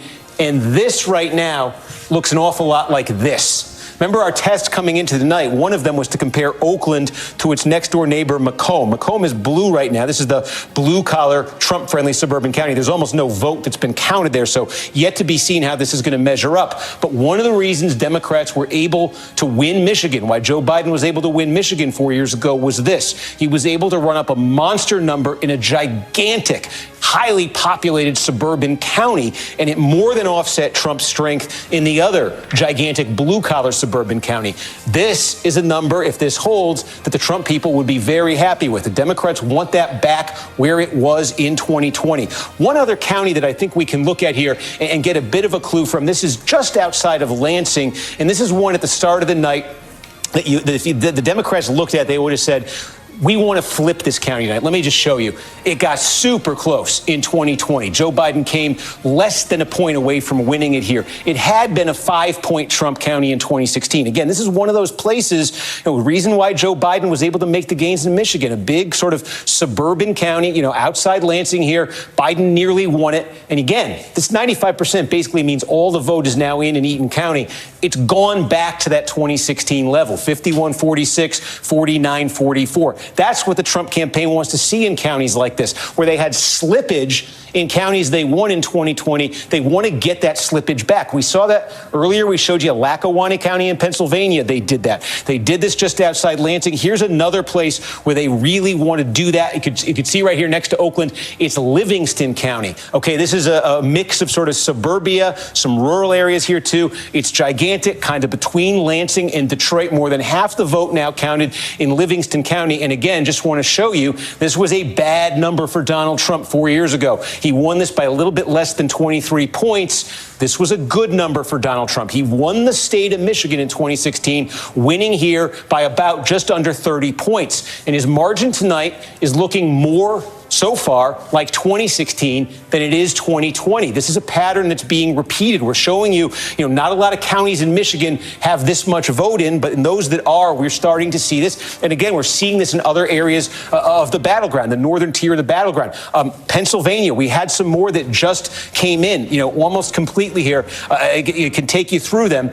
You can start right here, Berks County. Okay, this is where Reading is. One of the things we talked about, Reading has the highest concentration of Hispanic residents of any city in Pennsylvania. The Trump campaign said, we are going to make gains with Hispanic voters. The national exit poll is showing Trump making substantial gains with Hispanic voters tonight. I've seen counties way outside the battleground with large Hispanic populations where Donald Trump has made dramatic gains tonight. Some in Virginia, Hudson County, New Jersey is another. And here in Berks County, again, with one of the larger Hispanic populations in Pennsylvania, here's Trump with just about, that's basically the vote here, winning it by 13. Look at that. 4 years ago, he won it by 8. This is exactly what the Trump campaign said it was going to do in a place like Burke County. It was going to take that and it was going to make it double digits. They've made it double digits in Burke County. We check in on Luzerne County. And again, we've been talking about this one. As that same day vote comes in, this is Wilkes-Barre, this is Hazleton, another county with a substantial Hispanic population, one of the highest in Pennsylvania. Now Trump has hit his 2020 number there, and he's got a long way to go here. All that vote that's still to come in, we expect to be election day vote. The pattern, the trend is pretty clear here. So again, you're seeing Trump in good position in one of those big counties, densely populated counties in northeast Pennsylvania. Take a look down here at Cumberland County. We talked about this one a little while ago. This was a big hope for Democrats in Pennsylvania coming into tonight. Again, 95% means basically it's all in Cumberland County. Again, 2020 looked like this. It's basically the same. It's a fraction of a point different. But that's a win for the Trump campaign because in the context, look at this, it was an 18-point race. Trump won here by 18 points in 2016. Democrats made a huge jump. This was one of their biggest in the state in 2020, bringing it down to 10. They wanted to keep this going tonight. They didn't. Trump was able to stop the losses in Cumberland County. So again, that's something that encourages that his campaign exactly wanted to see right there. We're starting to get Erie County. Again, this would be the vote by mail in Erie County. The story we've been talking about elsewhere now is going to play out in Erie. This is the bellwether. It's one of the two that switched sides to Biden in 2020. The name of the game in the final 2/3 of the vote is, can Trump catch Harris with the election day vote? Just checking in on Philadelphia, we're up to 2/3 of the vote now in Philadelphia. And again, this is just Philadelphia, the city. And again, I think this is becoming a bit of a theme we're seeing in multiple states now, the Hispanic vote. Why did Trump make some progress? It was small, but it was there in Philadelphia in 2020. It was because he improved with Hispanic voters in Hispanic areas of the city. With 2/3 of the vote in Philadelphia now, it's 77-21. Well, that looks terrible, but compare that to 2020 and look at that. Trump is running 3.5 points better in Philadelphia than he did in 2020. Harris now 4 points off the Biden number. There is more mail to come, more vote by mail to come in Philadelphia. That will be a boost to Harris, but there's also more same-day vote to come. And you can see Trump is running above his 2020 levels there. So where this lands, the Trump campaign's goal in Philadelphia was basically get that Biden number under 80%. So far, they're on course to do that. There's the wild card of the mail there. That adds a lot of volatility to this. But again, you're starting to, as these counties fill in, you're starting to see some patterns, and patterns you're not just seeing in one state, you're seeing them in multiple states right now. Steve, thank you. We've got a few calls to give you an update on. First, a Senate race. NBC News has projected that in the Senate race in New Jersey, the Democrat Andy Kim will be the next U.S. Senator from the state of New Jersey. NBC News can also make a projection in the governor's race in New Hampshire. And this was an interesting one to watch. In the end, it looks like it will be Republican. Former U.S. Senator Kelly Ayotte will be the next governor of New Hampshire. The current governor of New Hampshire is Chris Sununu, an incumbent Republican. The Republicans are really hoping to hold on to this governor's seat. And in Kelly Ayotte's victory in New Hampshire, they have done so. One other projection for you, and it's a ballot measure, this one in Colorado. This is one of the 10 states that has an abortion rights measure on the ballot in Colorado. This is Amendment 79. It's a right to abortion and insurance coverage. It's a related matter. NBC News projects that the abortion rights measure in Colorado will pass. So we're heading up toward the 11 o'clock hour. We'll have poll closings in California, Idaho, Washington, and Oregon. And things are starting, I would say, to come into focus because it's later, but we still have not a single swing state called. Yeah, one thing I will just say, I'm not trying to be rosy all the time at all, but this always happens on election nights where the bigger cities where Democrats have the bigger share of the vote come in later. And there are a lot of places, Grand Rapids, Michigan, a bigger chunk of Philly, Dane County in Wisconsin. We don't know what they'll be, but we got to wait and see what they are. Before anybody starts drinking on their couch or whatever they need to do. They're already doing that. They already do. Can I add just one other thing? Because we talk a lot about national security issues. They don't always get front and center attention. Andy Kim, who you just mentioned, he is a former national security official, worked within the Obama administration. Alyssa Slotkin, we don't know what's going to happen in that race. That's her background as well. We'll see what happens in California with Adam Schiff. But it's interesting because we're also seeing sort of a bit of a changing of the guard of some new people potentially in the Senate who do come from a background where they care deeply about global norms, where they care deeply about defending them and talking about them and elevating them. And that's an interesting part of the story, maybe a positive one. I will also say that Andy Kim is also just like kind of an awesome public servant. Yes. And obviously, one of the things we've talked to him about him here on MSNBC was this very poignant thing that happened on January 6th, where he took it upon himself to clean the Capitol in the wake of the insurrection. But also just like both well-spoken and like compassionate, like a solid leader, and to see him move into that sort of next tier of Democratic leadership, particularly after the mess that was the Bob Menendez conviction, it just like good on New Jersey. You'll never be sorry that you've got Andy Kim representing you in the United States Senate. Sure. So that's a good one. As we head towards California, Idaho, Washington, Oregon, again, these aren't states that are thought of as swing states in terms of the presidency, but they're going to be really, really important, particularly in terms of who's in control in the United States House.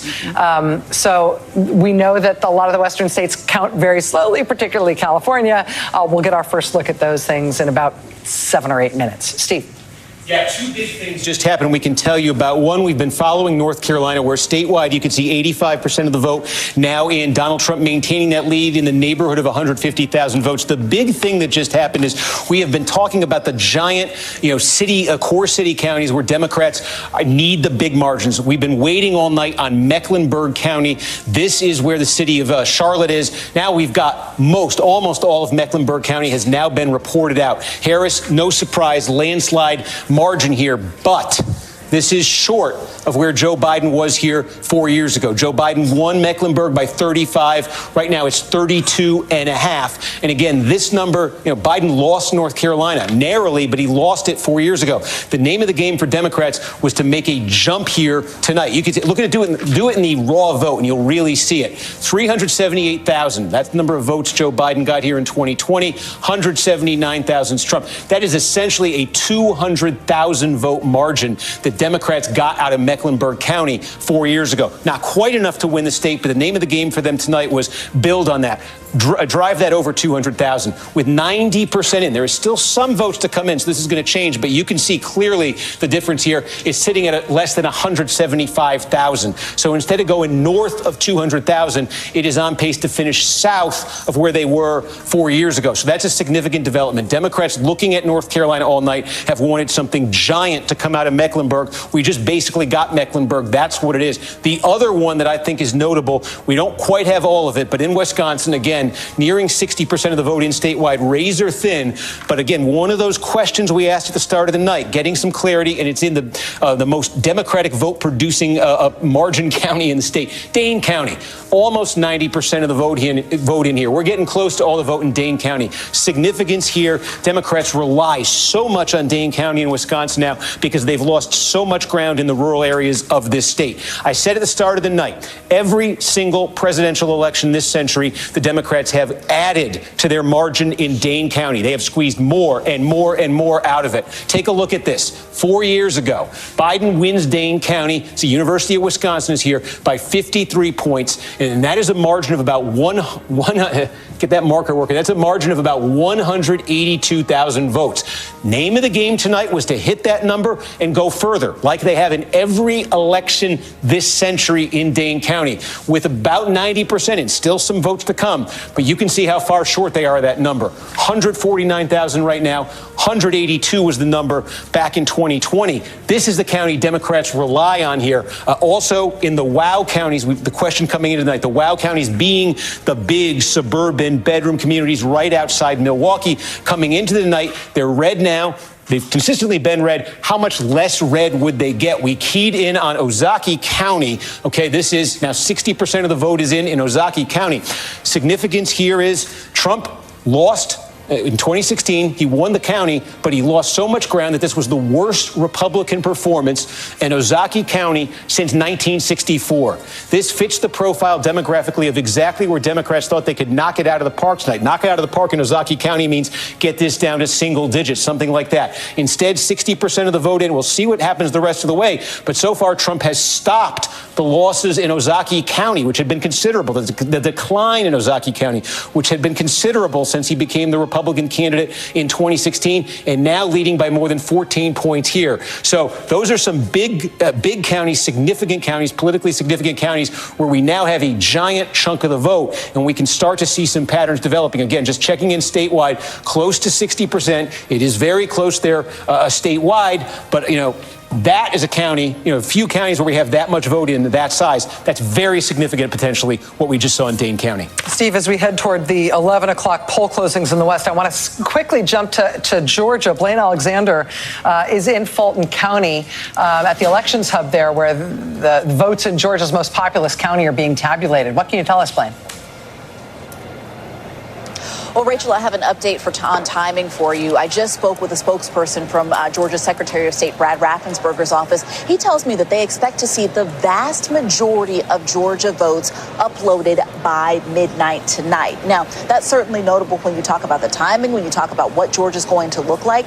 But he does say that they believe that the state is on track to have most of those results uploaded. So let's look inside here in Fulton County. As you mentioned, the state's most populous county. This is where the tabulations are happening. I want to walk you through this process. It's been fascinating to watch throughout the night. So that door right back there, that is where representatives from each of the county's more than 100 precincts are coming in, and they kind of walk this kind of interesting, almost parade-like route here. They walk through this kind of sectioned off area, this roped off area, and then they come over here to where several employees, several workers are waiting to receive the memory cards and the ballots. If you'll walk with me over here, I'll kind of show you this area. So they come over to these tables right here, and we see them pull out the bags and scan them in, each person kind of scanning in what's inside. And then once it's scanned, the memory cards go inside what we're kind of calling this almost fishbowl-like situation. This is just this very large plexiglass surrounded area in the middle of this giant warehouse where the votes are being tabulated. And you see the three people that are seated right there in the black at the computers. Those people have been in there diligently throughout the night, tabulating and uploading the results. They started with the early vote count. They've been going. And you hear right now, I think you hear a loudspeaker. These are people who are actually announcing that another precinct has come in. Every time someone comes from another precinct, you get a loud announcement overhead. We see them come in. I will tell you an update on timing here as well, guys. We understand that all of the results are here in the building. They're just waiting on them to be uploaded. And so when I last spoke with the elections director, she told me she expects to see that happen by 11 o'clock. And so we could see that happen sometime in the next few minutes as more ballots come in right here, guys. Fascinating and really news we can use at this point. Blaine Alexander for us in Fulton County at the main voting center there. Again, underscoring what Blaine just reported, that the spokesperson for the Secretary of State's office says the, quote, vast majority of Georgia votes will be in by midnight, which means they will be in by an hour from now. As we close in on 11 p.m. Eastern and poll closings in 4 western states, we're getting close to the end of all the poll closings here in the United States of America. 4 closing right now in California, Idaho, Washington, and Oregon. In terms of our projections here, NBC News can project a winner in the presidential race in California. Kamala Harris, California native, is projected to be the winner of the presidential race in California. NBC News can also project a winner in the presidential race in Idaho. Republican Donald Trump projected to be the winner of the presidential race in Idaho. Up to the Pacific Northwest in Washington State, the presidential race in Washington State projected by NBC News at this hour to be too early to call. Similarly, in Oregon, NBC News says in Oregon, the presidential race is too early to call. Let's look at the overall Electoral College, the electoral vote map right now. Donald Trump stands at 214 electoral votes. Kamala Harris stands at 145 electoral votes. Again, not a single swing state has been called as we're watching vote continue to come in all of them. Right now, looking at some battleground states that haven't been called. This is Georgia, too close to call. A difference of about 136,000 votes between the two candidates. Here's Pennsylvania, too close to call. A difference of about 119,000 votes between the two candidates. Here's Michigan, too close to call. A difference of just under 75,000 votes between the two candidates. Here's Wisconsin, also too close to call. Fewer than 30,000 votes separating the two candidates. Over to North Carolina, NBC News projects that the race there is too early to call. Over to Arizona, NBC News projects the race is too early to call. And in Nevada, Nevada, we've got too early to call. That's the projection from NBC News. Let's look at Senate races right now. We've got interesting Senate races in some of the states that just closed. In California, where Democratic Congressman Adam Schiff is facing off against baseball guy, Republican Steve Garvey. That Senate race in California is too early to call. I'm being informed by the control room that baseball guy is not the right way to think, right thing to call him. I apologize. I'll revise that in a moment. In the Senate race in Washington state, incumbent Democratic Senator Maria Cantwell is facing off against Raul Garcia. This is also too early to call in the Senate race in Washington state. This is the Senate at this hour. 48 Republicans seated in the Senate. That includes one Senate pickup for the Republicans. The pickup they had was in West Virginia, where independent Senator Joe Manchin gave up his seat, decided not to run again. A Republican picked that up. There are 37 Democrats in the Senate, 15 uncalled seats as of yet in the United States Senate. So again, we don't have many more poll closings coming. We got one at midnight. We got one at 1 a.m. We got poll closings everywhere. I should tell you, in Arizona, where we do have polls closed, Arizona is yet another state where we have had some delayed results promised because of these bomb threats that we have seen all over the country. Arizona counties are reporting that there will be some delayed results. For example, from La Paz County in Arizona, La Paz County's elections office evacuated due to one of these hoax bomb threats. Also, Cochise County, Arizona, the Cochise County Sheriff's Office is advising of a reported bomb threat to the elections office in Bisbee in Cochise County, Arizona. The county building was evacuated as a result of that bomb threat. Again, we are seeing, and the FBI is confirming, and local officials are commenting, and local secretaries, state secretaries of state are commenting on the effect of these bomb threats called into polling places and now counting centers all across the country. None of these bomb threats is thought to be associated with an actual bomb, with anything actually exploding. There hasn't been any sign of that whatsoever. These appear to be false bomb threats that are designed to disrupt. The FBI says in at least some of these cases, these are attributable to Russia, or they are investigating whether or not these may be of Russian origin. But again, our battleground recap, summing up, we've got too early to call in North Carolina, Arizona, Nevada, and it's too close to call in Georgia, Pennsylvania, Wisconsin, and Michigan. I mean, blue wall, baby, that was always going to be a blue wall night. And I think that, I tried to speak a little bit to some of the fantasies, right, of a landslide victory that would erase any doubt, that would eradicate, the threat of something drawn out. And that is, I'm so loath to quote Don Rumsfeld with all of you, but I will anyway. I feel like Liz Cheney has made that somewhat acceptable again. Still not acceptable. You go to the polls with the country that you have, and the country we have lives in two totally separated information ecosystems. Whatever happens, we'll have to really understand the information consumption that young men have and why they think that the economy will be better under Donald Trump when it never was. I think that waiting for these blue wall states to come in because they're so close, because households are divided, right? There could be a yard sign in a house that doesn't represent how everyone in the house will vote in either direction. And so I think it's going to be a late night. And I think it's the polls. I guess a slice of good news that the polls have accurately captured this dead heat. Ari, since you were last with us, I've got nothing to report. We've got the swing states. We've got too close in Georgia, and then the blue wall, Pennsylvania, Michigan, Wisconsin, and we've got too early in North Carolina, too early in Arizona, Nevada. What's caught your eye? What have you been watching? Well, freedom's just another word for nothing left to report. We all know that one. We don't know who's going to win Michigan, Wisconsin, and Pennsylvania, which means that when you actually put aside a lot of the energy and the understandable emotion and commitment, we are in a similar place than we were a few hours ago. I have seen people start to jump on trends, but we don't know who's going to win those states. If Kamala Harris wins those states, then she would be in a path to win the presidency. We can see because we have so much great numbers from all of our teammates who rigorously collect this, that there are other trends that don't tell us who's going to win the election that show Donald Trump outperforming some of where he's been in the past, including among some of those groups, including among Latinos, and perhaps in the total national vote. But the total national vote doesn't determine the outcome. So that's what I'm watching. Pennsylvania, there's a reason why Kamala Harris, they have their own plane. They can hit more than one state in a day.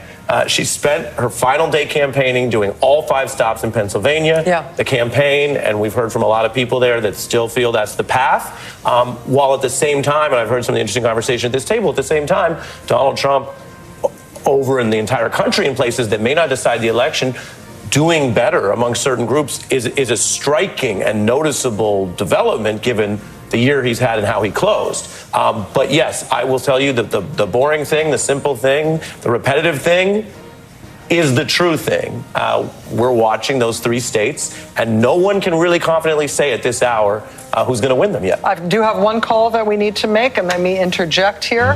NBC News can project a winner in the presidential race in the state of Oregon.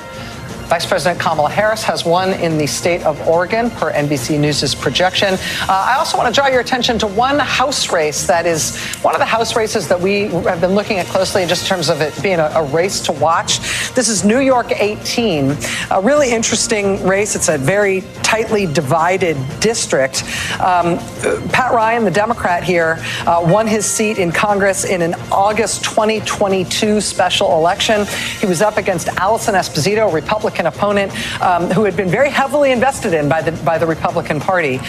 She was one of the so-called young gun candidates for the Republican Party, served in the NYPD for 25 years. But Democrat Pat Ryan will hold on to that seat in New York 18. I also have to tell the control room here just for a moment that I just lost my IFB. And so I am now one of these people who's speaking but can't hear anything. You can tell me and I'll tell you. So go ahead. So if control room is saying anything to me for right now, I think my battery's died. So take it away. Go to Steve. Rachel, you seem so energized. I am energized. But I do know actually with nobody talking to me that we do need to go to Steve. But yes. Steve. Yeah. Okay. I understand. Did you just throw it at me? Yeah, we did throw it at you. It was me. Somebody was talking to me about IFB. I apologize. Here we go. Some more returns in Pennsylvania. As I gather my train of thought here, I wanted to update you on 3 key counties here again in Northeast Pennsylvania. We started the night saying, and we've said it a few times, that there are only 2 counties in Pennsylvania that are true swing counties. That is to say, they backed Donald Trump in 2016 when he won the state. Then they flipped over and they backed Joe Biden when he won the state in 2020. One of them is Erie County, where you see right now about half the vote is in. Harris is ahead here. This is primarily on the strength of the vote by mail. The question is, as the rest of the vote comes in, which we know is Republican friendly, is Trump going to catch Harris there? Put a pin in that one, because the other one, we pretty much have all the vote in right now, and it's flipping. Northampton County, this is where Easton, Pennsylvania is. This is the other county that flipped to Joe Biden in 2020 when he won the state. This fits a pattern we started talking about a little bit ago. There's a substantial Hispanic population in this county, and Donald Trump has made meaningful gains here. Joe Biden won this by a fraction of a point. It's now more than 5 points in Trump's favor, with just about all the vote counted up. We also just got a lot of the vote, almost all of it now, in Lehigh County. And again, Joe Biden won here by 8 points in 2020. It's a little under 5 right now. What's in Lehigh County? The city of Allentown is in Lehigh County. It is a majority Hispanic county. Both candidates paid a lot of attention to this. The Trump folks have bet on making gains with Hispanic voters, particularly in cities like Allentown in Pennsylvania. We don't have all the returns in from the city of Allentown yet, but what we do have shows Trump making significant further gains in that city. We also have from Monroe County just about all the vote in. This is the city of Stroudsburg. East Stroudsburg is here. Again, substantial growing Latino population. And look at this. In 2020, Joe Biden won here by 6.5 points. Kamala Harris now ahead by 0.7 of a point with just about all the vote in. Something else we've been seeing tonight. This is really, I keep pointing it out because I keep seeing it. And I think it's important to know there's a lot of counties like this in Pennsylvania and Michigan and Wisconsin where Donald Trump either won or came very close in 2016, and he lost meaningful ground in 2020 when he lost all 3 of those states. is, and we keep seeing this tonight. Where he's landing tonight is back where he landed in 2016. These were winning numbers for Trump. These were losing numbers from Trump. This is another county where you're seeing winning, the 2016 winning numbers for Trump. And just to put Lehigh in perspective here, too, Lehigh County, again, I think we showed you 8 for Biden, less than 5 tonight. So you're also seeing it there. We continue to see it. Philadelphia, monitoring this as well. Now, more than 80% of the vote is counted here. Again, compare this to 2020. Biden won here, 81-18. We're going to take it a step further back because I want you to see the longer-term trend here. In fact, I can take it all the way back to 2012 because I think it's an interesting story. In 2012, Barack Obama won this county by 71 points. Okay, the county, it's Philadelphia. It's the city of Philadelphia. Donald Trump in 2016, he brought it down to 67 points. In 2020, Trump lost ground in the state. Trump lost the entire state of Pennsylvania. But look at this. He basically brought it down to 63 points from 71, 67, 63. And tonight, right now, this is down to 56 points. From 71 in 2012 down to 56. Again, what are we seeing here? What we saw in 2020, the Hispanic precincts of Philadelphia, we saw meaningful improvement for Donald Trump. We're not talking about 10, 20, 30 points here. We're talking about enough, though, to bring 67-point gap down to 63, and tonight, currently 56. The margin for Kamala Harris in Philadelphia right now is just about 300,000 votes. Democrats would love to see that land tonight at 500,000. Boy, they got a long way to go to get there. The one thing Democrats have to hope for in Philadelphia right now is there is a large number of vote by mail ballots that are going to be released. Looking at my clock here,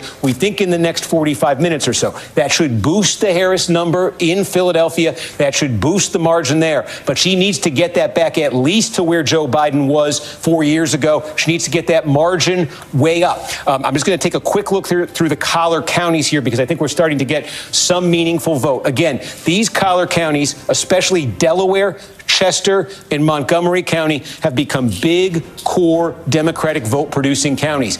Delaware County is the most Democratic of these three, and you can see it was 63-36 here in 2020. The name of the game in all these counties, Democrats want to be landing north of the Joe Biden number from 2020. They're on the Joe Biden number in Delaware County right now. Take a look out in Chester County. Again, this is where Democrats, I said at the start of the night, they want to land over 60% in Chester County, 59-8 for Harris right now, but the wild card is waiting on a lot of same-day vote. Is that going to affect?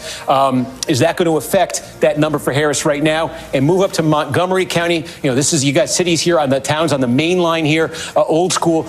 26 points for Joe Biden. It's 30 right now. Again, 30 would be where Democrats want this to land. The danger for them, though, is there's still a significant amount of same-day vote there. But Democrats need Philadelphia to come through on the mail. They need massive margins to hold in these counties, and they're also going to need that. We'll just check quickly in Allegheny County. We're getting close, by the way. Pittsburgh suburbs, we're getting close to 90% of the vote here. And again, that Harris number here right now is under, small, but it is slightly under the Biden number. The Trump number, 0.4 of a point better than 4 years ago. If this is basically a push with 2020, the Trump folks, if you offered them that at the start of the night, I think they would have taken it. We'll see what that remaining vote does. Steve, thank you. We've got a few calls that we have to make in Senate races. NBC News can project that there is a winner in the Senate race in Ohio. This is a Republican pickup. This is incumbent Democratic Senator Sherrod Brown losing his seat to Republican challenger Bernie Moreno in Ohio. NBC News can also project an interesting Senate result in California. Now, this is Adam Schiff, the Democratic candidate in California, is projected to have won this seat. I need to tell you, though, he wins this both in terms of the regular Senate contest, but he also wins the special, which means that the seat that was vacated by the death of Dianne Feinstein, where LaFonza Butler has been in that seat since Dianne Feinstein's death, Adam Schiff will not only take over the full term of that seat, he will also take this seat immediately in the Senate from California. One additional call in New Mexico. The Senate race In New Mexico, NBC News projects that incumbent Democratic Senator Martin Heinrich will be returning to the U.S. Senate. At this hour, this is the balance of power in the United States Senate. And this was a big one because this means a +2 net gain for the Republicans. They are now at 49 seats. Democrats are at 39 seats. There are 12 seats uncalled.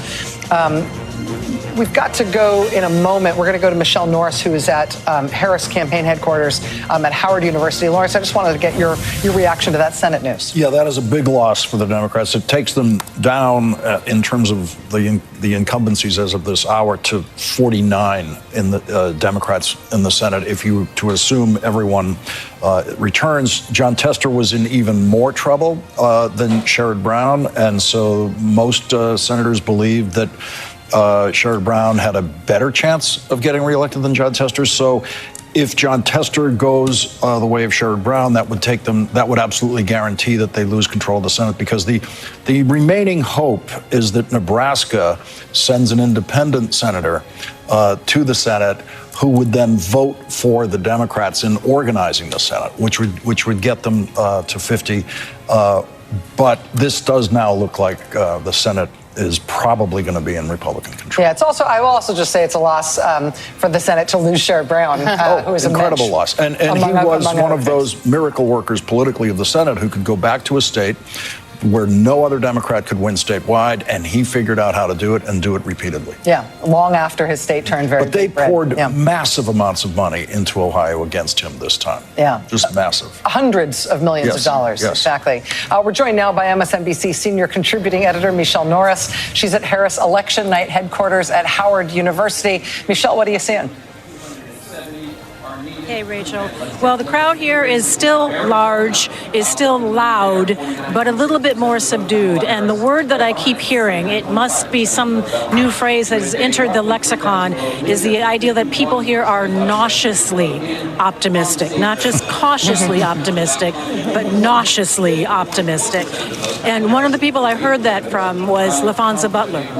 I spoke to her just a while ago, and she was speaking about the upcoming results. She mentioned North Carolina, for instance, called by some, not by us yet, thinks it doesn't look good there. But one of the interesting things she said that's echoed by a few other people that I spoke to is that the real focus now is on that blue wall in the Midwest, Wisconsin, Pennsylvania, and that second district in Omaha, Nebraska, that sort of blue oval at the top of the state. Pennsylvania, the thought was that Donald Trump may have had a ceiling, that there was a certain number of votes that he got in 2016, 2020. They were hoping that he would not exceed those numbers. They are actually outperforming Joe Biden in some key areas, but it's clear now that Donald Trump has picked up key support among Hispanic voters, despite all the things that he said at that rally at Madison Square Garden, despite the reaction that we saw among Latino voters in places like Allentown and Hazleton. And so, people here are watching and they're wondering what's going to happen in Pennsylvania. They're ready for a long, long night. And one of the reasons I've heard also is that they wanted to inject so much joy into the beginning of this is because they knew. That's why they brought the DJ in and the dancing and the line dancing, because they knew that this was going to be a long night and that it was going to be a real nail biter. And it appears that that is exactly what we're looking at right now. Michelle Norris at Howard University, where the Harris campaign is posted up and watching these results as avidly as any of us. Michelle, we'll be back to you as the night progresses. Let's go to Simone Sanders Townsend. Simone, I understand you've got some reporting from sources related to the sources on the campaign about Pennsylvania. Yes, people who are very familiar with the numbers and in the know, and people within, frankly, the Commonwealth of Pennsylvania and folks specifically in Philadelphia. Democrats believe that they have tens of thousands of votes that are outstanding from Philadelphia County. These are absentee ballots, and they believe that within the hour, at least 3 individuals have told me that within the 11 p.m. hour, that those votes are are going to come in again from, specifically, these are votes from Philadelphia County, and those numbers will bode well for Vice President Harris and Governor Walz. Now, and they are saying it is going to be close, very, very close, but they believe that those tens of thousands of outstanding ballots are going to make a difference. My Pennsylvania people are telling me that the next batch is expected at 11:55. So, Simone, to be clear, are they enthusiastic about what those votes are going to say, or are they enthusiastic about their chances overall? Yes, they are enthusiastic about what those votes are going to say. And they are, as Michelle Norris noted, nauseously optimistic. People are nauseously optimistic. They're clear-eyed. And people within the campaign and then strategists surrounding the campaign have all said to me within the last hour, we have been clear that it was going to be close. Now, folks may not have believed that given the energy and the momentum, but the campaign itself and the folks specifically with very close to the campaign have always been clear that this was going to be a close race. They believe Pennsylvania is still in play. And I do also think that it's my understanding of they have a sense of that the reality is that Georgia is not an option for a win this go round. And North Carolina is not looking like it as well, but folks need to wait and see. Wake County, rest of Mecklenburg County in North Carolina will make a difference. Wisconsin, I will note, folks in Wisconsin say they think it'll be a classic Wisconsin photo finish, but they feel good about where they are. They specifically noted about Dane County because they've seen numbers that say the vice president, is not performing as well in Dane County. They've seen reporting about that as Biden, and they note that the wards that haven't reported in Dane County are very blue areas around Madison. And so the folks in Wisconsin are also feeling good. And they tell me that 3 campuses, students are still voting right now as we speak. All right. Simone Sanders Townsend, thank you. I want to go to our friend Michael Steele, who I understand has been talking to sources about the results in Michigan. What are you hearing, Michael? Yeah, it's very interesting right now that a number of the folks that I've been talking to there in Michigan, Republicans are looking a little bit, how should we say, skeptical of holding Michigan for Trump right now, looking at some of the numbers that have been coming in. I know as we still have big centers like Detroit that are going to land, but the reality on the ground there, they have a lot of hope in that they look like they will flip the House to the Republicans, but may give some ground to Trump. They're still looking through some of the numbers, but it's a little bit up in the air for the Trump hold on Michigan. So the narrative around the blue wall still holds a bit. I mean, Pennsylvania and Michigan are really kind of those 2 bookends, with Wisconsin sitting right there for Kamala Harris right at the moment. All right, Michael Steele, thank you very much. We do have a little bit of intel ourselves from the campaign. NBC News has obtained an email to campaign staff that was sent out by the campaign manager for Kamala Harris, Jen O'Malley Dillon. I'm just going to tell you what we got. Quote, while we continue to see data trickle in from the Sunbelt states, we have known all along that our clearest path to 270 electoral votes lies through the blue wall states. And we feel good about what we're seeing. Again, this is an email from the Harris campaign manager, Jen O'Malley Dillon.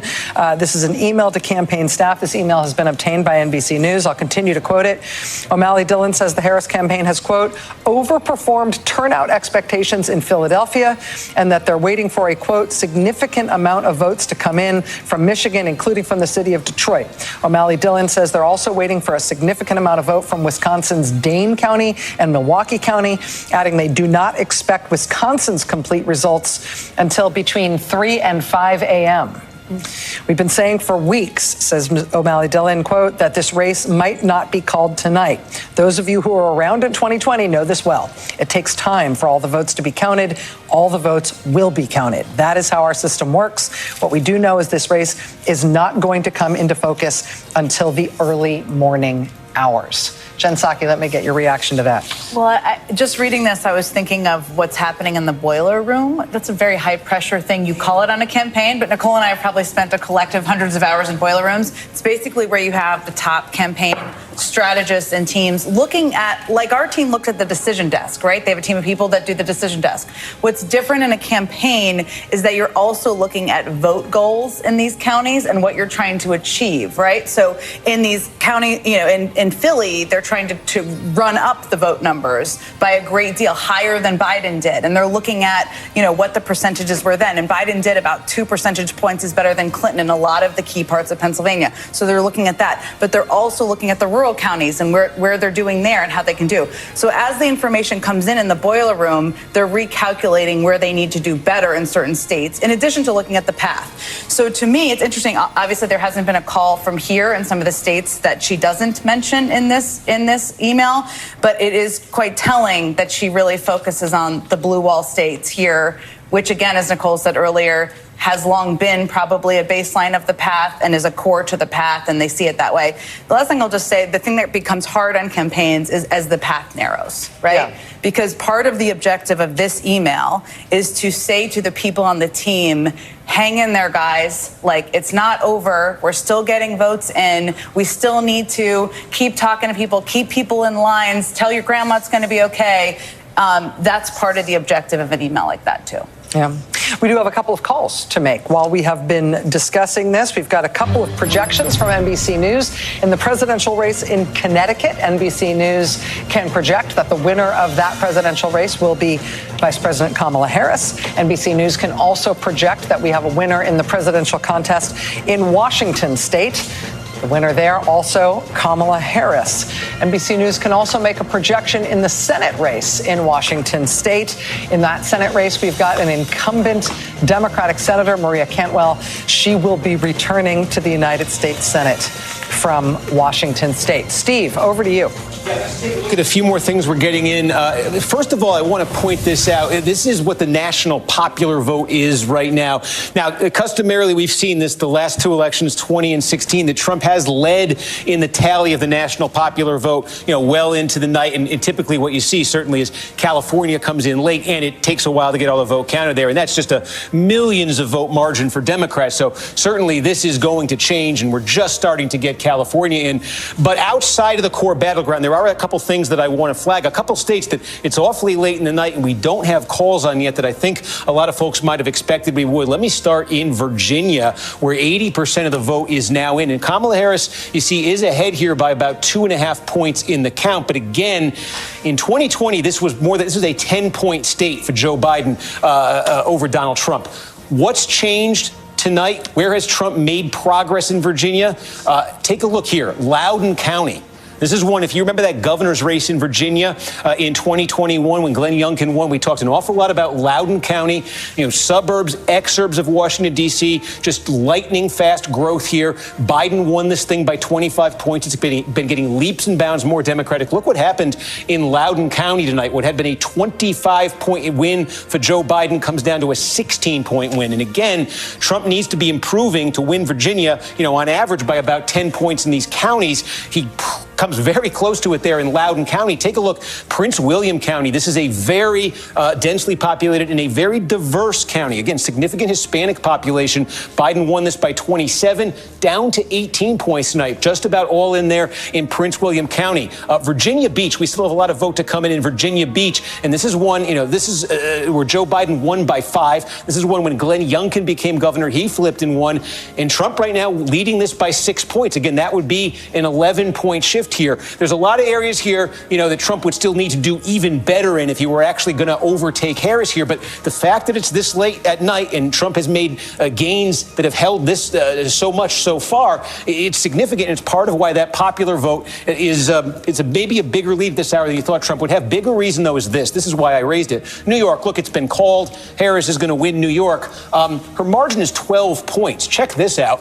In 2020, it was 23 points for Joe Biden. With nearly 90% of the vote in, Harris is only winning this by 12 points. Now, first of all, from a national popular vote perspective, Biden won this state by 2 million votes in 2020. The margin isn't yet 1 million, and we're getting close to all the vote in New York. And I want to zoom in a little bit closer here because I think this is significant.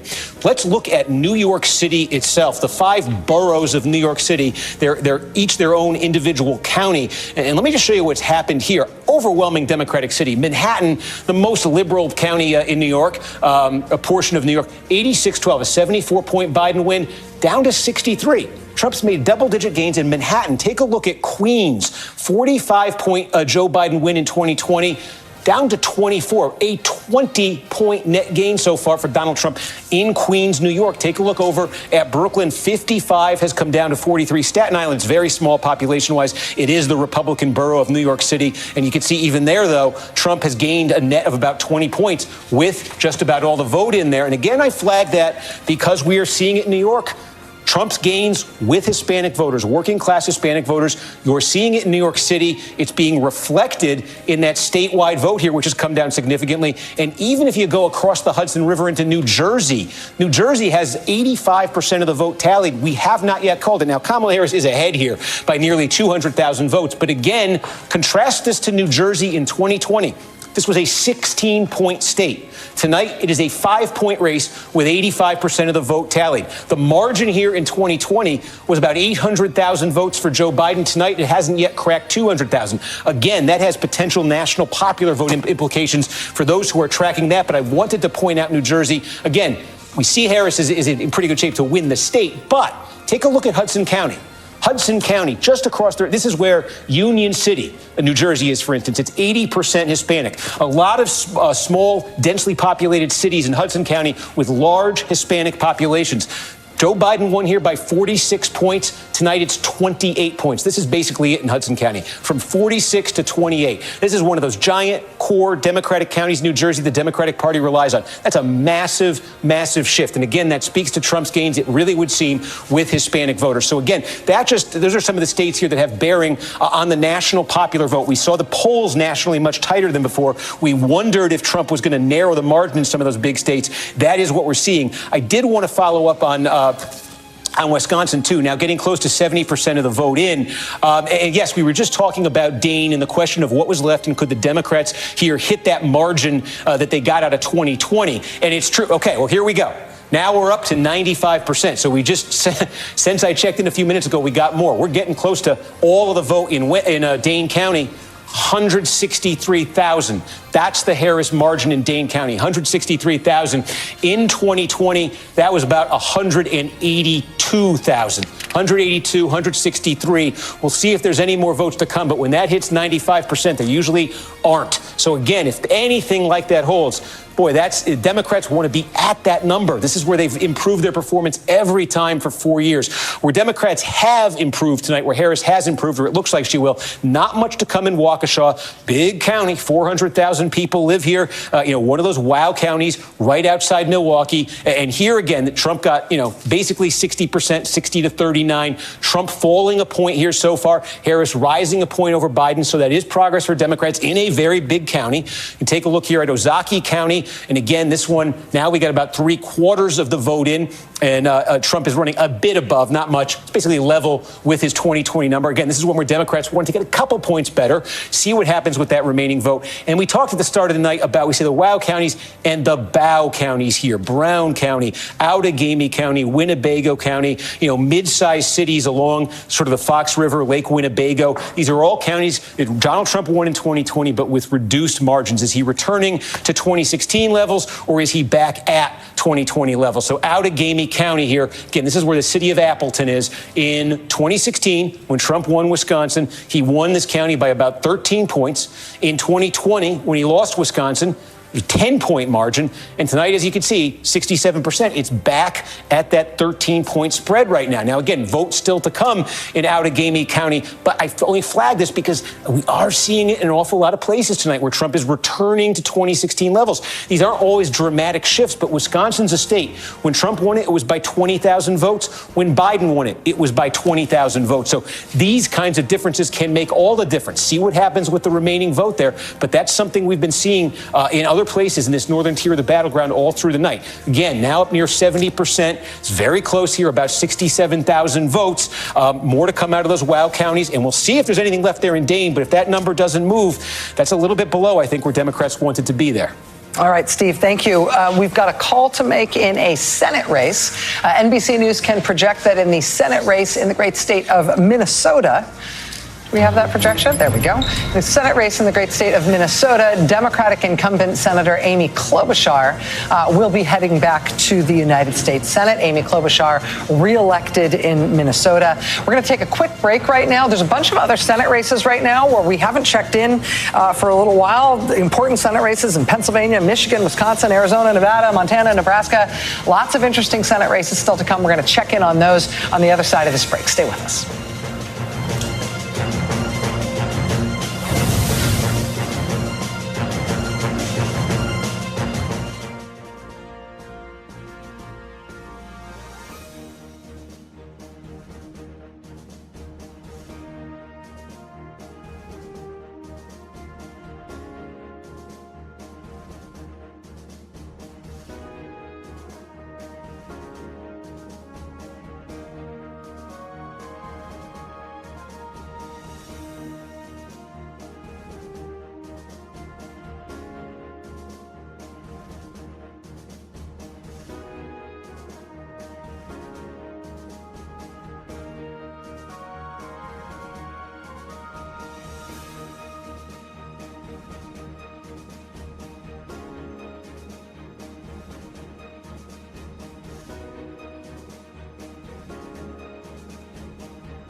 Project at this hour in the presidential race in the state of Virginia that there is a winner in Virginia.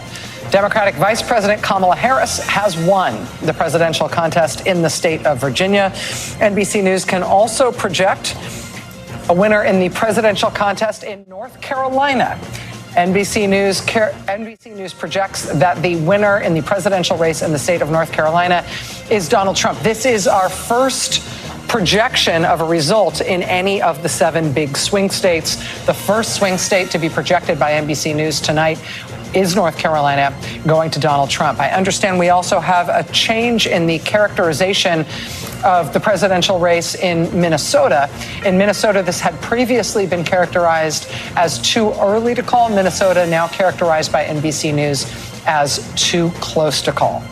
Looking at the overall map, the road to 270. Right now, Donald Trump stands at 230 electoral votes. Kamala Harris stands at 185. Again, of the 7 swing states that we and everybody else has been watching, we now have an NBC News call in the first one, Joy. North Carolina called for Donald Trump. Yep. And so it was, it's a state that I think Democrats definitely were reaching for. There was a lot of work to try to turn out the college campuses, which were really thick and really packed, and try to turn out the suburbs. And I think there was a lot of hope because of just the insanity, can we say fairly, of the person who's running for governor in that state, and a thought that, defeating him would also carry Harris in. But in the end, if they didn't make their numbers and essentially exceed the numbers that Joe Biden had in the suburbs, and I think we have to be blunt about why. Black voters came through for Kamala Harris. White women voters did not. That is what it appears happened in that state, is that if you can't flip enough white women, and we've talked about this on this set numerous times, is that you have a state where you've got a 6-week abortion or a 12-week abortion. I think theirs might be 12 weeks. Yep. But it's a state where women lost their reproductive rights, where there was a very heavy push to get women to focus on not putting in place, re-electing, putting back into the White House the person who was responsible for taking those rights away and restoring them. But that message obviously was not enough to get enough white women to vote for Vice President Harris, a fellow woman. This will be the second opportunity that white women in this country have to change the way that they interact with the patriarchy. And, God bless Shannon Watts, who has tried to have that conversation.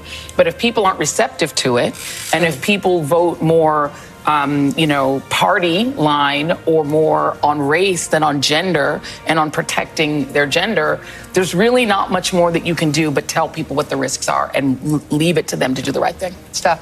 People didn't have any surprises here. We do have to remember when it comes to North Carolina, they just went through the hurricane. We know that the state made tons of accommodations and people were able to get to the polls in an abbreviated form.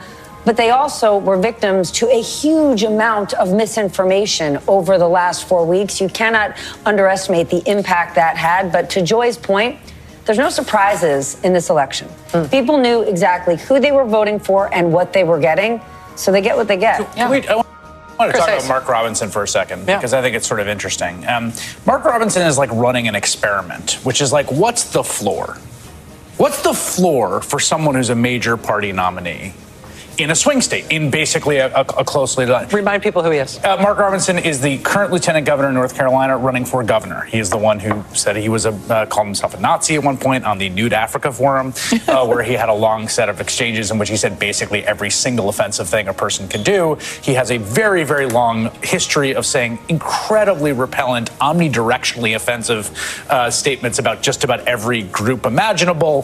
He is the opposite of what you would call like diplomatic or like political. He's going to get his, He lost. He lost, right? So he lost by a lot. He got 40%. So like to me, I look at that 40%, and I think, where does everyone start in the structurally polarized America that we live in? And the answer is Mark Robinson at 40% North Carolina. Like that guy ran about as bad a race. He was abandoned by the top of the ticket. He was abandoned by fellow Republicans. Abandoned by his entire staff. By the entire staff. He had just about the worst news cycles you've ever seen for any candidate. And in basically what has been a 50-50 state, more or less, so it's a good experiment, that is the floor, is 40. So the reason that matters is because there's two things happening in every election. There's the structural stuff that's happening, and then there's what happens in that campaign, what the candidates are, what's happening in the news. The structural stuff in this country is like the 40%. Yeah.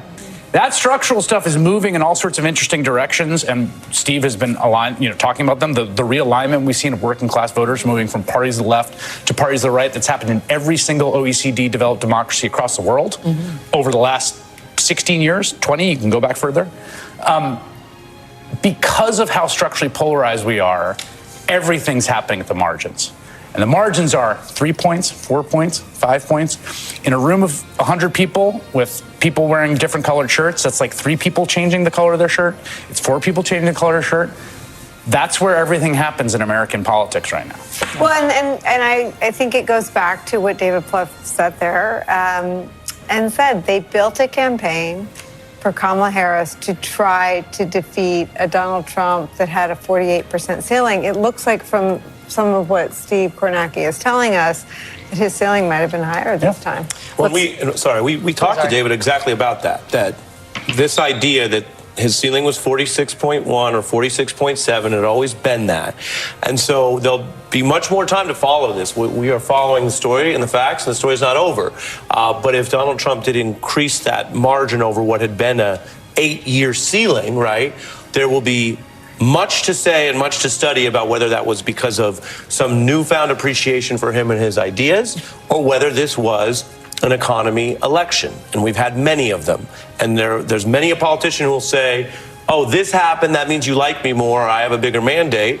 And sometimes it's not that. It's that high prices and inflation after COVID disruptions was a body blow to many places. And you add what you just said. But working class voters are actually mad at everyone. They're mad at the system. They're mad at the establishment. And Democrats have thought in the last few years, listen, look at all that we've done for unions. Look what we've done for labor in this country. But we forget, not all working class voters are members of unions, right? And so there's a huge portion that correct. And I think that gets overlooked. And while we can all say, but Donald Trump does absolutely nothing for them, that's true from a policy perspective.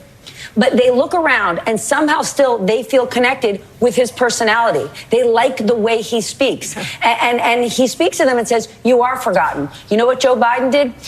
He forgave student loan debt for college educated people who have all sorts of job opportunities. You continue to be forgotten. And so while they haven't found any policy solutions for him, and I can go through everything that Joe Biden has done from beyond what he's done with unions. We can talk about the Inflation Reduction Act. We can talk about infrastructure plans. We can talk about all the training programs in many of those rural communities, whether it's Georgia and Pennsylvania, but many of them aren't underway yet, and it takes time, right? But just briefly, I'm not speaking to that. I'm just saying that when the economy is bad enough and that's front and center, people tend to vote against what they see as the incumbent party. In this case, you had an incumbent vice president. And all I'm saying, and we don't know yet, I'm just saying that, is it that everyone gave Donald Trump a bigger hug because he closed so well? Again, I'm talking about the total vote. We're not issuing any new calls other than the North Carolina call Rachel just made. But in the total vote trends,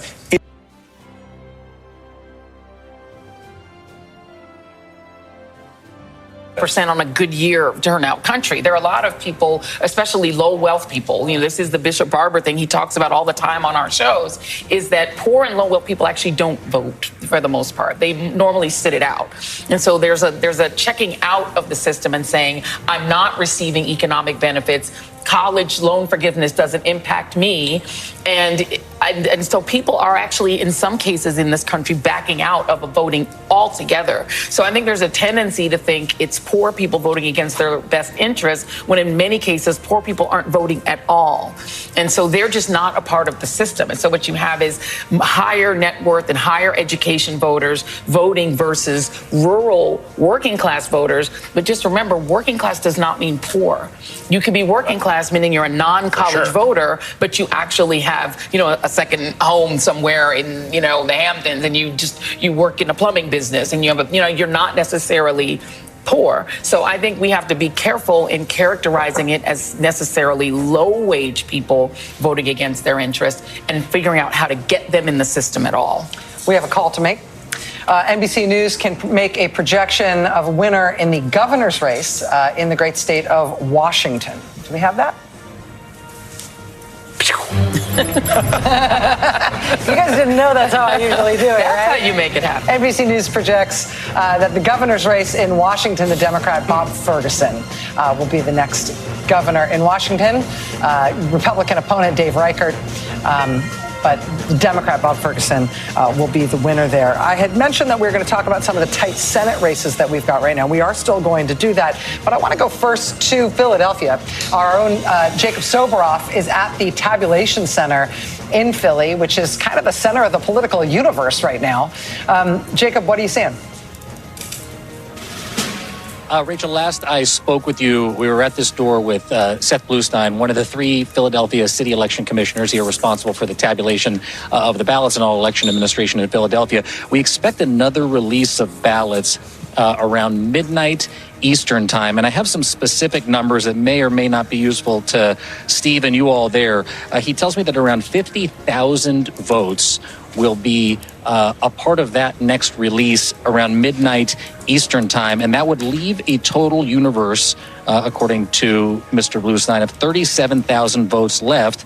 But that would include ballots that won't be counted, like unsigned ballots, undated ballots, no secrecy envelopes, and other ballots that, for whatever reason, don't meet the standard of being counted. So again, 50,000 ballots to be released in the next 9 minutes, and then 37,000 tomorrow. I want to just quickly show you, it looks like actually maybe there's some ballots or something coming in right now. We see a police car escort with 2 different vans. But I do want to show you, Rachel, just come take a look through the window here, because this is the one angle you can see election workers here in Philadelphia that is not their camera processing the ballots. And they're all in there now going through the process. Election workers doing their great civic duty. In about 9 minutes' time, we expect the information about those additional 50,000 ballots. And then again, just to underscore, tomorrow morning there will be another release here in Philadelphia. Okay. I will just let you know, Jacob. Let's take a look. Here come these additional trucks. Go ahead, Rachel. I was just going to say, just to let you know, in case you couldn't see, when you were poking your nose into that window, looking through that window, there was a security officer and or cop inside who was very displeased about the fact that you were doing that. Just so you know, in case there's an unfriendly Here, I'll give you one encounter. More peek. Just one quick peek. I think they left. Take a look. Okay. Thank you very much. Thank you very much. When you get the tap on your shoulder momentarily, don't tell them that you know us, Jacob. It's coming. It's coming. We will always have your back. I'm kidding. Yeah, better to ask for forgiveness and permission, Soboroff. Honestly, I mean, if you're Jacob Soboroff, you just turn on the charm and you're like, oh, did I do something wrong? How, me? My camera? But me? How could I be held accountable for any of these things? All right, let us go back to some of those Senate boards, which I think we had one of them up there first, looking first at the Pennsylvania Senate race. We're going to look at some of the Senate races that are not yet called. NBC News projecting in the Senate race in Pennsylvania that this is a too close to call race between Democratic incumbent Senator Bob Casey and Republican challenger Dave McCormick. This is over 80% of the vote in Pennsylvania. Here in Michigan, also too close to call. This is Alyssa Slotkin, the Democrat, versus Mike Rogers, the Republican, with just over 40% of the vote in. Here's Wisconsin. Wisconsin Senate race. We've got a Democratic incumbent, Tammy Baldwin, facing a Republican challenger, Eric Hovde. This is with just over 70% of the vote in. This is where things stand in Wisconsin. Here's Arizona, just over half the vote in Arizona. This is too early to call. You see Congressman Ruben Gallego there with just over 52% of the vote. Carrie Lake just under 46% of the vote. That's with just over half the vote counted. Too early to call in Arizona. In Nebraska, this is a very interesting one. Too early to call. Here's the incumbent Republican, Deb Fischer. Her opponent here is not a Democrat. He's an independent, Dan Osborne, who's actually said that he won't caucus with either party. We don't know exactly what that would mean if he won, but the status between them here you can see on your screen, almost 50-50 with about 60% of the vote in. Also looking at Montana. Very interesting. We've only got about 14% of the vote in Montana. This is incumbent Democratic Senator John Tester and a Republican challenger, Tim Sheehy. This is too early to call, just about 14% of the vote in that Montana Senate race. I think if, Democrats, obviously, they're pie in the sky view of these Senate races was that like Florida was within reach against Rick Scott with Debbie Mucarsel-Powell, and maybe Texas was within reach with Ted Cruz versus Colin Allred.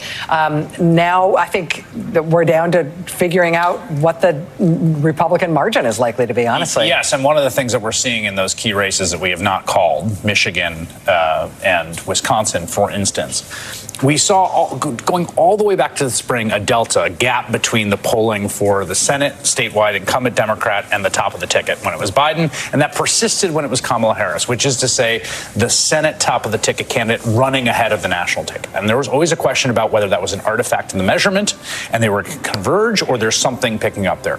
What we're seeing tonight looks like convergence. It looks like, with the exception of Arizona, in which Ruben Gallego, it looks like, is going to outperform the top of the ticket because I think Kari Lake is such an especially poor candidate after her loss 2 years ago. With those other kind of, I would call them kind of generic R's.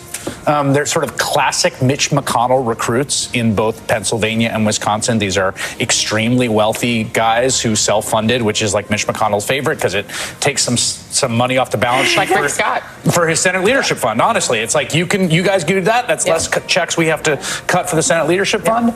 These are very classic McConnell recruit generic R guys. That's Dave McCormick. Yeah, that's what I'm saying. And they're running, they're converging with the top of the ticket. This is a Greenwich, Connecticut guy, right? A hedge fund manager who's the president of Bridgewater, one of the biggest, most successful hedge funds in the world, who had some heritage from Pennsylvania. He's married to Dina Powell, who, of course, was a senior advisor to Donald Trump. And he absolutely was in a position to self-fund.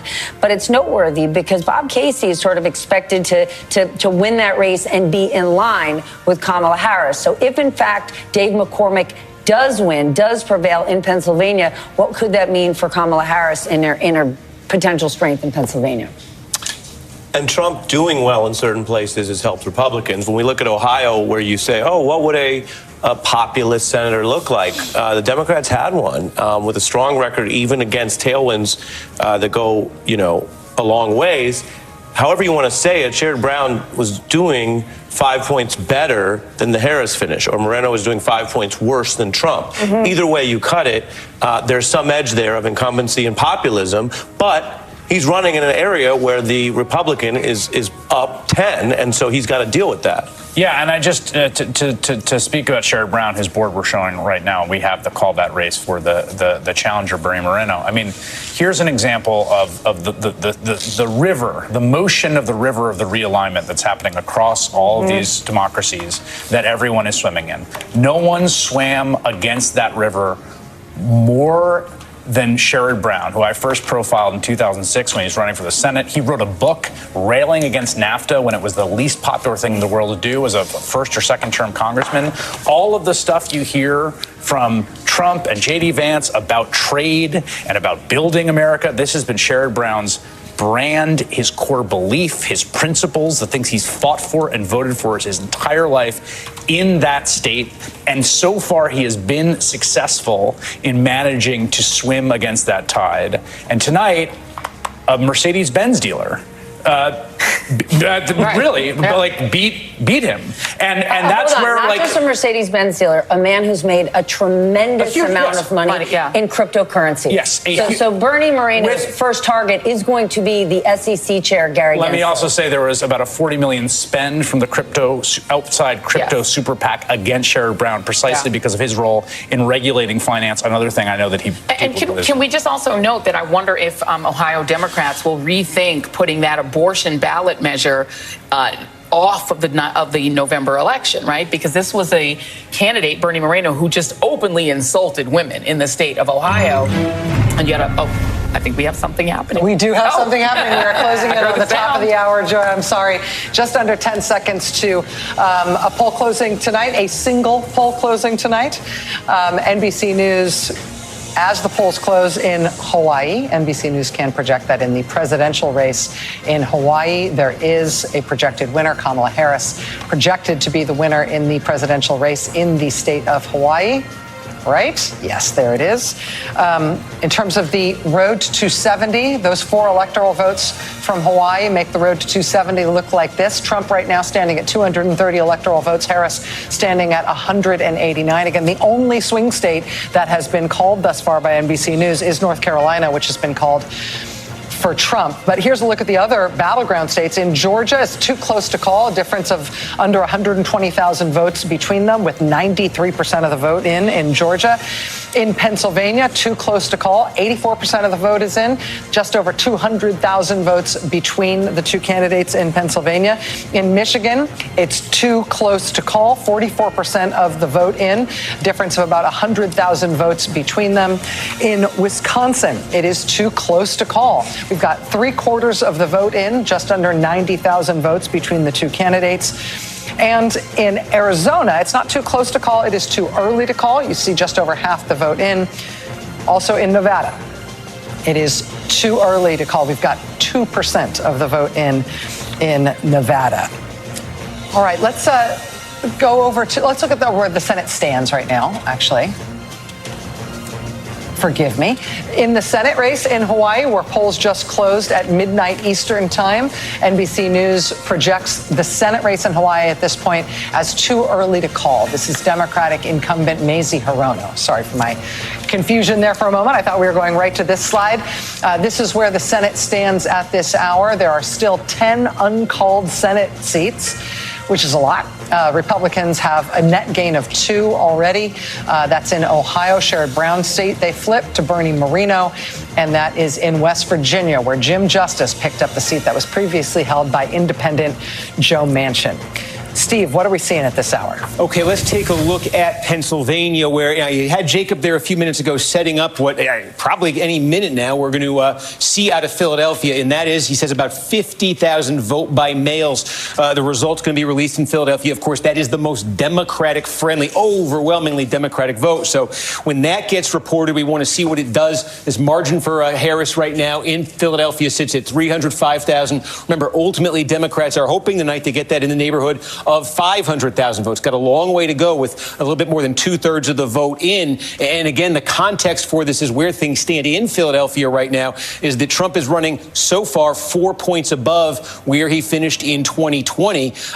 Again, let's see. This mail update is going to be huge because how much do these numbers change? Democrats want to be above and need to be above this Biden level and be getting that plurality close to 500,000 because of what else we're seeing right now and what's coming even in the last few minutes in Pennsylvania. And let me just show you what that is. A couple things. We said put a pin in Luzerne County, where Wilkes-Barre is, where Hazleton is. That's a majority, almost 70% Hispanic city. We now have all the vote in Luzerne County. Donald Trump is going to win this by a little bit more than 21 points. Compare this to 4 years ago. It was 14. Theme, but it's important. Trump's gains with Hispanic voters. You're absolutely seeing it here in Luzerne County. He's going to win this by more than 20 votes. That's a significant jump for him. His campaign said he was going to do that. They did do that here. We also saw him make those gains in Lackawanna County right next door earlier tonight. Also, where we're getting some clarity in Pennsylvania, South Central Pennsylvania, Lancaster County. This is one of the counties where you can see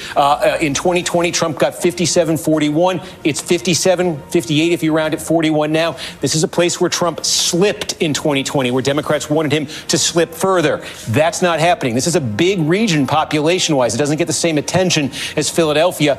Lebanon County here, too. All the vote is in. Again, Democrats wanted more of a Trump drop-off here. They don't get it in Lebanon County tonight. And we showed you Cumberland County, I believe, earlier, but also in this region, also a place Democrats wanted gains, also a place where really they're not getting it tonight. Look inside the collar counties here, just outside Philadelphia. These are huge population-dense counties, and I'll flag a couple things. We got almost all the vote in Delaware County right now. Of these core collar counties, this is the most Democratic. It's the most diverse, most blue-collar of these these three, of Delaware, of Chester, of Montgomery. Now, in 2020, Joe Biden won here by essentially 27 points. getting close to all the vote in here right now, and it sits at about 24.5. Harris not at the Biden level. And keep in mind, again, this is very clear in Pennsylvania right now.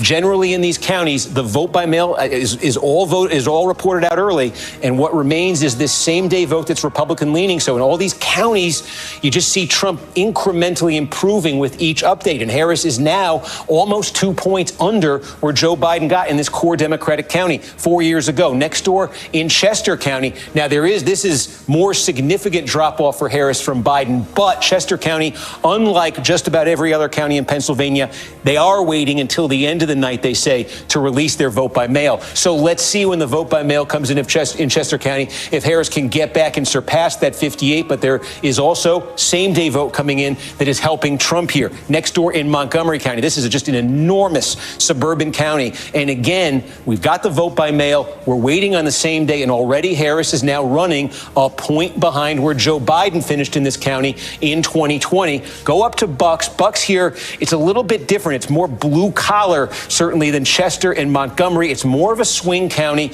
And again, now about half the vote is in here. Biden won this by 4.5 points in 2020. Trump has now taken the lead in Bucks County. It's tiny, but he's taken the lead. And again, this theme in counties like Bucks County and these more blue-collar counties throughout the northern tier of the battleground, you're seeing it. This was such a close race in 2016. Democrats made a significant jump here in 2020, and Trump is sort of rolling back the clock to 2016. So far, you're seeing that in Bucks County as well. We also said in Allegheny County, Pittsburgh, and those inner suburbs, huge Democratic area. We're coming close to all the vote in, 94%. We are super close right now. And again, let me just show you. In 2020, Biden essentially got 60%. Your Harris is very close to that, but she's not quite at that level. And Democrats won her over 60% here. Given everything I'm showing you about these Trump gains, especially in these counties with significant Hispanic populations, it becomes essential for Democrats that Harris in these areas overperform where Joe Biden did in 2020. Now, there may be some vote by mail ballots left, we're told, in Allegheny County, but we're talking about maybe 1,000, something like that. Very small amount, nothing on the order of what you've got there in Philadelphia. So again, this is a place where Democrats want big gains. And frankly, the way this is playing out tonight, need big gains, given everything else I just showed you. Reset it, 85% of the vote now in Pennsylvania, about 170,000 vote difference. Seeing, as if cases came in there, it did. There you go. That vote by mail update, it looks like, came in Philadelphia as we were going through this. And you can see, look at that Harris margin,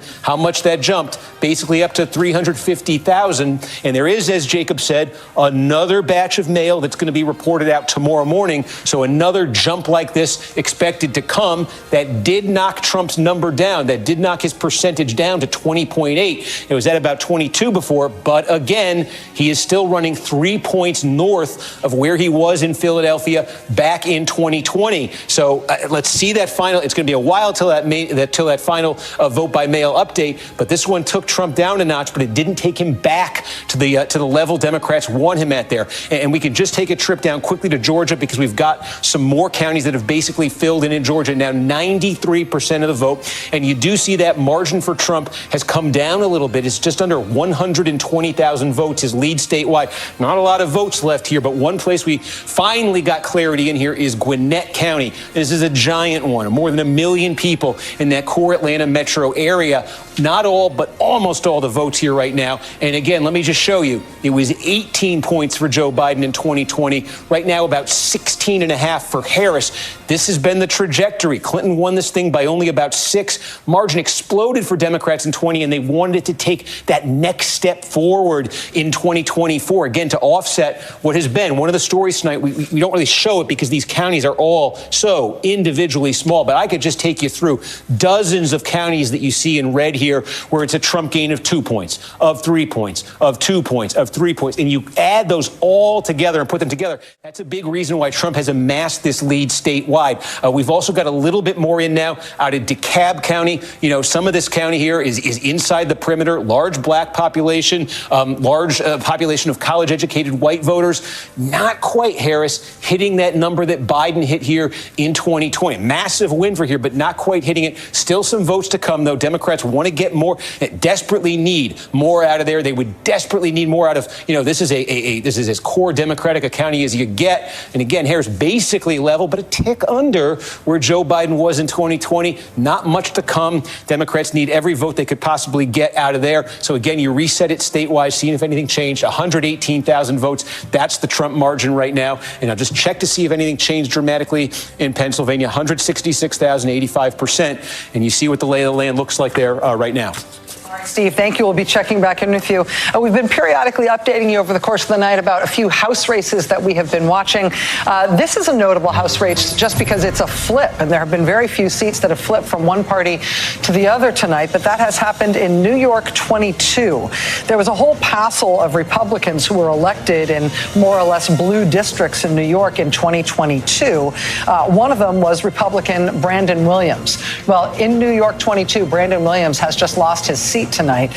Democrat John Mannion, who's a state senator in New York, will be taking that seat in Congress from that New York congressional district. Interesting result there. The only other flip that I know about at this point, it's a gain, is in Alabama's 2nd district, which is a gain for the Democrats. This is essentially because of redistricting. Shamari Figures there defeating Alabama Republican Caroline Dodson. So this is a race that is in a district that was created because of a big redistricting fight that went all the way up through the very top of the court system. And Shamari Figures will be joining the Alabama congressional delegation from that 2nd congressional district there. One other race to update you on, and this is a ballot measure in Missouri.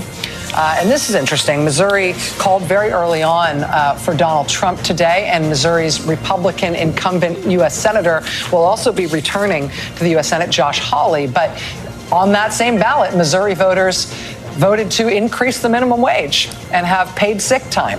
And it looks like this is winning by a significant margin. Look at this, more than 80% of the vote in, 59-41 in favor of raising the minimum wage. Again, a phenomenon that we're seeing in lots of different races in lots of different states over the course of tonight about people picking politicians who are absolutely opposed to the policy position that they are then voting for in a ballot measure. Well, which tells us something important about policy, right? Yeah. That maybe this was never about policy. Maybe it's about cultural alienation from the pro-democracy coalition. I mean, I don't even know if you can call it the Democratic Party. Vice President Kamala Harris ran alongside Liz Cheney, and a whole bunch of people, large numbers of Latino men, mostly men, but women also felt no magnetic pull toward that coalition. And I think there's a lot to learn. I just read some comments Chuck Todd made that are similar to comments you made and that Ari's made. I mean, there is a story about realignment. And of course, the ultimate outcome is not known. But what we're learning about how people voted, they did not vote in along sort of even traditional party lines. I mean, your point earlier about black voters, but there are policies that you're talking about that didn't make a difference in terms of how people voted. And then there are policies that mattered very much to how people voted, but just not at the top of the ticket. So there's a whole lot of information that we're going to be digesting in the coming days. We can see that impact right now, and I don't want to get too wonky on you, but right now the bond market, the 30-year bond market is absolutely getting decimated, and here's why.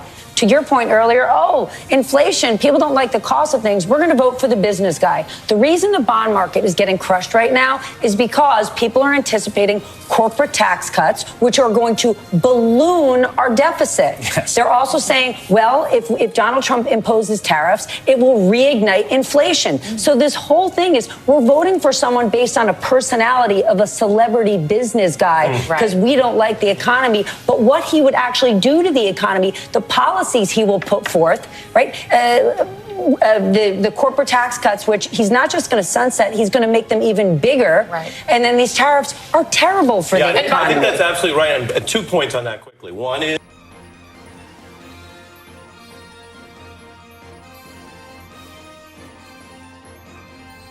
which is not how most candidates in most parties ever close.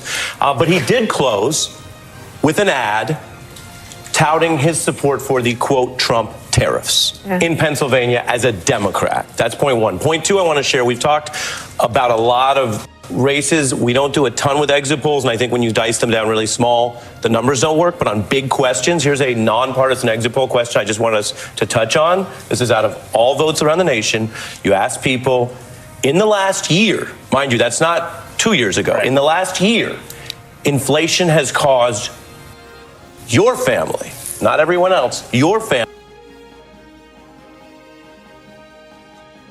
for a moderate or severe hardship. It's 75% of the voting public. A bunch of those people voted for Democrats and Harris, but that's a reminder that, with no insult to the people trading in the bond market every day, and the only thing I know about bonds is word is bond, which is an old saying. You know way more about how bonds actually work. But the people doing those trades, the so-called self-anointed masters of the universe, Elon Musk and his bro buddies and people in D.C., most of those people don't feel and couldn't pass a lie detector test claiming that inflation personally affected their family as a severe hardship. But it's a heck of a lot of Americans. But by the way, the question about raising the minimum wage almost never loses, by the way. Whenever it's put on a ballot, on a state ballot, whether it's a red state or a blue state or a purple state, it is a winner every time. I'm surprised Democrats don't use it more. But think about the disconnect here. The same people who are working class voters who are saying, I want my wages increased, are also voting for the candidate, in some cases, who is bankrolled by Elon Musk, who said into a recording device that there would be pain and hardship, which he's not going to feel. He's a billionaire, but that they will feel. So you're saying that your minimum wage increase will not be enough to deal with the 20% tariff that will make everything that you buy in Walmart much more expensive. So there's a disconnect between people's perception that the actor from The Apprentice can make me better. Essentially, you're saying, I want to be under the sort of care, right, of a very rich person who I think will take care of me economically because he was on television. But literally, the policies that you're going to get.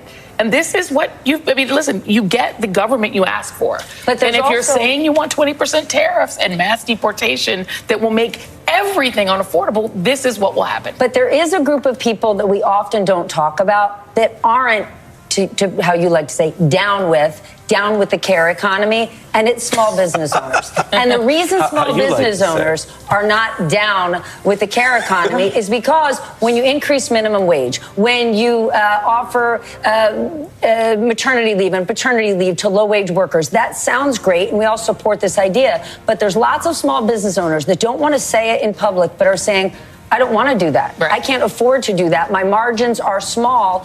So there is this quiet universe of people out there that run small businesses that want absolutely no regulation. And while they like the idea of paying someone more money and giving them more jobs with dignity, they're saying, well, let the government cover that. Because in my small business or my restaurant, I cannot afford to do that. I just want to say one thing, just as we're talking about this Pennsylvania races and the Missouri race. You know, one of the things that happens is because of the sort of nature of structural polarization in the U.S. and the fact that we have close race after close race after close race after close race, is that when we're interpreting results, again, we're talking about what is looking right now like a 3 or 4 point swing in the national political environment from 2020.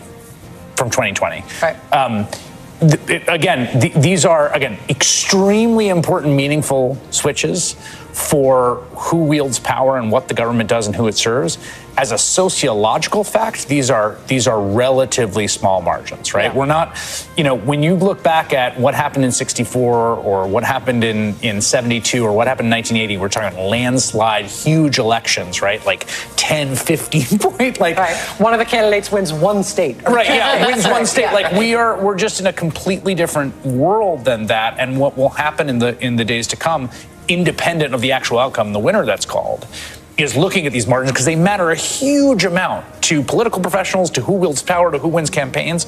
But we're talking, again, 3 points here, 4 points there, 2 points there. So there's this tendency to extrapolate out to be like, everyone now is this. Right. And everyone used to be that, and now everyone is this. No, there's 2 people in the room of 100 people who put a different color shirt on. Right. And that's what happened. That determined the election. And again, that's, millions of people, and it matters in the structural forces, but it's always just really important because there is a tendency to draw out enormous conclusions about the nature of the American soul to keep that in mind. But a lot of people think those shirts cost way more than they used to. They're right. They're correct. And some of them actually don't. Some of them have leveled out, and the price of shirts is not as bad as it was 18 months ago. But again, if you look at issues, which is, we've talked a lot about reproductive rights and freedom, and how Donald Trump got 2 Supreme Court seats, and they basically stole a third. And those justices went before the Senate and said under oath, Roe is a super precedent. They were either lying then, or they later acted in a way that made that a lie. What did the voters say? Again, national exits.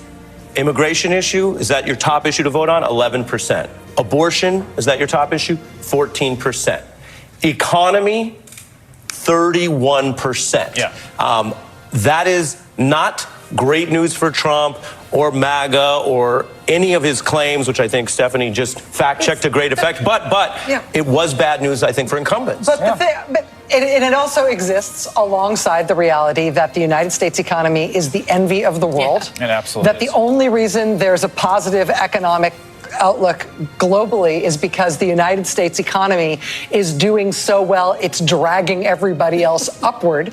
It's the best job market in the history of the United States. Inflation is back to where it was, not only just before COVID, but before Donald Trump left office, right? I mean, this is the inflation numbers, the economic growth numbers, the fiscal numbers, the U.S. standing in the world numbers are all off the charts positive. Even the freaking stock market, right? All off the charts positive. And yet, the pain, the old pain from having gone through the rise in prices, which is over, and which we weathered better than every other advanced economy in the world, to me, it can't be prescriptive.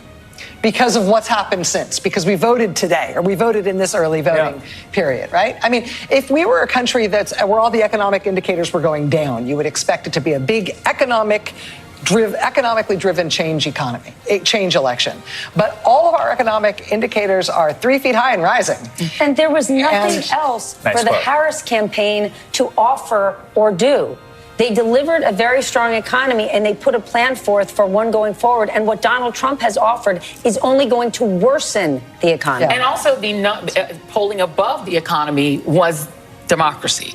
Is actually the number one thing and so there was a tremendous concern about what might happen to us if we are no longer a democracy. That was also more of a drive, at least if you believe the exit polls, than the economy, and yet it wasn't necessarily enough to not make it a tie, right? So let's turn to Alex Wagner, who's standing by with our political insiders. Alex. We are here in the insiders room. Simone, we were talking a little bit about Philadelphia County, Pennsylvania, what you're hearing on the ground over there, expectations being set. Do you have anything you want to share with us? Well, I first want to say that, Claire McCaskill, I've sat next to her at tables with her over the last couple months of this election cycle, and everything that Claire has said, even when I'm like, Claire, that's no. It hit, in this cycle has come to fruition. So I was fighting Claire McCaskill about 2 hours ago, but what I am hearing again, as Steve Kornacki just told us at the big board, there were a number of votes, absentee ballots that came in this latest batch, lots from Philadelphia County. The lead that needs to be insurmounted is not the gap may not be insurmountable, but it may be mountable. But they're cautiously optimistic. Now, there's still additional absentee ballots out there. I don't know exactly how many are left out, but I can tell you, I personally don't think that there are enough.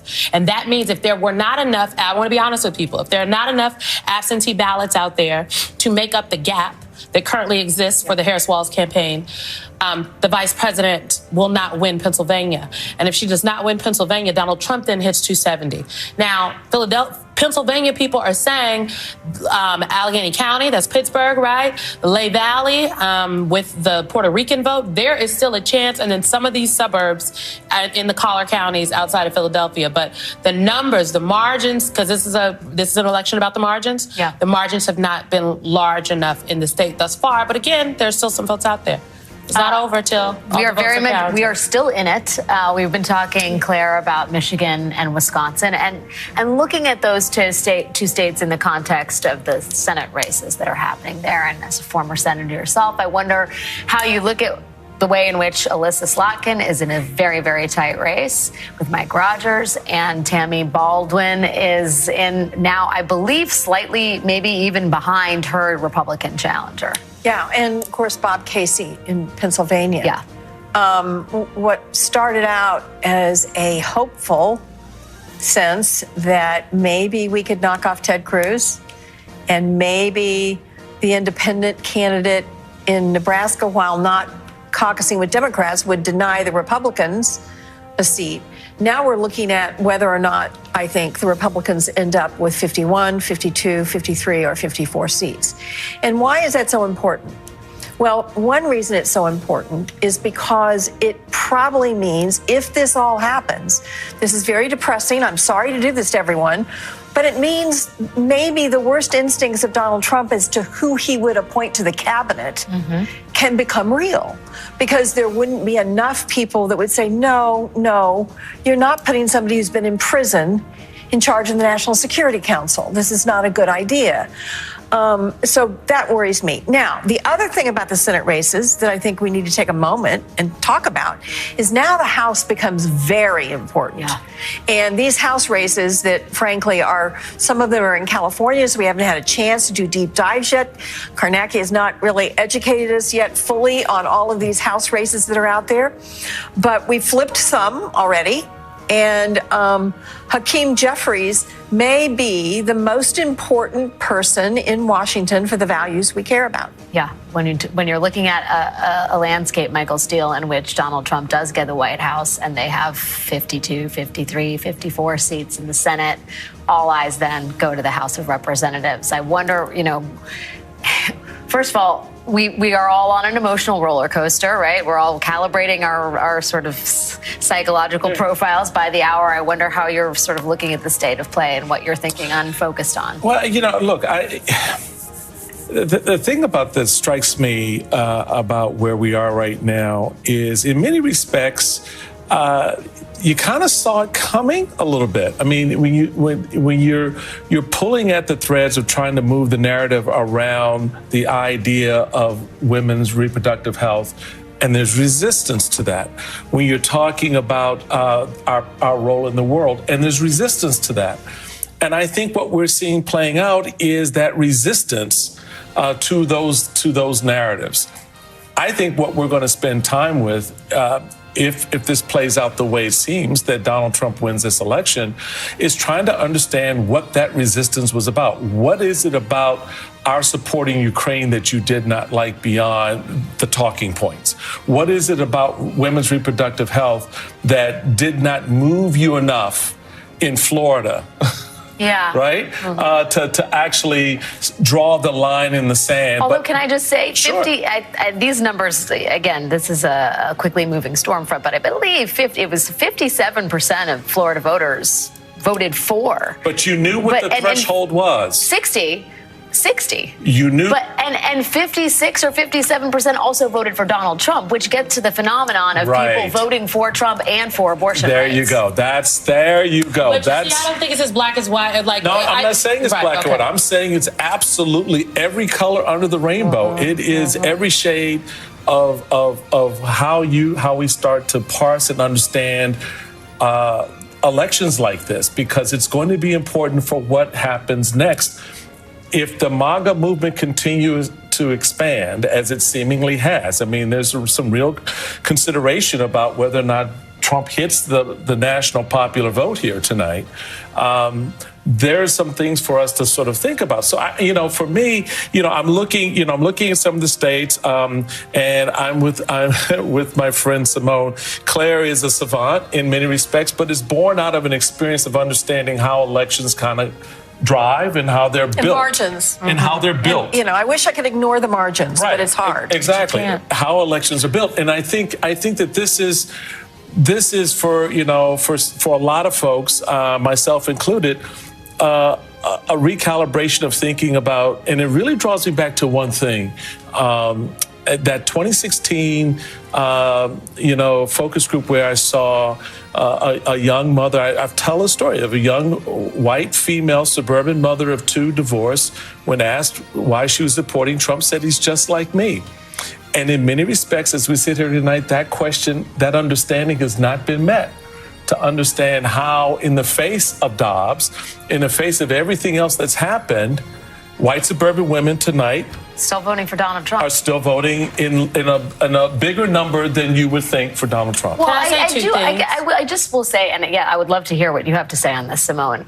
I wonder how much it's voters consciously saying, I'm voting yes on this, no on this, yes on this, and not more just a kind of feeling about Donald Trump and his strength and the fear-mongering he's done around immigration and the fuzziness he's had on women's rights. And, I'm not entirely sure it is a sort of list of kind of policy pros and cons that they're going in there. I think it's mostly emotional. I think you have to understand the voters. I just think about Governor Phil Murphy, who after New Jersey was very, very close in that, 2020 race?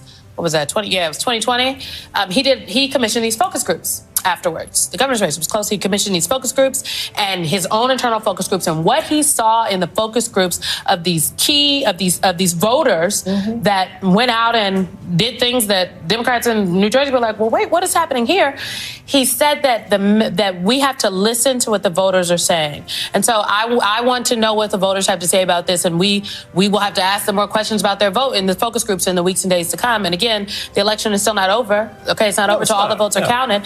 So that's the first thing. I think the second thing is many things are happening tonight. In this election in 1968, it was the same election where Shirley Chisholm was elected as the first black woman to the U.S. House of Representatives. In that same election, Richard Nixon was elected as president. Right? And so I fundamentally believe that the legacies of both of those individuals were on the ballot in this election. And Lisa Blunt Rochester and Angela Also Brooks now join the ranks of black women who have been elected to the United States Senate.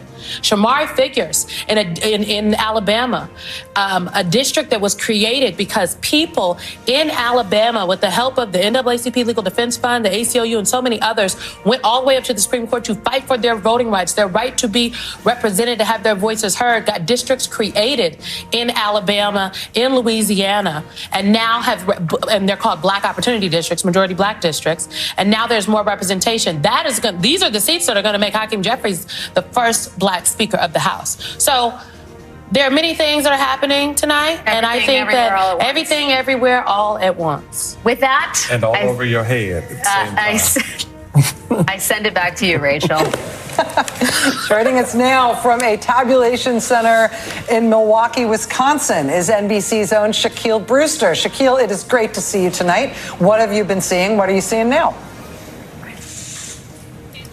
Good to see you as well. Let me just set up where I am, because we are in downtown Milwaukee, and how Wisconsin counts the ballots, especially in these bigger cities like Milwaukee, is when you look at the early vote and when you look at the mail-in vote, they essentially all go to one location and they're counted, and then those results are posted all at once. And we just heard from the clerk that they are still working through these ballots, but we're likely not going to see the results from Milwaukee until the overnight hours. And you can see a little bit of the process. Just look at how wide open this entire room is. And we just got an update saying that clerks are working through some of the larger wards right now. So far, they processed about 80,000 ballots today. You see some of that processing going on right now as we speak. Once those ballots are processed, then they go into the tabulators, and then that's when they are finally tabulated and sent over to the county. Now, this is all important because there are about 107,000 ballots in this room alone for the state of Wisconsin. And when you talk to Republicans in this state, they are getting more and more optimistic. I'll tell you, they are very chatty right now,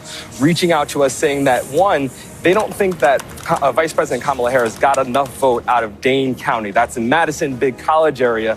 But two, we know that Milwaukee is usually the last to post its results. And when you look at the margin right now in Wisconsin, with Donald Trump currently ahead with about 100,000 votes, if I'm telling you there's only about 107,000 ballots here that will be posted later tonight, Republicans are pointing to that and saying that they are very skeptical that the vice president will be able to make up that total. So the votes are still being counted. There are other places where votes are outstanding right now, but it's because of what you're seeing here, the fact that we're waiting on a lot of these ballots to come, that Republicans in the state are saying they're very optimistic, guys. Shaq Brewster for us in Milwaukee, Wisconsin. We'll be coming back to you, Shaq. And Parks has some follow-up questions, but I have to interrupt my own train of thought to bring you a call. For the second time this evening, NBC News is able to make a projection in a battleground state. NBC News now projects that in the battleground state of Georgia in the presidential race, Donald Trump has prevailed in the presidential race in Georgia. So again, of our swing states, we've got 2 called thus far in Georgia and in North Carolina per NBC News. That puts the electoral map at Donald Trump with 246 electoral votes, and Kamala Harris at 189 electoral votes. Again, both candidates aiming at 270.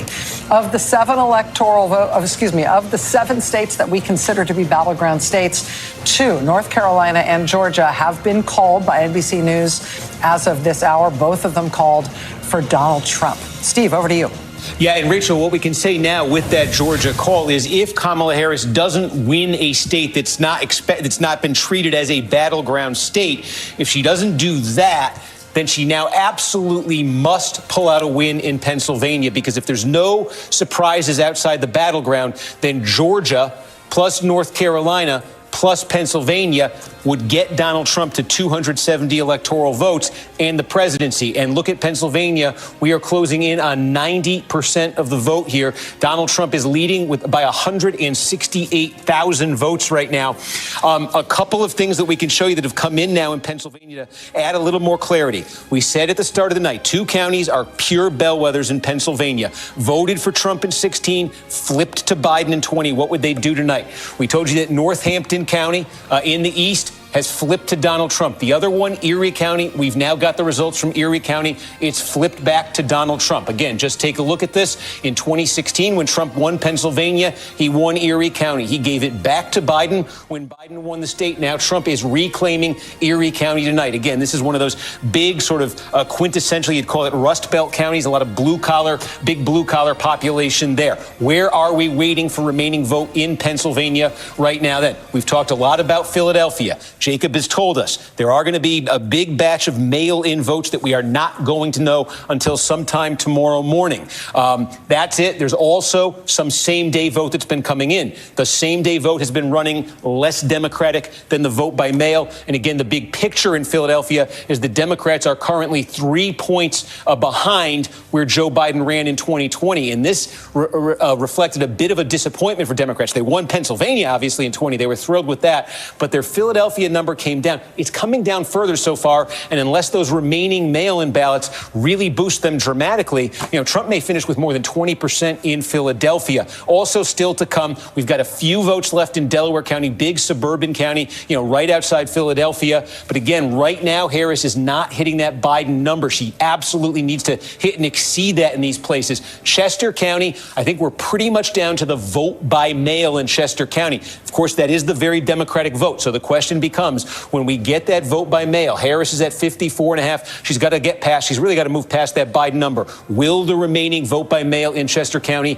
do that for her? Up to Montgomery County, more than 3/4 of the vote in here. This is a giant county, though. There are still lots of votes left to come. Again, from Harris's standpoint, she's got to get past that Biden number with what's left to come here. No vote by mail left in Montgomery County. Move up to Bucks County. 2/3 is in right here. This would be, if Donald Trump hangs on here, still plenty of votes to come, though. This would be a flip. And again, of those immediate Philadelphia area counties, this one a little bit more blue collar than the ones I just showed you. So again, that's a trend we're seeing. We saw it in Erie. We saw it in Northampton. We're seeing that in a lot of places tonight. Also, I'm giving you big sort of Democratic vote areas, Bucks notwithstanding, but Chester, Montgomery, and Delaware. In Southwest Pennsylvania, the 2 big counties here, we've got Washington all in. I want to draw your attention to this because these are 2 big bedroom community suburbs of Pittsburgh. In Washington, Washington County, Donald Trump has improved tonight. The core Republican area, he wanted to boost his numbers in a place like this. You can see in Washington, he has. And if you go next door to Westmoreland County, which is even bigger,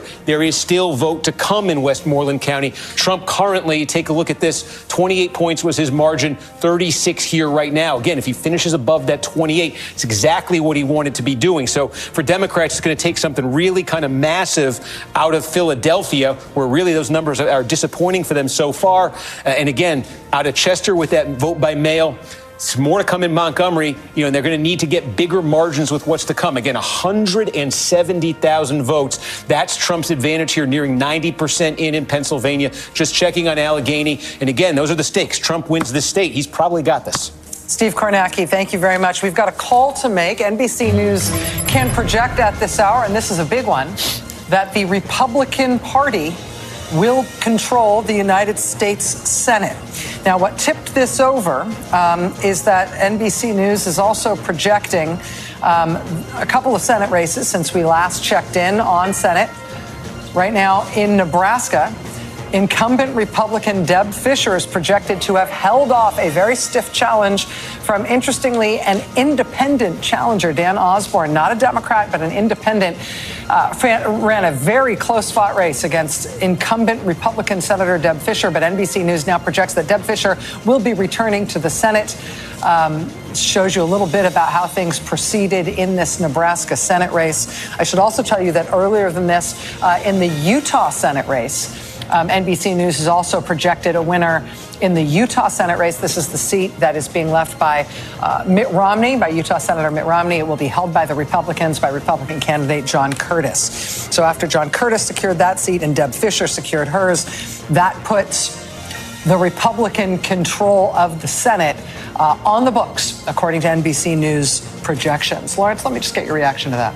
And this is huge because in the event of a Harris presidency, she probably would not be able to get any federal judges confirmed. I mean, any, like not any district court, not any appeals court, not any Supreme Court for an entire 4 years.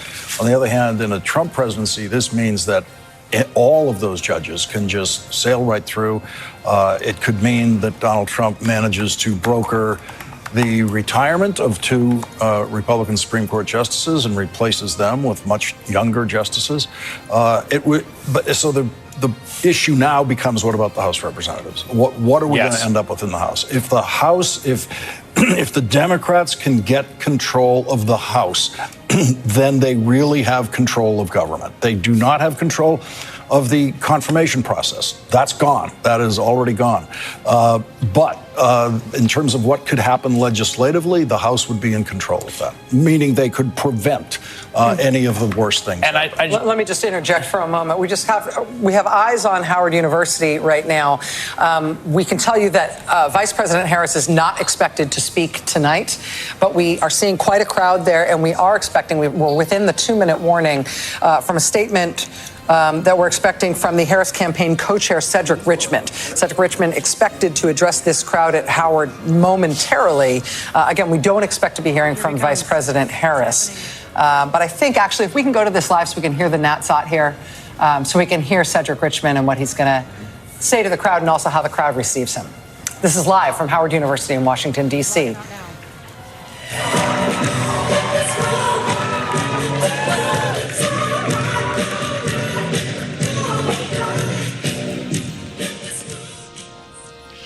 Good evening, Howard. Good evening, HU. I want to say good evening to all of the Harris campaign, the campaign family. Thank you for all that you have done. Thank you for being here. Thank you for believing in the promise of America. We still have votes to count. We still have states that have not been called yet. We will continue overnight to fight to make sure that every vote is counted, that every voice has spoken. So you won't hear from the Vice President tonight, but you will hear from her tomorrow. She will be back here tomorrow to address not only the HU family, not only to address her supporters, but to address the nation.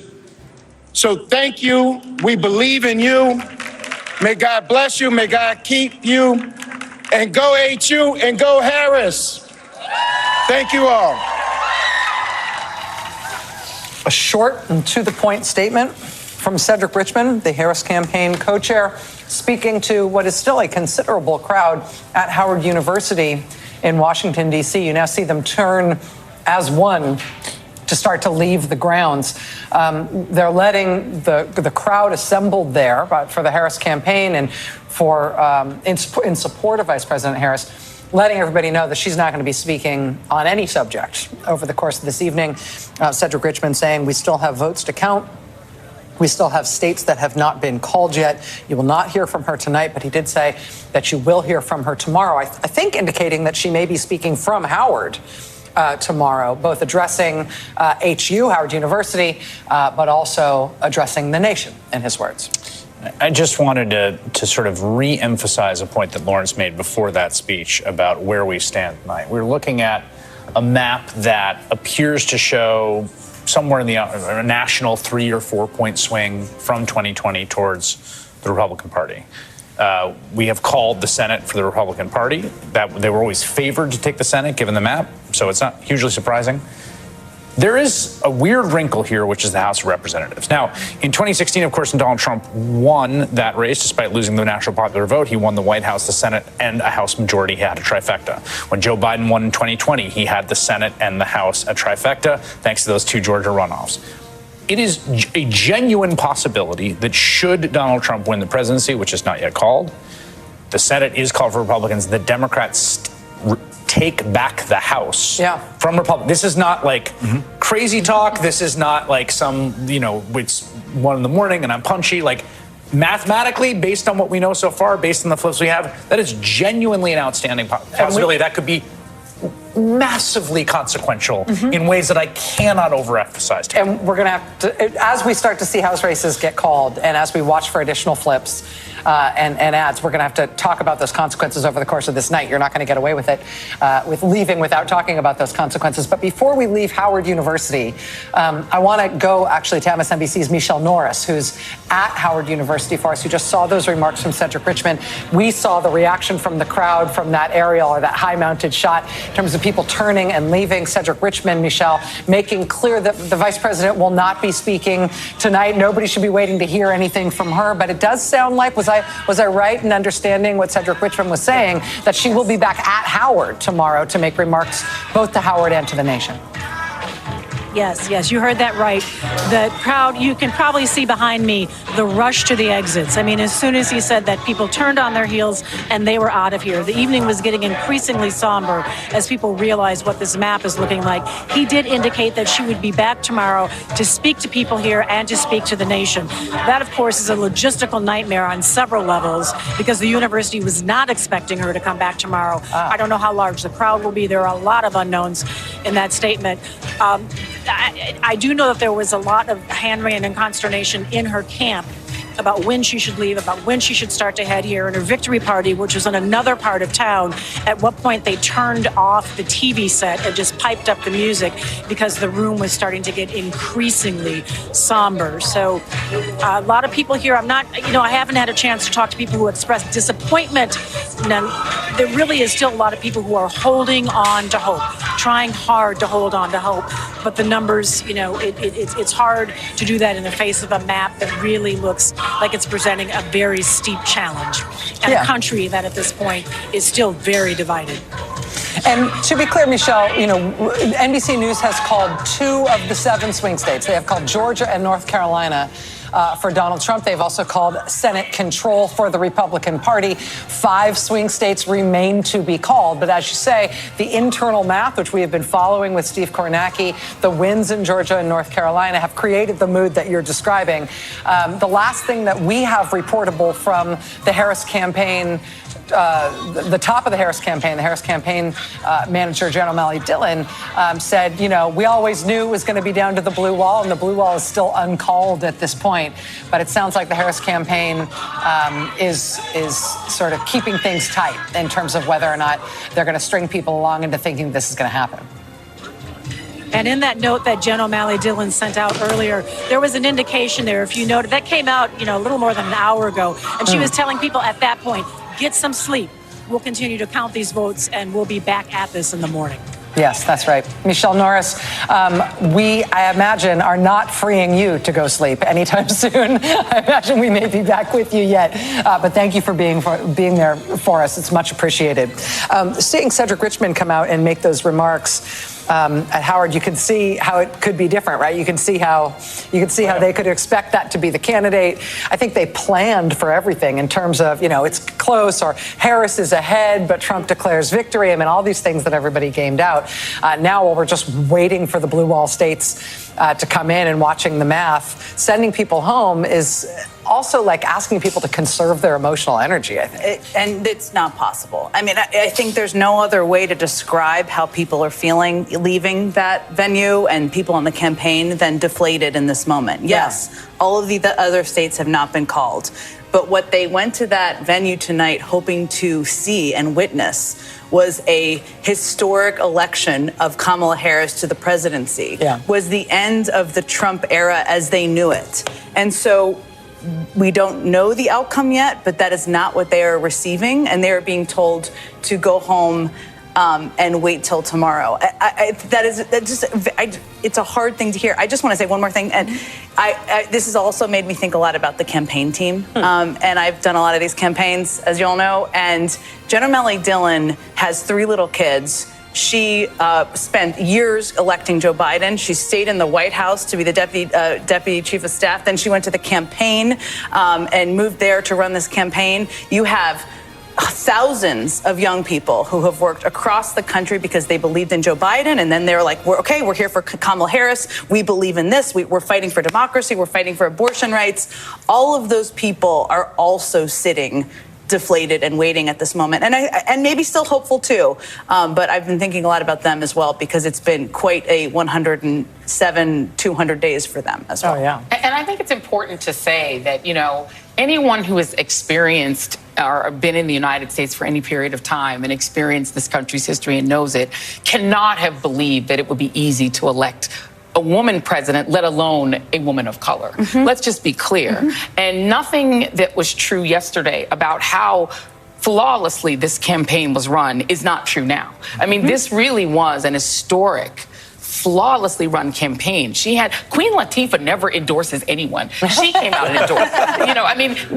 She had every prominent celebrity voice. She had the Taylor Swift, the Swifties. She had the Beehive. You could not have run a better campaign in that short period of time. And I think that's still true. And I think that the other piece that I think is really important to say to people, because this is where it gets dicey, is that the fact that we now have to wait for more vote to come in, that is how the process works. There is an absentee ballot that needs to come in and that must be counted because those are also legitimate votes. This is where we get into that point where Donald Trump can do the thing Donald Trump does, which is to say, I like where we are right now.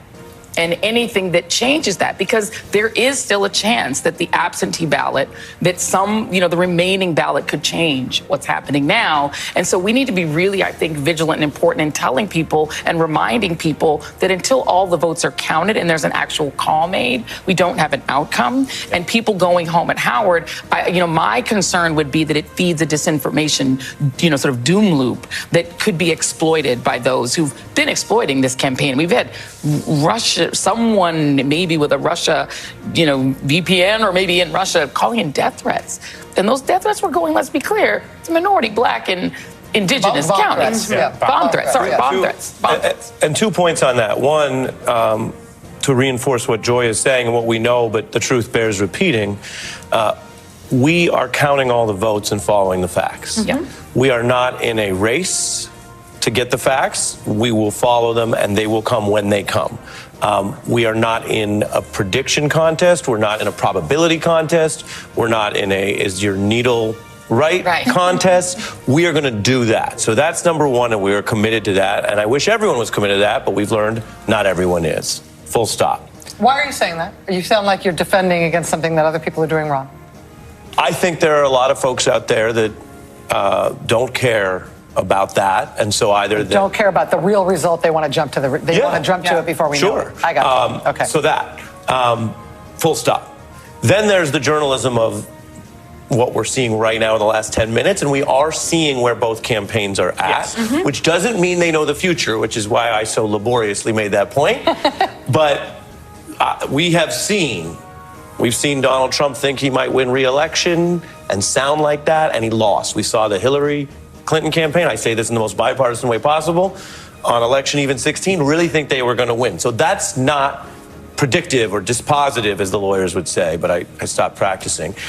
So it doesn't mean anything, really, but I will say in reporting it, what we just saw from the Harris campaign looks like their expectation is more pessimistic than optimistic. Yep. We didn't see them bring out a real fire breather who's acting like, hey, give us a little more time. We got this. It wasn't a long speech. It didn't even, and Jen can speak to this, as can everyone on the panel, it didn't sound like a battle plan of here's the next 36 hours. It sounded more pessimistic. And on the flip side, and I don't mean this as an insult to Donald Trump, although it is a negative observation, the only time he's quiet and talks about things being fair is if he thinks he's already won. Right. Yes. When it's uncertain, he accuses everyone of cheating and undermines people's trust in this, which is unfortunate. And when he's losing, he's the loudest. And we all were at this table late night last cycle when we know in the end he lost, and he came out and did that. And so I just want to observe, and I'm sure many other people can add insights to this, that the Harris campaign sounds like that. And he is as quiet as we've seen him. That I think that's exactly what we're all observing, is kind of the vibes that you're seeing from people rush out of a venue that you just saw Cedric Richmond speak at, and not Kamala Harris saying, I'm so proud to be the next president of the United States. I'm sure, I would bet, I should say, to be accurate, that they had debates internally, and you referenced this. Yeah. Should she go out and to speak? Should Tim Walz go out and speak? And there are different choices you make on campaigns. And this is not reflective of what the outcome is necessarily going to be. But in 2004, John Edwards went out and spoke, right? They sent Edwards out. Do you remember that? Yes. We all thought he was the great next hope. We were a little off in that, but that's fine. I him from my memory. I know. It's like he didn't exist. I'm returning him back. I'm sorry about that. We saw when Hillary Clinton at the Javits Center, we saw the campaign chair also speak then. You have discussions in the campaign about what message you're sending. So I do think, to your point, Ari, sending Cedric out there, who is not the candidate, not the vice presidential nominee, is trying to be more businesslike, right? Than sending a message that, guys, we don't want to keep you up till 5 a.m. It's going to happen. And not the running mate and not the campaign manager. Let me interject for a moment. We do have a call. NBC News can project that in the presidential race in New Mexico, there is a winner, and the winner is Democratic Vice President Kamala Harris. When the Trump campaign was getting very, very, very cocky about how they were going to do tonight, they started talking about expanding the map, expanding to Virginia, which they lost tonight to Kamala Harris. They talked about expanding the map to New Mexico, where they sent Donald Trump in the closing days. Now NBC News projects they have lost New Mexico to Kamala Harris as well. We shall see. I think the Democrats were hoping they'd do so well they'd expand the map to Texas and Iowa, and they didn't win either of those either. At this point, we've got 2 of the 7 swing states called. They are North Carolina and Georgia, both called per NBC News for Donald Trump. We're still watching the results come in all of the other swing states. We're heading toward a 1 a.m. closing in Alaska. That'll be our last poll closing of the night. Steve, as we're heading toward that, what are you watching?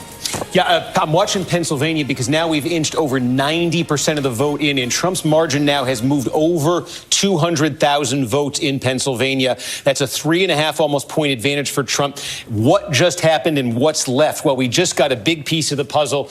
York County this is a biggie. Again, we talk about that South Central Pennsylvania region as a sleeper. We just got all of the rest of the vote here. There was a lot outstanding. And again, to put this in perspective, this is an improvement from Trump over where it was 4 years ago. And that completes pretty much the storyline in this region of the state. One of the big questions we asked in Pennsylvania at the start of the night was, would Trump decline further in this part of the state? He had dropped a bit. He had dropped a bit in 2020. He didn't drop any further in counties like this tonight. Lebanon County, Lancaster County, Cumberland County, now York County. Where else did we just get results? We got it in Westmoreland County. We're almost complete here. Again, big Republican suburban, some rural areas too, certainly, but big Republican county outside Pittsburgh. And again, Trump is running a little bit better than he did here in 2020. That's what his campaign wanted to see. We also got some more results out of Montgomery County. We're getting close to everything in there. 86%. Harris is winning in Montgomery County, big suburban county right outside Philadelphia. It's a 22-point margin for her. But what we have been watching is this number, this Harris number, has been ticking down ever so slightly with every update. Why? Because every update is the vote that was cast today. That is the most Republican-friendly vote. The vote by mail, the most Democratic-friendly, that was released early in Montgomery County. So what are we still waiting on in Pennsylvania? Well, again, Philadelphia, we've got about 80% of the vote in here right now. Harris's margin, 356,000. Again, Democrats want to get that somewhere around, need it, somewhere around north of, frankly, 500,000 votes probably. Again, Jacob said, going to be a big vote by mail update in the morning. Get some clarity on that. But Democrats need to boost the number there. We are waiting as well in Chester County on the vote by mail. They do it at the very end there. Sorry, Steve, didn't mean to catch off mid-word there. This is our final poll closing of the night. It is 1 o'clock in the morning, and that means we've got our final poll closing, and that is in Alaska. Right now, the projection in the presidential race in Alaska is that it is too early to call between Kamala Harris and Donald Trump. In terms of the road to 270, this is where the two candidates stand right now as they both try to get to 270 electoral votes. Shazam! There it is. 246 electoral votes for Donald Trump, 194 electoral votes for Kamala Harris. In terms of the battleground states right now, let's look at battleground states right now. Pennsylvania, too close to call, 92% of the vote in. In Michigan, it is too close to call with just over 60% of the vote in. In Wisconsin, it is too close to call with 114,000 votes between the two candidates, 86% of the vote in. In Arizona, it is not too close to call. It is too early to call. We've got just over half the vote in Arizona. You can see the numbers there. And in Nevada, similarly, it is not too close to call. It is too early to call with 70% of the vote in Nevada.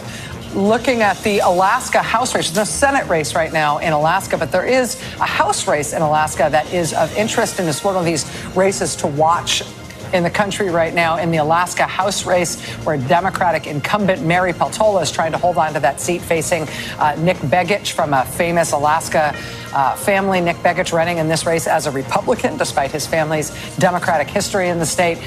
This race is, at this point, too early to call in the House race in Alaska. That is where we stand. Steve, I'll get back to you. Yep.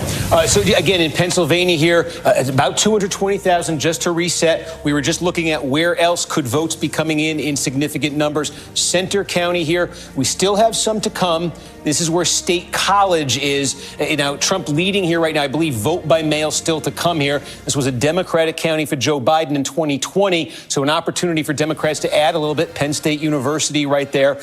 So there are some pockets that, though, frankly, this should be a Republican county in a big way by the end of the night. We still have a ton of votes to come. We knew it was going to take a long time here. The vote by mail, it looks like, has been processed. So there are pockets here where Trump can gain, too. But again, Philadelphia, by far the biggest thing outstanding. Democrats just trying to squeeze everything they can out of those collar counties, but with 93% in, making up a deficit of 220,000, getting to be a very tall order for Democrats. I wanted to update Wisconsin as well as we approach 90% in. The Trump margin there, about 4 points, as you can see right now, 116,000 votes. We have been following this story of Dane County, and it's been a bit of a mystery for some of the night exactly how much vote was left. We actually believe, now take a look at this, we said at the start of the night, the margin for Democrats in 2020 for Joe Biden was about 182,000 votes. So Harris has now actually gotten basically to the Biden level in 2020.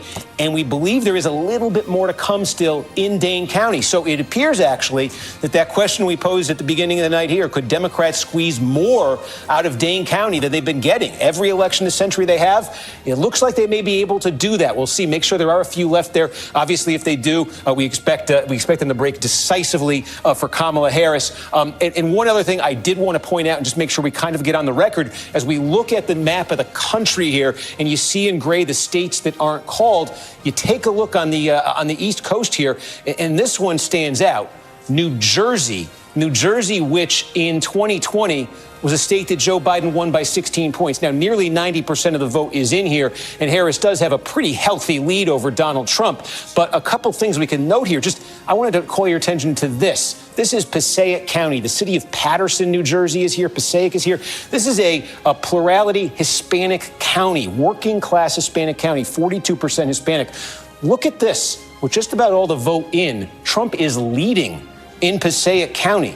This was a 17-point Joe Biden victory in 2020. Trump has turned that around in leads here. And again, this is just, as I look at this map, county by county across the country tonight, even outside of the swing states that we're concentrating on, I am seeing this over and over again. Counties with substantial Hispanic populations, that's where Trump is making his most dramatic gains. I think we had just mentioned New Mexico a minute ago. The Trump campaign said they were targeting this. It's a 5-point win for Kamala Harris, but just take a look at the story of this. This is down from about 10 points for Joe Biden in 2020. I want to show you just 2 counties here to give you an idea, because this is a microcosm of what I've been seeing around the country tonight. Bernalillo County, this is where Albuquerque is. This is the big sort of metro, suburban, high concentration of college degrees county we've been talking about. And Harris almost gets to the Biden level here. There isn't much of a drop-off for Harris here. And this is where Albuquerque is, just giant vote-producing county. Now let's get to a county that's almost 70% Hispanic,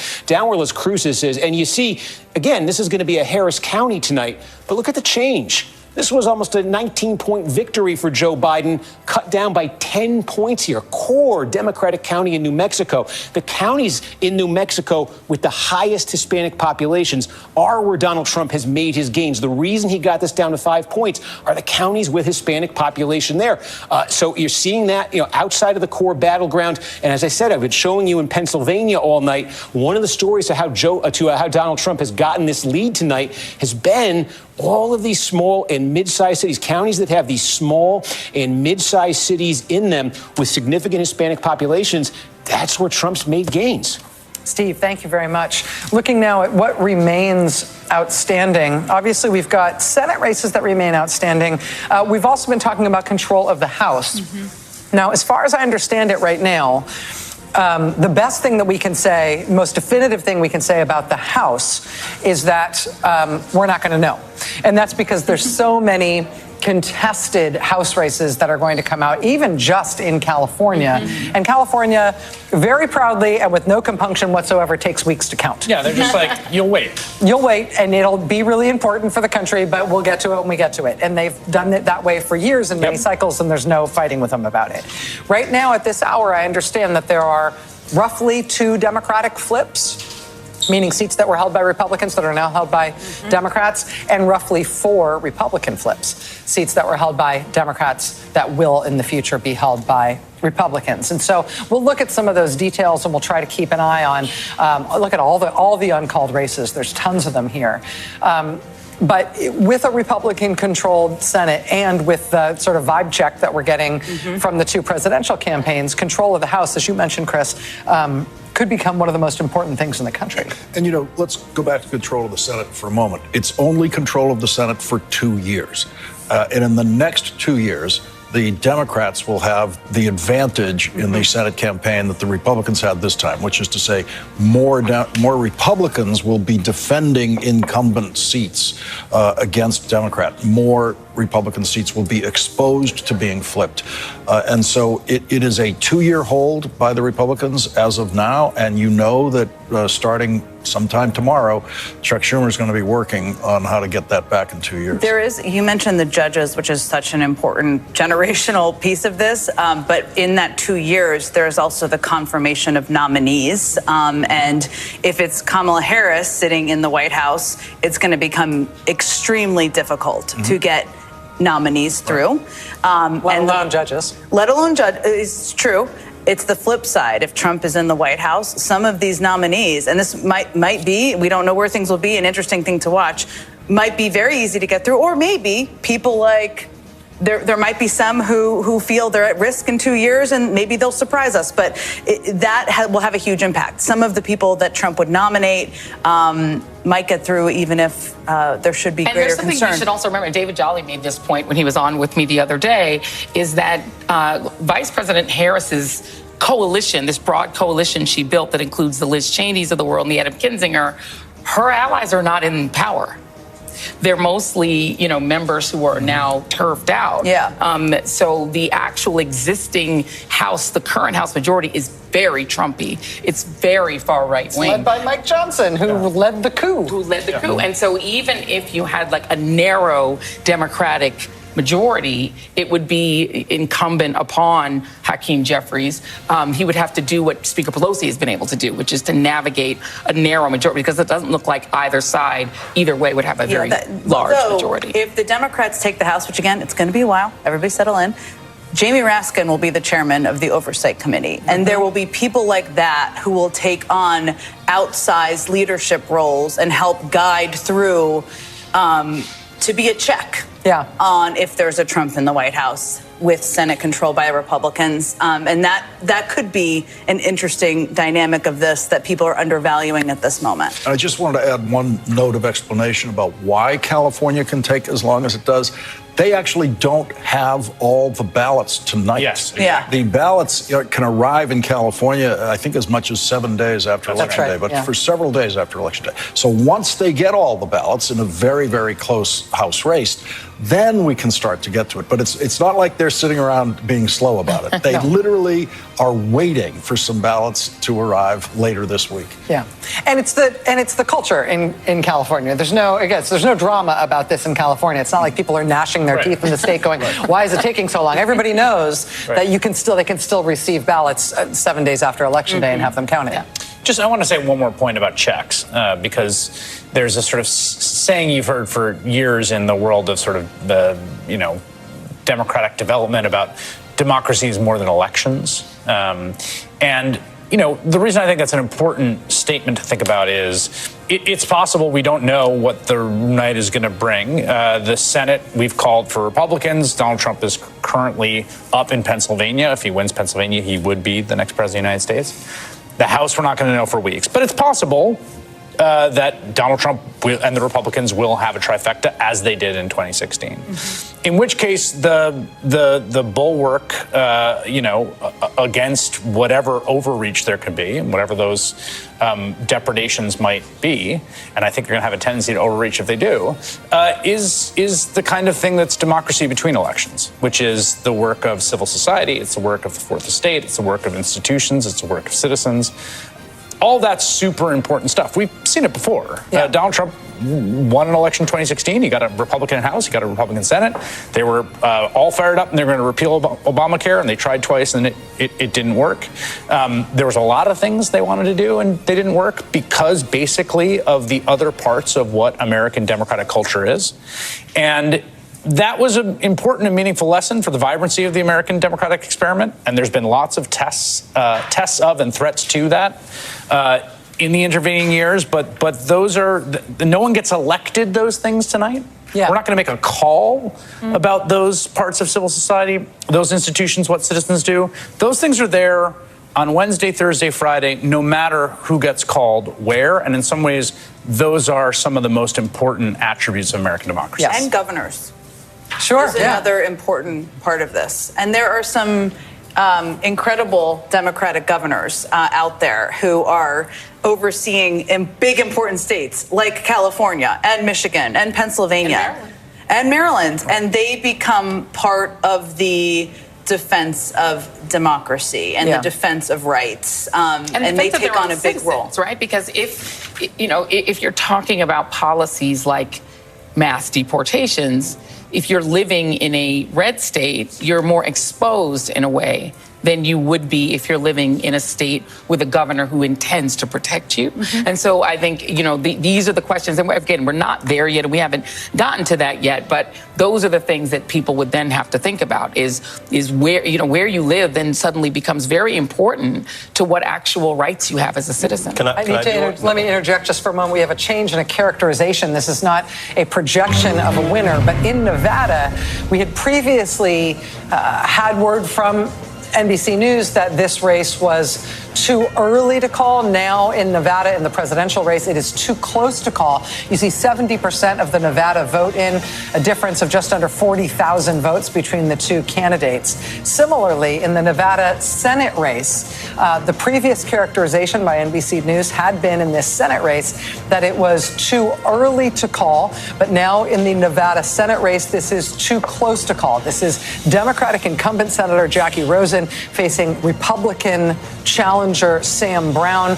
It is too close to call, and boy, is it. Look at that. 70% of the vote in Nevada. The difference between these two candidates, just barely 3,000 votes. Look at that. 483,000 and something versus 480,000 and something. A very close and therefore too close to call race in Nevada in that Senate race. And again, that's crucial not just to the future of Jackie Rosen versus Sam Brown. It's crucial in terms of what the margin's going to be in the Senate, which has all sorts of material consequences for what the Republicans are going to be sort of capable of doing there. Ari, I interrupted you. Oh, well, we were going around doing this new exercise. We're not there yet, but. Yeah. So I thought I'd throw one in. Okay, good. Hit it. No, I say it every time, right? Yeah. We're not there yet. But we have now NBC's called a Republican Senate. Donald Trump has busted through his past ceiling and is doing very well, better than he ever has before in the national trends. And then we have several races that are too close to call, as Rachel just reminded us. So we're not there yet. But in the event that you would have another Trump term, you then have a very important thing that happens in democracies that builds on what you each were saying, which is, what did you vote for? Did you vote for a different economy? Did you vote for things that were promised to you to fix prices and inflation, for populist agenda? Other things? Were you told that changes to certain international policies would benefit you in your own community? And just as we talked about the reaction to inflation, how many years that takes, and here's some of what people said, democracy and the economy really out front there in people's own estimations today of their biggest issue. And do you find in 6 months, 12 months, 18 months, none of those things are being addressed, or none of those real world realities are changing, right? That's why we often see this back and forth with the midterms. So I don't think anyone here is getting ahead of the calls. We've emphasized that, or underestimating what I think looks like a very significant set of outcomes. But if people voted for the economy and other improvements and they don't get them quickly, there's no reason to think that they and others in the country will suddenly be just at peace with the non-delivery of that. The energy that's against Washington and incumbents and some of these things can just shift on to the next incumbents. We have had waves of angst from 15, 16, through the first term where the Democrats came back in the midterms, through the COVID era, and through the recent era. And so that's another piece here is, did the person you elect deliver on anything they told you would get better in your life? I'm just advised, can I ask the control room if we have somebody to go to on this? I think you just told me that we do. Thank you very much. We think that Republican presidential candidate Donald Trump is on his way to go address his supporters.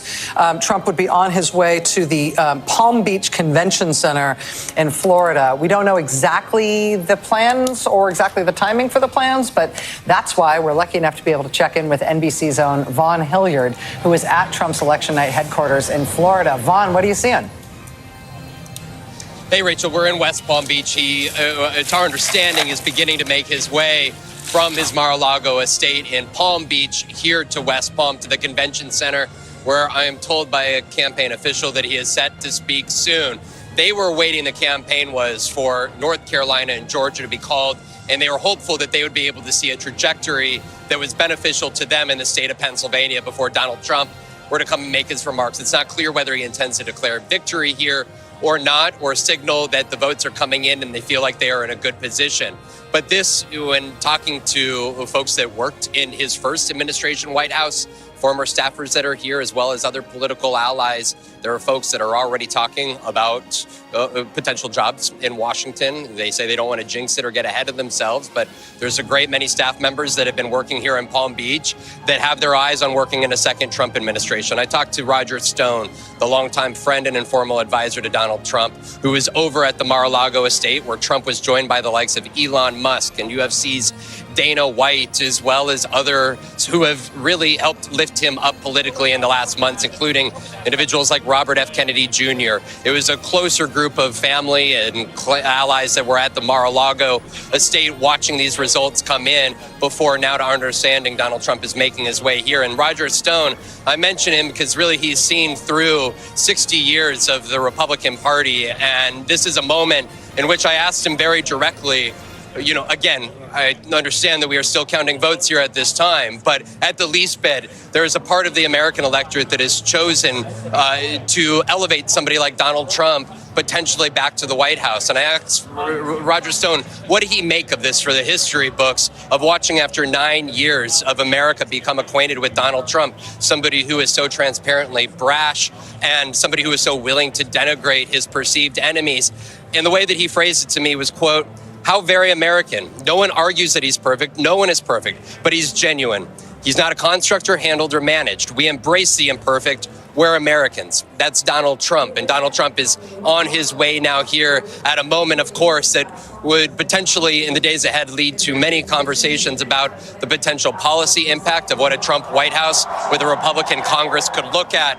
But for now, of course, there are ballots still to be counted in several battleground states before Donald Trump would be able to decisively declare victory. But nonetheless, he plans to take the stage behind me here, just a few miles from his Mar-a-Lago estate, the place that he has all but camped out and over the last 4 years, ever since that January attack, and not attending the inauguration of Joe Biden, moving to Florida in isolation, rising back up to prove his prominence in the Republican Party by helping get MAGA allies of his elected in the 2022 midterms. And Donald Trump here today about to take the stage at a moment in which he and his team feel like they have politically proved from these early results that he is in a good position here. Guys. Vaughn, I don't know if you can hear me. I know there's big cheers going up from the crowd there. You had mentioned at the outset of your remarks that they had wanted to see the results in Georgia and North Carolina, and they had wanted to see things going their way in Virginia before he spoke. He did not win Virginia. Do you know anything about the calculus as to have him speaking anyway without another state that they were watching for under their belt? Right. Apologies for misspeaking on my part. I meant Pennsylvania, where we go back to 4 years ago, of course. It was Steve Bannon that urged Donald Trump to prematurely declare victory. Donald Trump at 2 a.m. on election night in 2020, he did exactly that.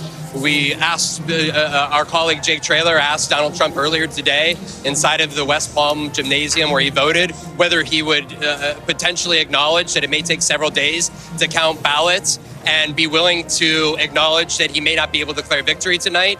He did affirmatively say that he understood that we may not know the results at this point in time based off of NBC's, another news organization. We have not called it. But of course, Donald Trump has shown an eagerness to, in 2012, in 2016, in 2018, 2020, in 2022, to declare victories even when news organizations have declared otherwise. So, of course, we expect now in a matter of minutes here, guys, to hear directly from the former president. Vaughn Hilliard for us in Florida. Thank you very much, Vaughn. We'll be back with you as the night progresses. As Vaughn was just reporting there, Trump has been watching election returns at his home at Mar-a-Lago, which I used to call a golf club, and then I learned there's no golf there. Nope. No, wrong one. He's on his way from there by car to the convention center there in Palm Beach, and we expect him to be addressing that exultant crowd. So we shall see. I mean, presumably he's going to declare victory. We thought he would declare victory even if he was losing badly at this point in the night. So given the way things look, we assume that he's going to declare victory, but we'll have to wait until we see what those remarks are. Yeah, I mean, Ari made this point before, which I thought was a really smart one about how he's loudest when thinks he's losing and more quiet when he thinks he's winning, at least in terms of what was coming out of that operation. I mean, Trump has this sort of he could pretend to be magnanimous if he thinks he's winning. When has he ever done that? He can briefly pretend to be. He'll talk. He will sometimes talk about things like unity, or they'll try to keep him on unity in a prompter speech for like a few sentences. Yeah. I'm not expecting a lot of I'm not expecting that. I'm just preparing people. There are these sort of brief glimmers of when his handlers have sort of puffed him up enough where he does that. He may just, riff about 1980s movies. Well, I mean, you really never know. Or sharks. Alex. I feel like there's an aspect to all of this. It's 1:30, almost 1:30 in the morning here, and some people are going to go to sleep. Not us, of course. But in Western Europe and in the UK and in the Middle East, people are waking up to this. Oh, and they are. And I'm thinking of the people who are going to wake up to Donald Trump's remarks tonight are people like Emmanuel Macron and Vladimir Zelensky and the people of Poland and people in Gaza and people in Tel Aviv and I've Jerusalem. already gotten texts from Ghana and South Africa. And I've gotten people from Western Europe who are extraordinarily alarmed and terrified about, as a friend of a friend said, maps being redrawn in Western Europe if Donald Trump is president. I mean, we think about the implications of all of this in terms of domestic politics, but the world is at a hinge point. And, this is very much an election about the global world order. And I think we shouldn't forget, as we are kind of trying to think about how to go to bed and grapple with all of this, there's another side of the world that's waking up to this and is trying to figure out what this may mean, not just for America, but for them. May I reiterate, there are 2 of the 7 swing states that have been called by NBC News right now, which is Georgia and North Carolina. None of the other 5 states have been called at this point. You can see this is the battleground states, Pennsylvania, Michigan, and Wisconsin, the so-called blue wall. None of those states called by NBC News. Neither has Nevada nor Arizona. What has been called is Senate control, and of course we can read the campaigns in terms of what they are saying without saying anything yet. Yeah. And it's 8:25 a.m. in Kyiv, where people they wake up earlier than that, and they are very worried as they look at where this election stands at this hour. And you've seen, there was a whole sort of conflagration over whether the Harris campaign would embrace the uncommitted movement, which actually wanted to move in her direction at the convention. And the question was whether they should allow a speaker to happen and whether there should be meetings, whether she should go to Dearborn and try to engage the Arab and Muslim community. You did see one of the co-founders of Uncommitted, actually on Andrea Mitchell's show here on our network, support Vice President Harris in the end.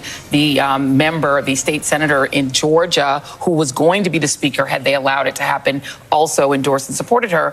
But the irony is you did have Tiffany Trump's husband, who's Lebanese American, and others go in and try to really push Arab and Muslim American voters. Stephen Miller was crowing about it, to try to push Arab and Muslim voters in the state of Michigan to go for Trump. The irony of that, of course, is nobody wanted Donald Trump to be president. Nobody wants Donald Trump to be president more than Bibi Netanyahu, who is backed by a far-right coalition that would like to clear-cut Gaza, that would, would truly like to complete a complete ethnic cleansing of Gaza. And so the consequences, ironically, for those, Mark Lamont Hill, who's been a staunch supporter of the Palestinian rights movement, came out in favor of Harris as well. And so I think, we don't know that this would be the case, but I think that's one of the interesting questions, is that the outcome for people in Gaza and in Lebanon, if Trump were to become president, would be absolutely devastating. It would be everything Bibi Netanyahu has wanted to do for 30 years, not just in Gaza, but in the West Bank and in Lebanon. And so I think for people who care about that issue and who that was their voting issue, it would be highly ironic if the outcome, it was literally to make it far worse than the Biden administration has made it. And to Alex's point about the sort of reckoning that's happening, or at least just sort of like thinking through the possibilities, right, that are happening. Obviously, there's like intelligence apparatuses in all these places. There's briefing apparatuses in all these places. Like there are a lot of conversations happening right now. There are going to be a lot of conversations happening right now, whichever way the night went, and whatever the indications were at this hour. But those conversations are happening in a lot of very different places at an incredibly high level, with enormous stakes at play in both the Middle East and in Europe. Yeah, I mean, one of the things that's going to happen if this goes the way that if we follow this train of thought is that intelligence sharing between America and our traditional allies is likely going to end. The whole Five Eyes thing is likely going to end. If you've got America switching sides in the Ukraine-Russia war to instead support Russia, or to become neutral, which would mean in this case to support the aggressor, to support Russia. If you've got ongoing secret communications, even out of government, between the Republican nominee and the person who funded his campaign and led his ground game, right? Both of whom are communicating with the Russian government without reporting that information to the U.S. government. And on top of that, you've got reporting from the New York Times that they're considering, once there is a second Trump administration, if it happens, to stop performing background checks before giving people security clearance, meaning giving classified information to anyone. That's supposedly at the instigation of a Trump campaign official who was born in Moscow, who was unable to get a security clearance in the first Trump term, who has had multiple arrests and is currently under indictment, and who has reportedly been put at the top of a short list to be White House counsel. And he is the one who has proposed getting rid of all background checks for security clearances, which means handing out classified information on the corner. You are not going to have American allies who have been relying on us as the pinnacle intelligence agency in the world since World War II. You are not going to have continued sharing of information with a new administration that has an open line with Vladimir Putin. And that is going to essentially be willing to handle classified information the way the man who was indicted for handling it the way he did at Mar-a-Lago at the top, and with handling security clearances the way they've purportedly described. It's just going to be, that's something that'll happen. It's a different world. That will happen during the transition. That's not something that happens in January.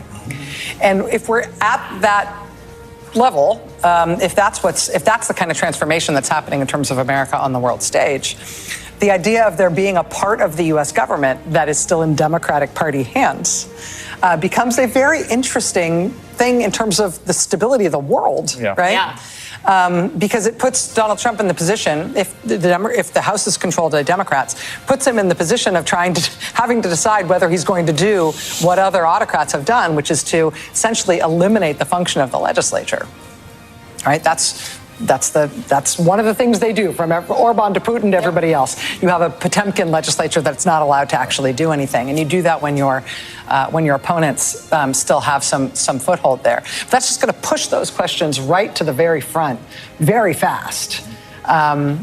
And I, for one, am glad to have a little breathing room before we get there. Well, and the other piece that Stephanie was here, she would also say that you think about the U.S. bond market, you think about the way that the U.S. is sort of a reserve currency for the world, and the rest of the world counts on political stability here to help to create political and financial stability globally. So, I mean, and these are the things that people who are voting, on very pecuniary, very particular issues, the price of eggs. I'm voting on this one thing. It's not something you have to think about. It's not your job to think about it, right? You're thinking about the things you want or who you vibe with as a candidate, but the implications of who is the American president go far beyond, right, who you like and who you prefer performatively in that White House. It matters for the stability of our currency. It matters for the stability of our economy. And if our economy cannot survive an unstable White House, well, then everyone will suffer. Everyone who's thinking they're going to get, $1 a gallon gas. Welcome to the world in which the United States is an unstable, unreliable country with whom Western Europe cannot ally. Welcome to the world in which the United States is seen as maybe a threat to global security.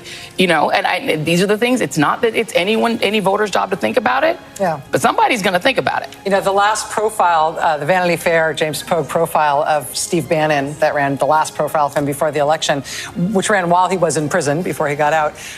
The sort of culminating point of it is that Bannon's dream for the second Trump presidency is to get rid of the dollar. Yes. And so, if that's the kind of crypto, crypto. But that the dollar should no longer be the world's reserve currency, and that in fact maybe the dollar itself is a bad idea. Yeah. And so, if that's what we're going to be entertaining, then exactly what you're talking about is exactly where we're at. I'm open to eliminating the penny. But that's as far as we We've been trying to get rid of that forever. Daylight savings. Let's go. Well, and you have, multiple Senate seats, at least one that we've called, actually being purchased in a sense, just straight out by people who are crypto multimillionaire. That class of sort of U.S. oligarch is actually not anymore just funding the candidates they want. They're just going to be the candidates they want. And so you're now seeing the U.S. go in a position so much more like the oligarchy that it started out as, that it does make you wonder sort of what does that look like if the U.S. goes very far in the direction of a Hungary? Mm-hmm. What does it look like? Because Hungary is a small economy. Russia is a tiny economy. I think it's like smaller than Texas' economy. We're the United States. If our structure, our political structure, our social structure, and our economic structure is more like Hungary, Katie, bar the door on what that does to the global economic outlook. Let's go back to Steve Kornacki, who is looking at ongoing returns in Pennsylvania. Steve, are we at 94% in Pennsylvania? Is that what I'm seeing? Yes, we are. He's 94%. Trump's lead here at 190,000 votes. That works out to about a 3 percentage point lead. It is a very significant hill for Kamala Harris to climb here. Just in terms of what's left, the picture is really kind of condensing and clarifying. Obviously, the biggest outstanding source of votes is right here in Philadelphia, the city of Philadelphia. You see with 83% there, it's a lead there of about 58 points for Harris. I'm just glancing over to get the number. We expect there are still 137,000 or so votes to come out of Philadelphia. Remember, a chunk of them are going to be that vote by mail that's going to come out sometime tomorrow morning. The wild card in Philadelphia, and what's I think has kept folks at bay a little bit here, is provisional ballots. There's a big number of provisional ballots, and these are expected to break decisively to the Democrats. How many? Well, in 2020, the COVID year, things were all, it had been a one-off, but there were about 100,000 provisional ballots. In the 2022 midterm, this is in Philadelphia, in the 2022 midterm, about 45,000. And so the question is, how many of them are there? And what does that remaining provisional ballot pool look like when you get the rest of these votes in? Is there plausibly something there that could boost the Democrats enough to make up for this big gap that they have statewide now, which again, I'll show you 190,000 votes there. So you got what's left in Philadelphia. You got the provisional ballots in Philadelphia. That's what the Democrats are kind of hanging their hopes on, because the rest of these counties here, we're just waiting on a little bit from Chester County. Democrats will gain some here, but at a 54-44 clip, anything like that, it's not going to be a huge gain. Same in Montgomery County. There's some left here Democratic, but again, if it's about a 60-40 split of what's to come, that won't net out to a ton. And then there are places to come with significant vote where, look, Trump is running ahead in Bucks County now by 2.5 points. Votes to come there may net out a bit in his benefit. You could look here. This is just the mail-in ballot in an overwhelmingly Republican county. You're talking tens of thousands of votes still to come here in a place Trump won by almost 40 points. So he's going to make up ground there.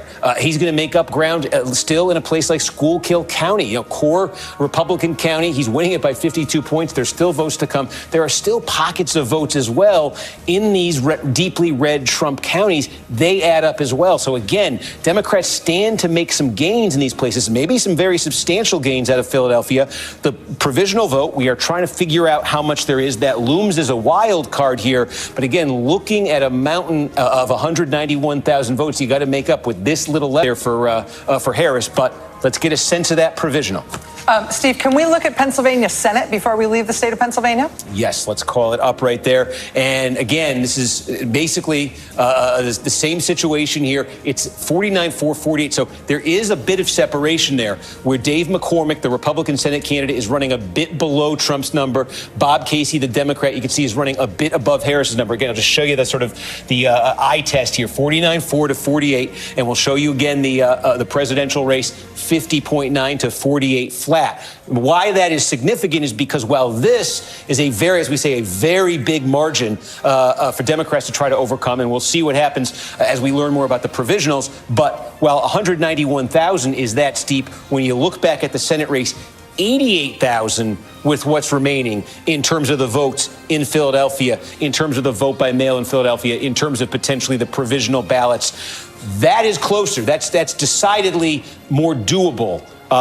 Just given the numbers that are left for the Democrats, for Bob Casey to potentially make that up. So there is a bit of separation here. We were wondering about this in a lot of these key Senate races. How much would the sort of the partisan split just roll down to the Senate race? You could see to a great degree it's done that in Pennsylvania, but is this one separated enough for the Democrats where what's left could boost Bob Casey? There's suspense there definitely right now. Steve, while we are waiting for Donald Trump to speak to his supporters in Palm Beach, I'm going to put you to work a little bit on a couple more Senate races, if you don't mind. You can say no if it's inappropriate, but I'd love to hear your take, either Wisconsin, Michigan, take your pick. Yeah, let's take a look in Wisconsin because we have more complete results in Wisconsin. Michigan still remains a bit of a mishmash there in terms of these counties we're looking at, but close to 90% of the vote is in here.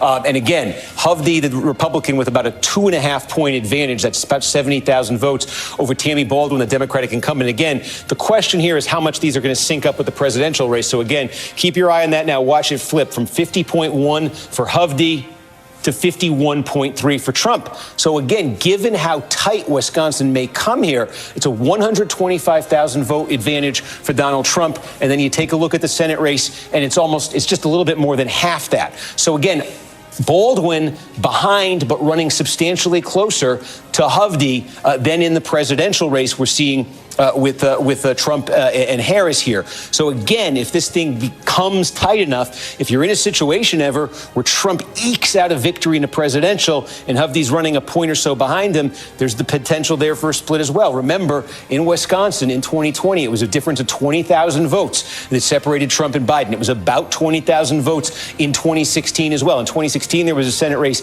The outcomes did sync up that time with Trump and Ron Johnson both winning. But there is separation there. And again, these basic dynamics, I wanted to take a look here. I did want to see Baldwin has gone to 183,000, and I wanted to measure this against. Yeah, okay, they're equal. This is significant because we've talked about it all night, and now officially Harris has expanded the Democratic margin in Dane County. It was about 182,000 last time. So this is yet again this century. Democrats are getting more out of Dane County. That's rolling right over, as you would expect, to the Senate race as well. Okay, so parallels there. Can we look at Michigan? Yes. So Michigan, though, 70% of the vote is in here. And again, 52.2, 46. Let's call up the Senate results. 50.7, 46.4. So I think you can see where this one is going. It's a similar story here. It's close to being synced up, but Mike Rogers, the Republican Senate candidate, running a bit behind Trump. What's confusing about Michigan right now is there's still a lot of counties here, big important counties where we just do not have clarity. A lot of this is done in Michigan. It's a very decentralized process. It's done at the municipal level. So it's just, we get I'll give you an example here. Macomb County, we've got half the vote right now. You go next door to Oakland County, we've got almost all the vote. Democrats are getting about what they want. They probably want a little bit more out of Oakland County than Slotkin is getting right there. But the big wild card here, we talked about it all night. What's Macomb going to do compared to Oakland? Is it going to get close to canceling it out? Half the vote still to come. This is a 13-point margin essentially for the Republicans here. That's a substantial improvement from the Republican number in 2020. So we need to see more to be able to make some of these comparisons. Again, only about a third of the vote is in Wayne County. This is obviously hugely important. You've got questions about the city of Detroit, questions about the Muslim and Arab vote throughout the county. So it's a lot of a mishmash in Michigan right now to make sense of either one of the races. But there is, with the votes that are tallied, a little bit of potentially substantial separation between the candidates. In terms of additional Senate races, if you don't mind, Steve, could we go to Arizona? Yeah, let's take a look here. And I'm curious, too. In the presidential, okay, now about half the vote statewide. And remember, this is going to kind of, they're going to add the same day vote tonight, and it's going to be a long sort of count in Arizona the rest of the week. So take a look here at the Senate race. And again, you definitely see some separation here. It's a 6-point deficit for Kari Lake there with what's been counted in the Senate race. And it's a 1-point deficit, or a little bit less than a 1-point deficit for Kamala Harris. So we suspected Arizona might be the state where the Republican Senate candidate Kari Lake, who lost the gubernatorial race there 2 years ago, an extremely controversial figure in Arizona, didn't concede that 2022 gubernatorial loss. So we suspected there might be the most separation there. You're certainly seeing it there. And also, let's move up Nevada. Yeah. Okay, again, now in Nevada, it's similar to Arizona. We've got a ton of vote here, but it's going to be a bit slow getting the rest in here. So what's been counted so far, Trump with a 4-point lead there in the presidential, call up the Senate race. And again, that's, again, like Arizona, it may not be quite as dramatic, but that's a pretty substantial difference between those two candidates. So again, I think that's a very important story. I'm glad you had me run through these because I've been so focused on the presidential. But yeah, we see in all those races to some degree separation where the Democratic Senate candidate is running better than Kamala Harris, most dramatically in Arizona and in Nevada, but in those other states too. Steve, can I ask you, again, you can say no, because I know I'm overworking you, but can we talk about some of the uncalled presidential states? Yeah. Can we talk about, you had focused in on New Jersey a little while ago. I'd be interested in New Jersey, also in New Hampshire. Yeah, New Hampshire. Now, let's call it up here. Part of the problem in New Hampshire, again, you see all the gray on here.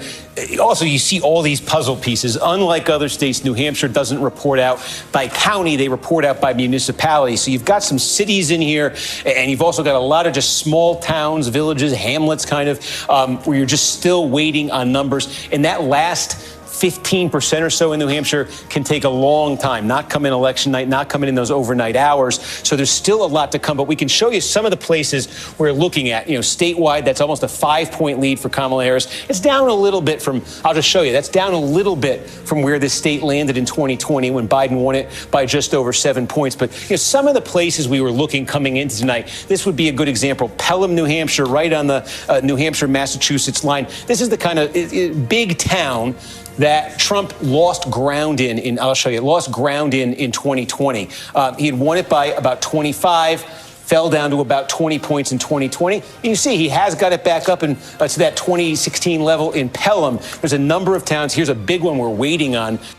This is the kind of thing. Salem, again, right over the Massachusetts line. Again, it's a place where Trump won it by 20 points. This is big by New Hampshire standards, by the way. 20 points, came down to 13 points. Trump needs to get that back over 20 points. So you're looking still there. We could take a look. How about some of these other big ones here? Derry, New Hampshire. Okay, we got complete in Derry. A bit of a blue-collar town here, pretty big-sized blue-collar town. And again, Trump by 14 points in 2016. Cut in half in 2020.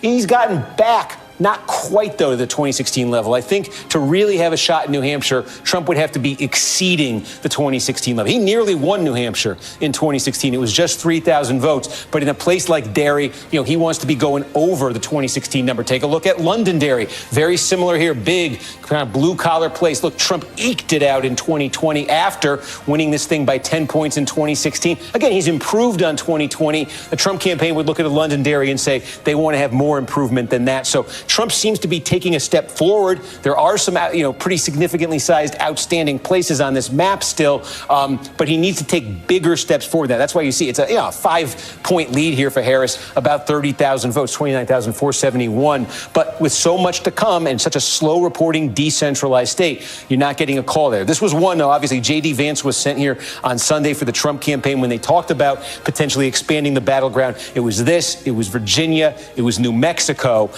It's an improvement, it looks like, for Trump, but you're not looking at these numbers and saying these are numbers that are going to give Trump a victory in New Hampshire. Last one I'm going to ask you about, Steve, and I'm not even supposed to, but I'm going to. Minnesota. Yeah, okay, now this is shades of 2016. Let's go out to Minnesota now. 3/4 of the vote is in.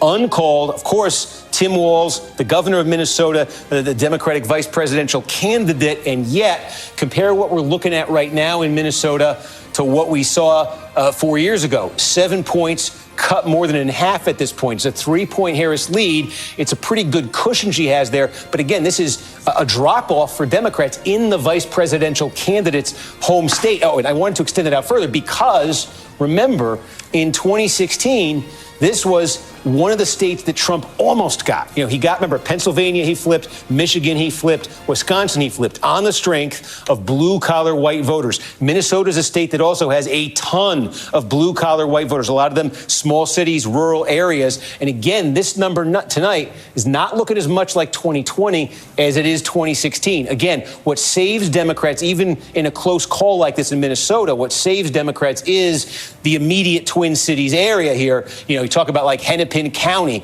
It's the big population dense, suburbs, cities where, again, high concentrations of college degrees. And again, right on the number. Harris is right on the number. She's not dropping off at all in Hennepin County. So look, even if Trump is making gains, is winning back some of the votes that he surrendered in 2020 in blue collar areas, Democrats count on this area. We take a look here where St. Paul is. Again, right on the number there for Harris. So typically for Democrats, if they can hit those big margins in the Twin Cities, they can withstand defections or losses in the more blue collar areas. And it looks like Trump has made gains in the blue collar areas. But so far, the reason why he's still trailing with this much vote in is the Twin Cities are doing what Democrats depend on them to do. Steve Kornacki, that was me putting you through your paces. None of that stuff we had worked out in advance. You did it all off the top of your head. You're quite amazing. We're going to give you a break. We're going to take a quick break. We're going to come back right on the other side of this. Stay with us.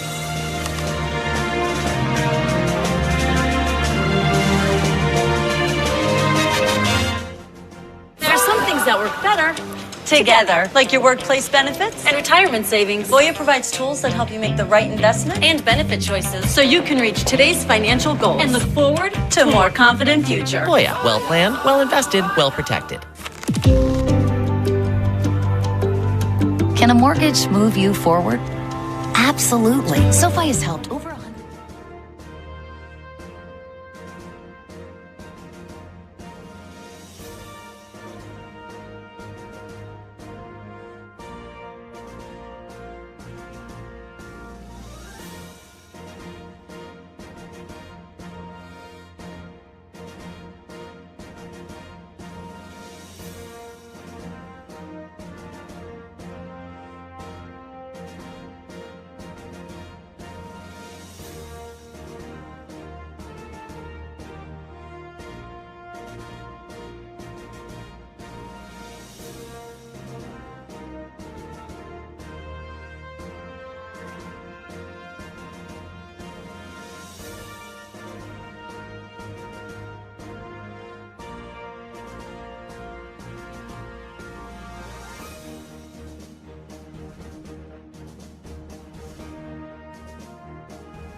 Welcome back to our coverage of the presidential election. It is 1:52 a.m., which means we're obviously at our best.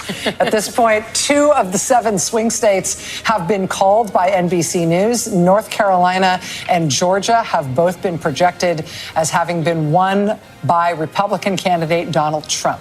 Now, on the Democratic side, the campaign that had posted up at Howard University in Washington, D.C., the alma mater of Democratic candidate Kamala Harris, the co-chair of the campaign, Cedric Richmond, came out and told the assembled crowd there, as our correspondent told us, as Michelle Norris told us, the increasingly somber crowd there told them basically to go home, that Vice President Harris would not be making any remarks tonight, that she will be speaking both to Howard University and to the nation tomorrow. And so that sort of ended the event, at least, the physical in-person event for the Harris campaign tonight at Howard University. On the Republican side, Donald Trump has been watching election returns at his home/private club/membership club thing at Mar-a-Lago, and has since moved to the Palm Beach Convention Center, where his supporters have been gathered over the course of the evening watching returns,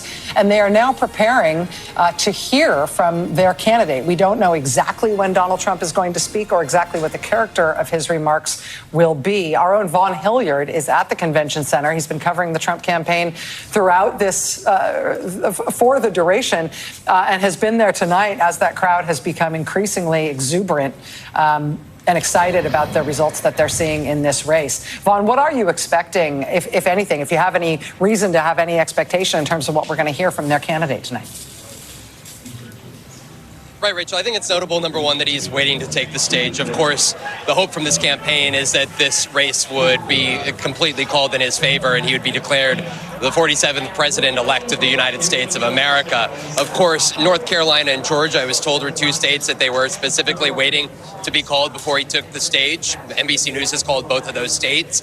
And when you're looking at the battleground data that is coming in through the Midwest, right now the Trump campaign officials are telling us that they're very eager about the direction that this is going. And I think it's important to kind of scene set for everybody what this event venue looks like tonight. Donald Trump, he was first watching the results come in alongside the likes of UFC's Dana White, Elon Musk, Robert F. Kennedy Jr. at his Mar-a-Lago estate, Roger Stone, other close family, friends, and allies and campaign advisors.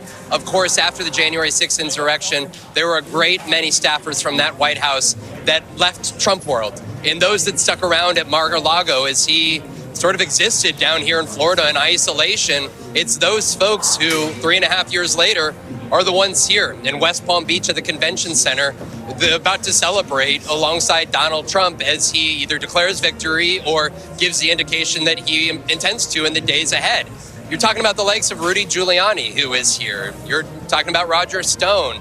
These are folks that have really stood by Donald Trump through these years, and it's not Nikki Haley or Ron DeSantis who are going to be joining him on stage, but it's those loyalists, including at the staff level, that are going to be the ones that take his side here tonight. We expect J.D. Vance, who we are told went from Mar-a-Lago here in the motorcade with Donald Trump. J.D. Vance, who 8 years ago was on our own air, saying that the country should be warned about what Donald Trump could potentially do to this country, referring to him as America's Hitler. But in 2022, he ultimately ran with the Trump endorsement. And since then, he has been by his side. We are going to see J.D. Vance here take the stage alongside Donald Trump. So there's a lot at play when we're looking at what this administration could very well look like, guys, from the extent to aid to Ukraine, from Elon Musk and whether he actually takes a role in this federal government. Elon Musk himself has said that he intends to cut the federal budget by 1/3. That's $2 trillion. Of course, you have conversation around Social Security, defense spending, Medicaid and Medicare. You have the likes of conversations that go at the use of the Department of Justice. Steve Bannon has been airing his podcast, War Room, from the Willard Hotel in Washington, D.C., alongside the likes of Jeffrey Clark, of course, who was the individual that Donald Trump had tried to install as Attorney General after the 2020 election when he was trying to hold on to power. And so for Donald Trump, he and his team, they have made the case for the last years that the country was by his side, not only the Republican Party, but they were going to effectively be able to build the MAGA movement. And so far, what our data has shown us is that he was able to grow support among voters of color, the young voters. And for him and his coalition, he did it well, acting as his unvarnished self, denigrating his opponents, suggesting that prosecutors that went after him should be jailed. This weekend, suggesting that members of the press, that he would be fine with them being shot. There's a reckoning here of whether Donald Trump is ultimately called the victor in this race or not. Of course, the ballots are going to be counted, but at a minimum, the MAGA movement has grown over the course of 9 years, and we have watched it up close. And Donald Trump feels like this Republican Party is not only his, but also the American electorate here has given him a resounding head nod that they back his intended use of a greater executive office and a teaming up with a Republican Congress potentially that could very well pass the MAGA agenda that Donald Trump has been clearly outlining for the American public over the course of these last years. Rachel. Vaughn, in terms of what happens next, one of the things that's been sort of an unusual, like a thing to kind of, it's hard to get your head around, and the reporting on it has been really fuzzy, is that the Trump campaign didn't participate, at least didn't seem to participate in any of the standard transition things that campaigns are supposed to do.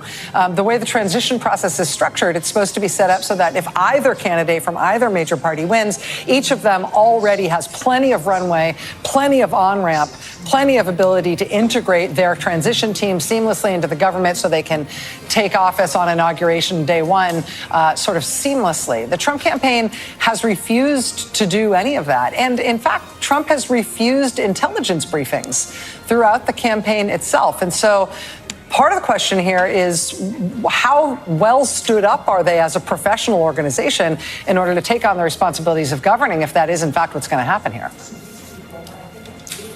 Howard Lutnick and Linda McMahon are the two co-chairs of the Transition Project. And I was talking with Howard Lutnick, who insisted to me just the other day that he has been engaged in phone calls with the litany of not only top executives, but other political allies, as Donald Trump will make very clear who he intends to surround himself with in this administration. But you've also seen members of Congress, but also people like Tulsi Gabbard and Robert F. Kennedy Jr., who have been traveling with him on the campaign trail. You know, I covered the transition 8 years ago when Donald Trump was living at Trump Tower in Midtown Manhattan at the time, and a great many people came up and down those elevators to meet with him. We could see, I'm told, a similar operation taking place here out of Palm Beach, Florida, and Mar-a-Lago, effectively serving as the transition office. I was talking to one potential staffer who was indicating to me that they could envision sort of half of the operation being here, the other half being in Washington, D.C. I think that this is, Rachel, a transition here that Donald Trump has been very keen and very specific that he would intend to only have loyalists around here. Of course, Johnny McEntee, who is a part of Project 2025, used to be his director of personnel in the White House. They were building a database in which they were taking essentially applications from potential MAGA political appointees. There's about 3,000 political appointees in the executive branch that are appointed by the President of the United States. And I've been told that that database still exists. And to the extent that the transition team would like to use it, it could be made available to them. And when you're looking at J.D. Vance as being the vice presidential pick, it was back in 2021. I remember listening to his podcast while he was actually running for the U.S. Senate in Ohio. And I was driving through Ohio listening to quite a lengthy podcast. And he talked about the federal civil workforce and his intent, believing that most of the civil workforce should be fired, saying that, in his words, that 95% of them were liberals and that they should be replaced with individuals who pledged to uphold the Trump agenda, as he was foreshadowing a second Trump administration come 2025. Of course, J.D. Vance has been a little bit more cagey about those previous statements, but there are allies from Project 2025, J.D. Vance, who have suggested that they want to ensure that there are more loyal civil servants. And Schedule F was something that was actually signed, an executive order by Donald Trump, just before he left the White House in 2020, which would have effectively allowed potentially thousands, if not tens of thousands, of federal civil servant jobs to be turned into political appointments. And so the anticipation is that Donald Trump would sign a similar executive order to give his executive branch greater authority to make more federal career employees a political appointee so that they could be more easily removed. There's a lot of layers to this, Rachel. I know that you guys are not naive to the conversations of what a federal or what the executive branch under Donald Trump could look like, but they have made the case, people like Jeffrey Clark and Steve Bannon, that everything from the Department of Justice on down should be directed by the President of the United States. The President is the chief executive, and therefore what the departments and agencies that fall under the President, that he should have greater authority over, for example, the prosecutions that take place. This is, if Donald Trump is declared the 47th President of the United States, it's going to be a very intense several weeks as we ask questions about exactly whether people like Robert F. Kennedy Jr. are actually going to be tasked with overseeing the U.S.'s 13 different health agencies and the HHS and potentially vaccine policy. And those are conversations that would begin immediately just a couple miles from where we are, theoretically over at his Mar-a-Lago estate. Vaughn Hilliard, thank you very much. I would be interrupting you if you had not just concluded your remarks, because NBC News has a projection to make in the presidential contest in the swing state of Pennsylvania. NBC News now projects that that presidential contest has been won by Donald Trump. Now, I believe that means that we are at a 266 electoral vote count for Donald Trump. Kamala Harris at 194 electoral votes. So to be clear here, this is the third of the 7 major swing states that have been called. But Georgia and North Carolina and Pennsylvania, as those 3 states, presents an almost it presents an insurmountable future here for Kamala Harris and for the Democratic ticket. In terms of what's going to happen here next, we are expecting that Donald Trump is going to speak to the Palm Beach Convention Center in Florida. We've seen in the backdrop there while we are speaking with Vaughn, we've seen how excited the crowd is. You see the crowd there now wrapped, waiting for Donald Trump to speak. We do not have guidance as to when Trump's remarks will happen, but we expect that it could be any moment now. Chris Hayes, with the projection in Pennsylvania, we pretty much know how this is going to end. Yeah, I think it's pretty clear. I think the writing has been on the wall. And you know, one of the jobs that we all have in the media is to be truthful with people and transparent. We're very transparent about the process that brought us to this point. I'll just say this as we're preparing for Trump to take the stage. You know, Steve was going through the numbers. We have this very funky and terrible system called the Electoral College, which decides elections in a way that's totally different than every other election in the United States decided, and the way that anything's decided anywhere else in the world. We should scrap it. From the perspective of basic democratic legitimacy, which is something I'm pretty concerned about, something we talk about a lot on this network, it looks possible that Donald Trump might emerge with a popular vote majority when all the votes. We won't know for a long time. We won't know for a long time, but this is not outside the realm of possibility. The Electoral College looks strongly in his favor. And if that is the case, if he has won the election, then he has won the election. And the reason I say that is because we've spent many years talking about democracy and its vibrancy and the importance of the peaceful transfer of power. We've had a violent insurrection staged against the constitutional order by the man we're expecting to speak here, who urged his supporters to march to that Capitol, where they assaulted police officers and attempted to essentially steal power away from the majority of the country that had voted for Joe Biden. It's really important to note that while I believe that institutions have failed dramatically in putting us in the position we are, including the Supreme Court and other institutions, the Republican Party, that if he won, then he won.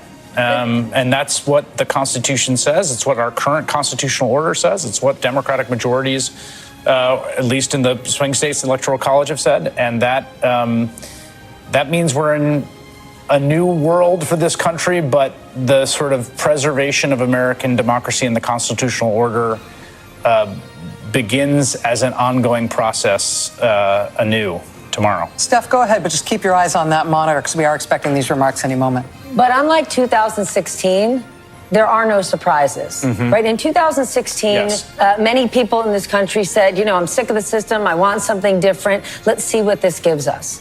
When you talk about what happened in 2020, this whole country, this whole world saw it. People know exactly who they're getting, and they chose this. So as we go into this next phase, I'm sure for the next month, it's going to be an autopsy of Kamala Harris's campaign and what she did or didn't do. I don't actually think this is about Kamala Harris or Donald Trump. I think this is about the American people. We know exactly who he is, and we, or the majority of the people who voted for him and created this outcome, chose this. And I think that's the important point, right? To elect is to choose. To vote is to choose. And you were never given, I think, in the modern era, a clearer choice than voters were given in this election. In 2016, Trump was, at least as a politician, an unknown quantity. People knew him as a television star. People knew him from TV. And that's all they really knew. But to Stephanie's point, they absolutely know not just who he is, but who he closed as. Calling a powerful woman the B word. His running mate calling Kamala Harris garbage, trash, calling her trash. We're going to take out the trash. Vowing to arrest his supporters, talking about Liz Cheney being shot in the face. I mean, and so it's not as if this was a surprise being pulled on the American people. This was a very clear message. It was not done through a ground game. This was Elon Musk doing a fake lottery in Pennsylvania. This was not a ground game situation. This was nothing to do with Kamala Harris's campaign, which was, again, flawlessly run in 100 days. And so that wasn't the reason for the choice. And so whatever the reason for the choice was, a choice is made, and then you get what you chose. And so if Donald Trump then does what he has promised to do, people need to understand that he didn't pull one over on the American people when he does it. If he does the things he said he was going to do, it was chosen by this country, at least by a majority of voters. And the media didn't get snookered. And the media didn't get snookered on his policies or Elon Musk. Just 2 nights ago, Rachel laid out for our audience the national security risk and the conflicts that Elon Musk poses. This isn't the media let, all of those surrogates on TV and you got... All of it has been laid out, and this is what was chosen. I'll just say one thing, I think. One of the weird axes that sort of developed over the course of this campaign, to your point about sort of choices, was a sort of pro-system, anti-system dynamic. And one of the very intentional cultivations of the Trump campaign was the kind of anti-system people. Like, you bring RFK into your coalition to get his voters, right? Like the sort of, the conspiracists or the skeptics or the people that are like, it's all corrupt and it's all rigged and it's all wrong. And that axis, has ended up, I think, being a potent one. I think we see it in some of the realignment figures we're seeing.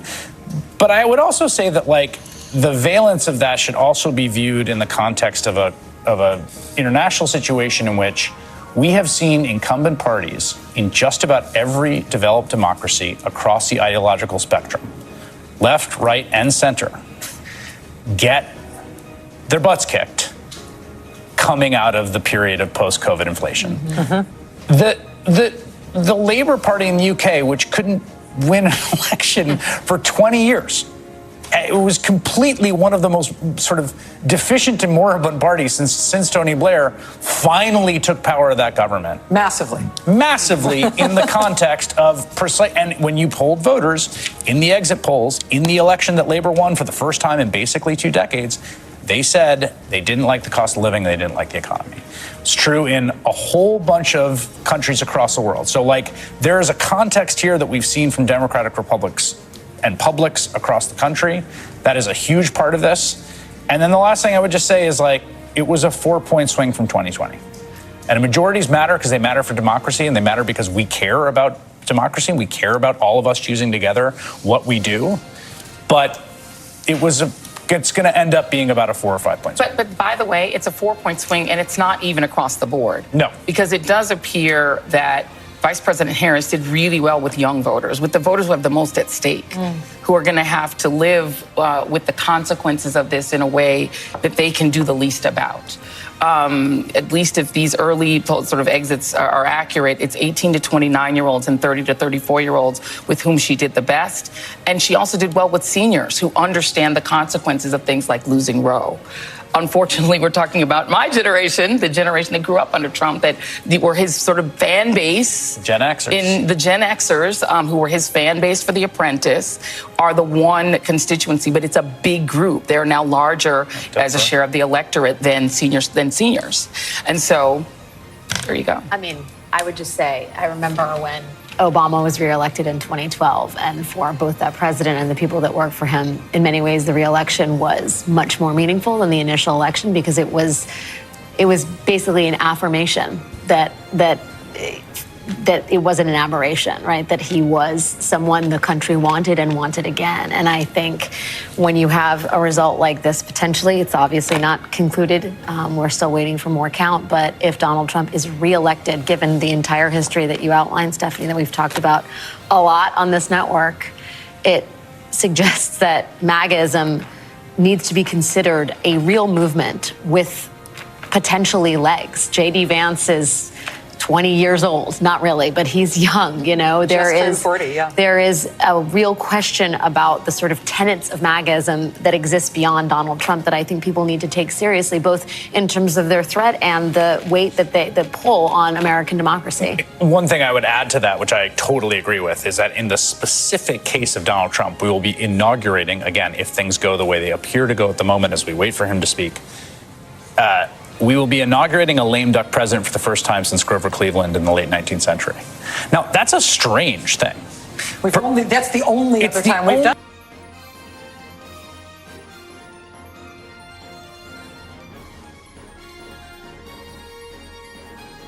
People in that room right now, the Vivek Ramaswamis and the RFKs, they are going to read this as an enormous, bold mandate. They are going to read this as a mandate to do whatever they want. They're going to read it as a mandate on abortion, which the political coalition of the right is going to push extremely hard for, because they're going to show up tomorrow at Mar-a-Lago and say, see, especially after Florida couldn't protect women there. Push on abortion, national abortion ban. They are going to read this mandate broadly. And I'm telling you, to the extent the seeds of their own political destruction are planted, it is in that. Which I'm telling you right now, in that room, they are feeling it, and they're thinking about it. But again, nothing in politics is permanent. Nothing in democratic politics is permanent, and every action has an equal and opposite reaction, and Trump sometimes is the action, and sometimes he's the reaction. And we've seen him on both sides of that coin, and he's neither a complete idiot nor a genius. And that's where we find ourselves tonight. While we've been talking, we do have some results that I can share with you. You just mentioned some of the abortion referendums. We have projections on those in 3 states that we haven't talked about already, in Nevada and in Arizona and in Missouri. We've got the abortion referendums, the abortion ballot measures that were on the ballot in front of those voters. They have passed in all 3 of those states. So this is Nevada. You see the yes vote here for right to an abortion, question 6 on the Nevada ballot with 62 to 38. So that passes in Nevada. That is the projection. In Arizona, we have similarly the Arizona abortion rights measure, Proposition 139, right to an abortion. Look, similar margin there. 63% vote in Arizona in favor of abortion rights. Pretty stunning result there. And also a third one in Missouri, in deep red Missouri, where they have both elected Donald Trump president tonight and also, or cast their electoral votes for Donald Trump and reelected Josh Hawley. You see, even in deep red Missouri, a 52-48 win, at least with 97% of the vote counted, a majority win and a win, a yes for the right to an abortion in the Missouri state constitution. But is that not a greater incentive? Because you did hear J.D. Vance, I believe it was J.D. Vance who said that you can't have a state, you can't have different abortion rules in California then you have. He said he'd like to see a national ban. And so I think those who want a national ban are going to want that more. They're going to push very hard because the idea of women in Missouri being able to protect themselves, and not. I just do not see the forced birth movement being satisfied with the idea that the states get to decide. And so I think the conversation about a national abortion ban just got a lot more important. I think it's actually much less likely because of these votes tonight, because these Republicans can count those votes, and they can count 57% of the vote in the state of Florida. They know how to count that. The Senate is going to have a new Republican majority leader, probably John Thune. He is not going to want to bring an abortion ban through the United States Senate. Very unlikely that they would try to even get it through the House. Donald Trump will tell them, don't do it. We've seen the way Donald Trump plays the abortion game. He says what he thinks the right wing really wants to hear to the extent that he needs to get those votes. But we've also seen him be very afraid of the consequences of this and very afraid of what's happened. And that Trump chant all year, which is, it's gone back to the states, it's gone back to the states. That's what you want. I believe that would be the Trump White House position on this. I think he's made himself, clear enough about it. I will say I agree with you that I don't think they'll try to do it through legislation, but I think that his right-wing commitments will be that he'll do it through executive action, essentially by putting, brainworm guy or whatever at the FDA and saying, okay, you can no longer have abortion medications. They'll use the Comstock Act. They'll use other measures that they can do without having to have legislative fingerprints on it, but so they can still tell their right-wing the right wing to whom they owe so much of their organizing efforts that they've done it. Because to your point, there's a midterm that will be coming shortly, 2 years from now, in which evangelical voters who've stood down on the abortion issue could come back up. And if those Republicans want to be reelected, there's going to be a demand. What is it called? The Susan B. Anthony. Those folks are going to be demanding a national abortion ban, whether it's done through executive action or legislation. Both the Republican Speaker and a Republican Majority Leader of the Senate will both know that the way for us to lose both of these bodies is to pass this bill. That's the way to lose it, and they won't do it. Well, and you also saw this weird phenomenon.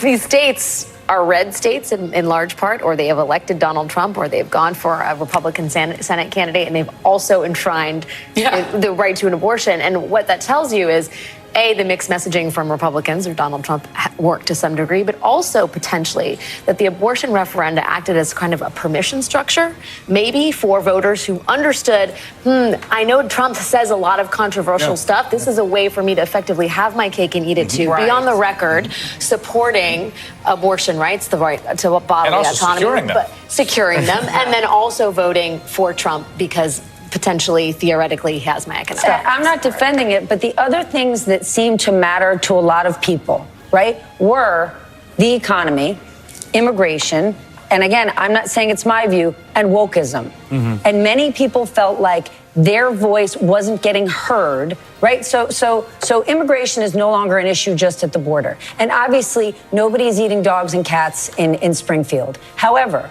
there are many, many people in communities around the country that do feel like their cities and towns are strapped. Their resources are at capacity. And while they don't want mass deportations, they're saying, I'm going to roll the dice and see what Trump is going to do because not enough has happened. Now, what a lot of those voters might now realize, be careful what you wish for. Because you just said, I don't like the system, so you just chose somebody who is going to blow that system up. Well, giddy up. Look what you're about to get. Can I also say something about the uncharted territory that we appear to be on the precipice of? One of the things we saw with Joe Biden, who was, when sworn in, the oldest man up to that point to be sworn in as President of the United States. We all knew this going in, but we all seen the pictures of Abraham Lincoln and Barack Obama before and after. We all know the job ages you. Now, that was very clear with Joe Biden. The job aged him, and because he was already at advanced age, it really took a toll. We've never had someone this old about to be sworn in.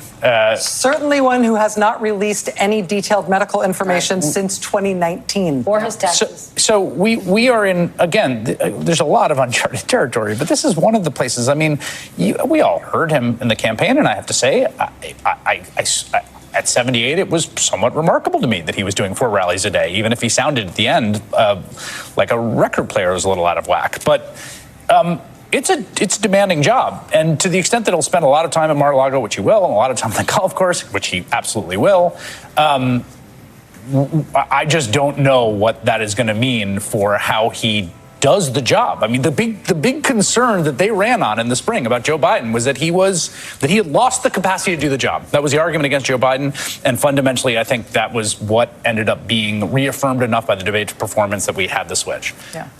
That didn't just disappear as an actuarial fact because Joe Biden left the ticket.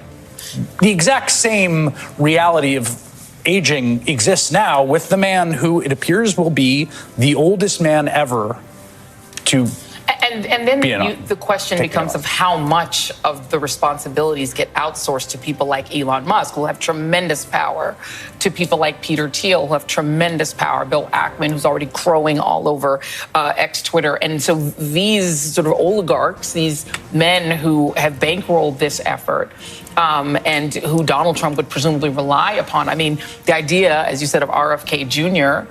having tremendous power and also maybe tremendous leeway, because it's not, Donald Trump was not exactly an involved supervisor of the federal government the first time.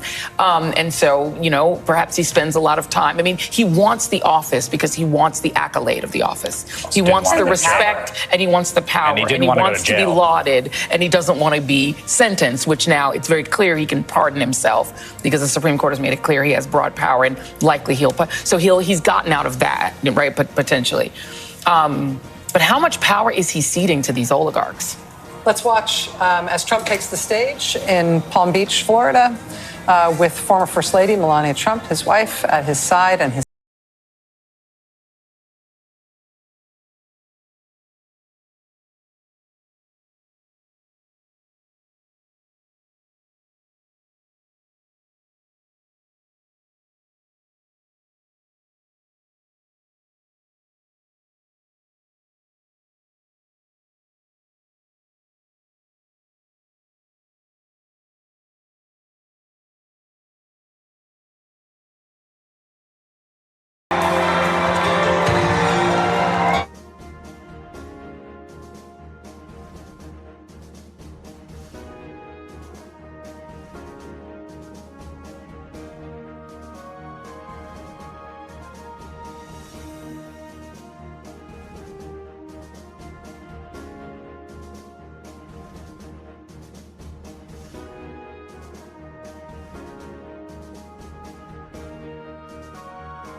in West Palm Beach, Florida.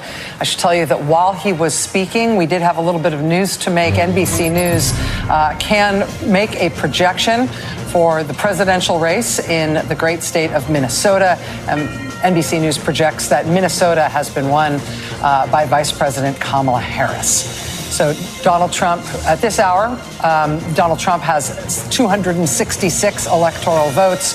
Kamala Harris has 204 electoral votes. The speech that Donald Trump just gave was essentially a victory speech. At this point, NBC News has not projected a winner in this race. Obviously, a commanding lead for Donald Trump with victories in the swing states of Georgia and North Carolina and Pennsylvania. But he does not have 270 electoral votes. As I just mentioned, Minnesota has just been called for Kamala Harris, and we continue to watch the still outstanding swing states and a few other non-swing states that remain outstanding. May I check in with Steve Kornacki at this moment? Or am I not allowed to check in with Steve Kornacki at this moment? Am I allowed to check in with you? Let's go. Great. What do you have for us in Michigan? Yeah, so I was just checking this out. See statewide, 80% of the vote is in here. Trump with a 7-point advantage. More than 300,000 votes is the plurality. A couple things. A lot still to come in Wayne County, the big core Democratic county. Like a quarter of the vote in the state comes out of here. About a third of the vote is in. But again, as a benchmark here, now Wayne is Detroit, but it's a lot more than Detroit. As a benchmark, though, overall, this was a county Biden won by 38 points, a 330,000 vote margin here in 2020. Currently, with what's in Wayne County, again, this will vary by the cities that report, but the Democratic number needs to get up, to that Biden level and above, because of what I'm about to show you. What I wanted to show you in Michigan was, we said at the start of the night, one of the key tests for how the state was going to go would be a tale of two counties. The counties are Oakland County, the big, gigantic, enormous, any adjective you can think of, suburban county, high income, high concentration of college degrees, Democratic growth area. So we got Oakland County in right now, and Harris wins this thing by about 10.5 points. How does that compare to 2020? Well, that's down from what Joe Biden was able to do in Oakland County in 2020. He was able to win it by 14. It comes down, by about 3.5 points. Now, we said at the start of the night, the test would be Oakland, the margin Democrats get out of Oakland County, would it vastly exceed the margin Trump gets out of Macomb County? That's what happened in 2020 when Democrats won the state. Or would it basically be canceled out by Macomb County, which is the big blue-collar suburban county right next door to Oakland? That's what happened when Donald Trump won the state in 2016. So keep your eye there. 81,000 votes with Oakland in. That's the margin that Harris gets out of Oakland. Now take a look in big blue-collar suburbia in Macomb County. Still more to come, but look at this. Donald Trump's winning this currently by almost 70,000 votes, with more to come. So the possibility exists here, the very distinct possibility exists here, that Donald Trump's margin out of Macomb County, the extreme likelihood, isn't just going to almost cancel out of Oakland County, it's going to blow it away. Trump's going to get far more out of Macomb, a somewhat smaller county, potentially, than Harris gets out of Oakland County. Now, again, 77%. This is almost an 18-point margin for Trump. Just to put this in some perspective, this was 8 in 2020. This was 11.5 for Trump in 2016. And if you went back one election farther, this was an Obama County. Again, the Midwest, northern tier of battleground states, they are filled with counties like this. Maybe not quite this big, but big blue-collar suburbs. A lot of blue-collar white voters here, but there's a lot of diversity here, too. There's a sizable non-white population as well. These are, and Macomb, if you really want to zoom out, and you're a political history nerd, you ever heard the term Reagan Democrat? The blue-collar voters who flocked to Ronald Reagan in the 1980s, that term came about because of Macomb County. There was a study of Macomb County, Michigan. They said this is the backbone of Ronald Reagan's working-class coalition that he's put together here. So the talk when Obama came along in 2008 and was reelected in 2012 was the Democrats had finally just broken down the Reagan Democrat areas and brought them back into the fold. Trump comes along, goes up double digits, takes a step back in 2020. And now look at this. We just took a big jump in Macomb County, 84% in. That Trump margin has gone up further. This is just an overwhelm. He's up almost 80,000 votes now in Macomb County,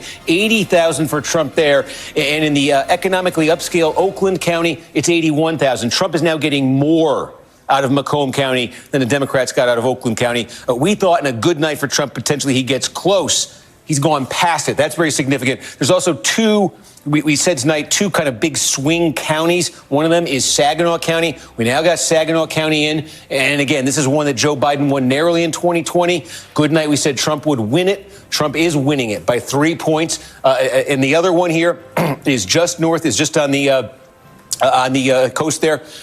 Muskegon County, about half is in. And again, this was a very narrow Joe Biden win. And currently, Trump is ahead by 16 points there. Take a look at Genesee County. This is where Flint is. This is very significant as well. Again, this is a diverse, blue-collar, enormous county here. Joe Biden won this by about 9 points in 2016. Clinton won this by 10 points. You go a step further back. Look, Obama had that blue-collar coalition still intact largely in 2012. He won here by almost 30 points. Coming into tonight, the Trump folks were saying they could take another big step forward in a place like Genesee County.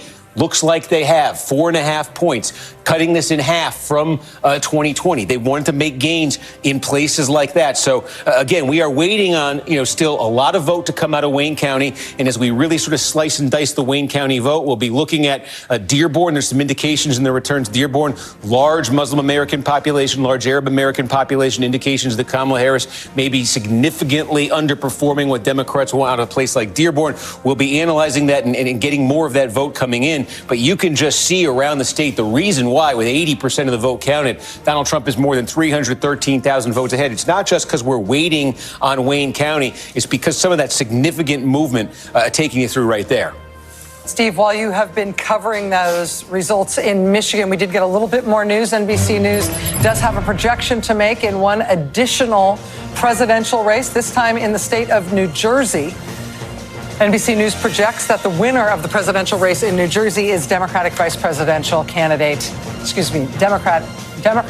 and Vice President Kamala Harris. New Jersey, believe it or not, was one of the states that the Trump campaign was sort of bragging on. Were they able to expand the map? They said that New Jersey was one of those states they'd be able to win. They said the same thing about Virginia. They said the same thing about Minnesota. They have not been able to expand the map, but they have won important swing states already that have put them on the precipice. 266 electoral votes right now for Trump, 218 for Kamala Harris. Lawrence. The Trump speech had about 12 minutes of teleprompter written speech in there, and then another, 15 of rambling and inviting other people up to the microphone to speak. In the 12 minutes that they put in the teleprompter, it was a very modest and non-Trumpian speech that had only 2 words of policy, and those 2 words were reducing taxes. There was not another word of policy. Nothing about mass deportation. Nothing about trying to jail his opponents, which he cannot do and will not be doing.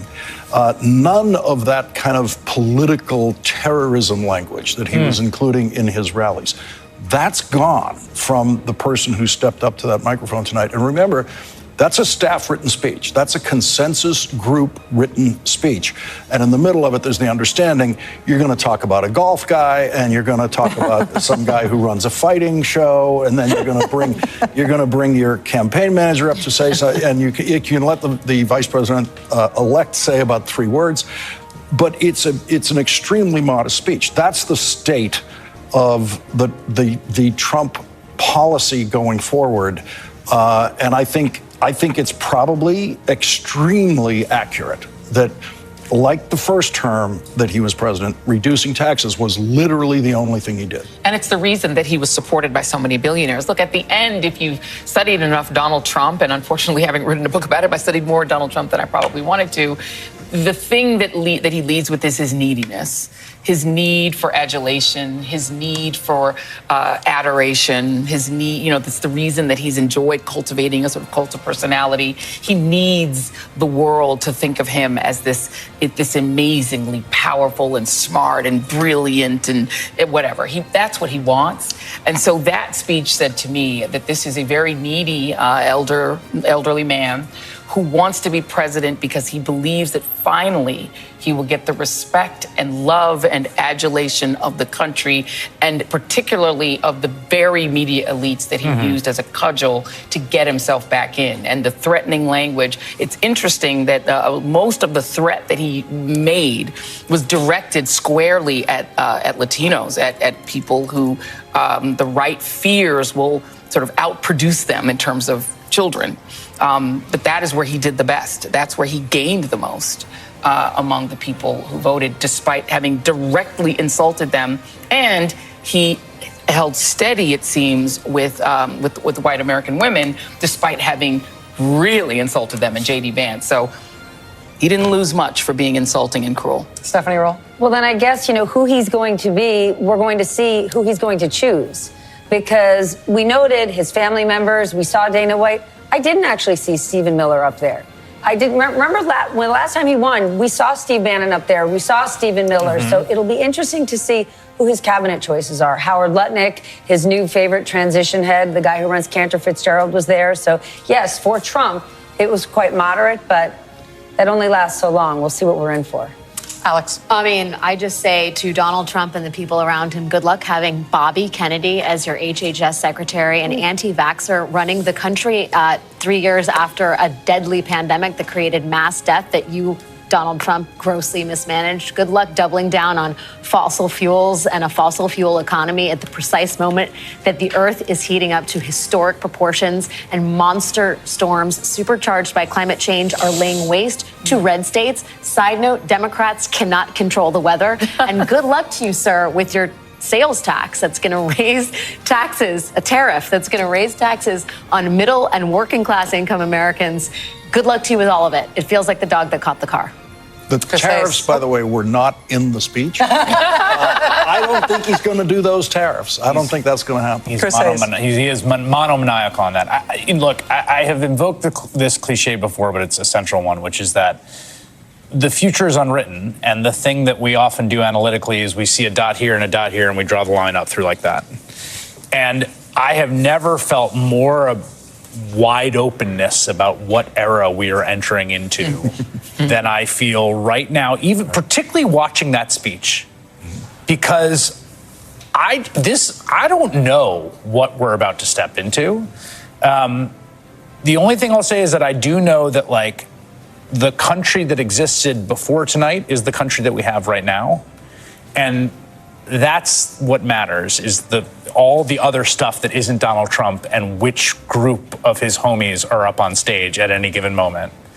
And that's what we had on Tuesday, and it's what we have now on Wednesday morning. And I would, and to that point, Chris, I would just say that for all the Americans who looked at this election as a choice between different forms of government, between keeping the U.S. system of government or keeping whatever it is that Trump is promising to do instead, and Trump is promising to turn us into instead, well, the way that you fought to keep the U.S. system of government is that you fought to try to get the outcome that you wanted in this election.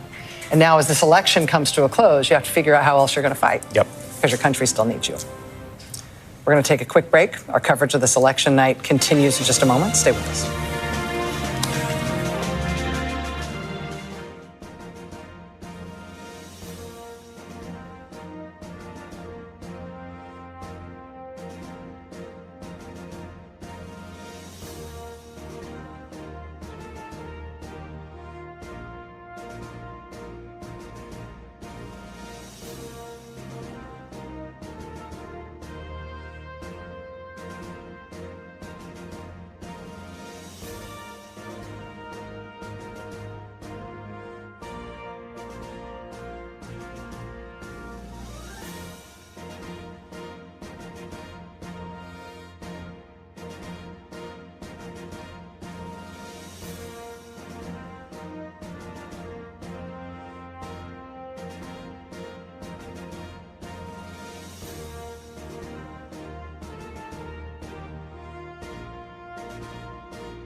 Georgia.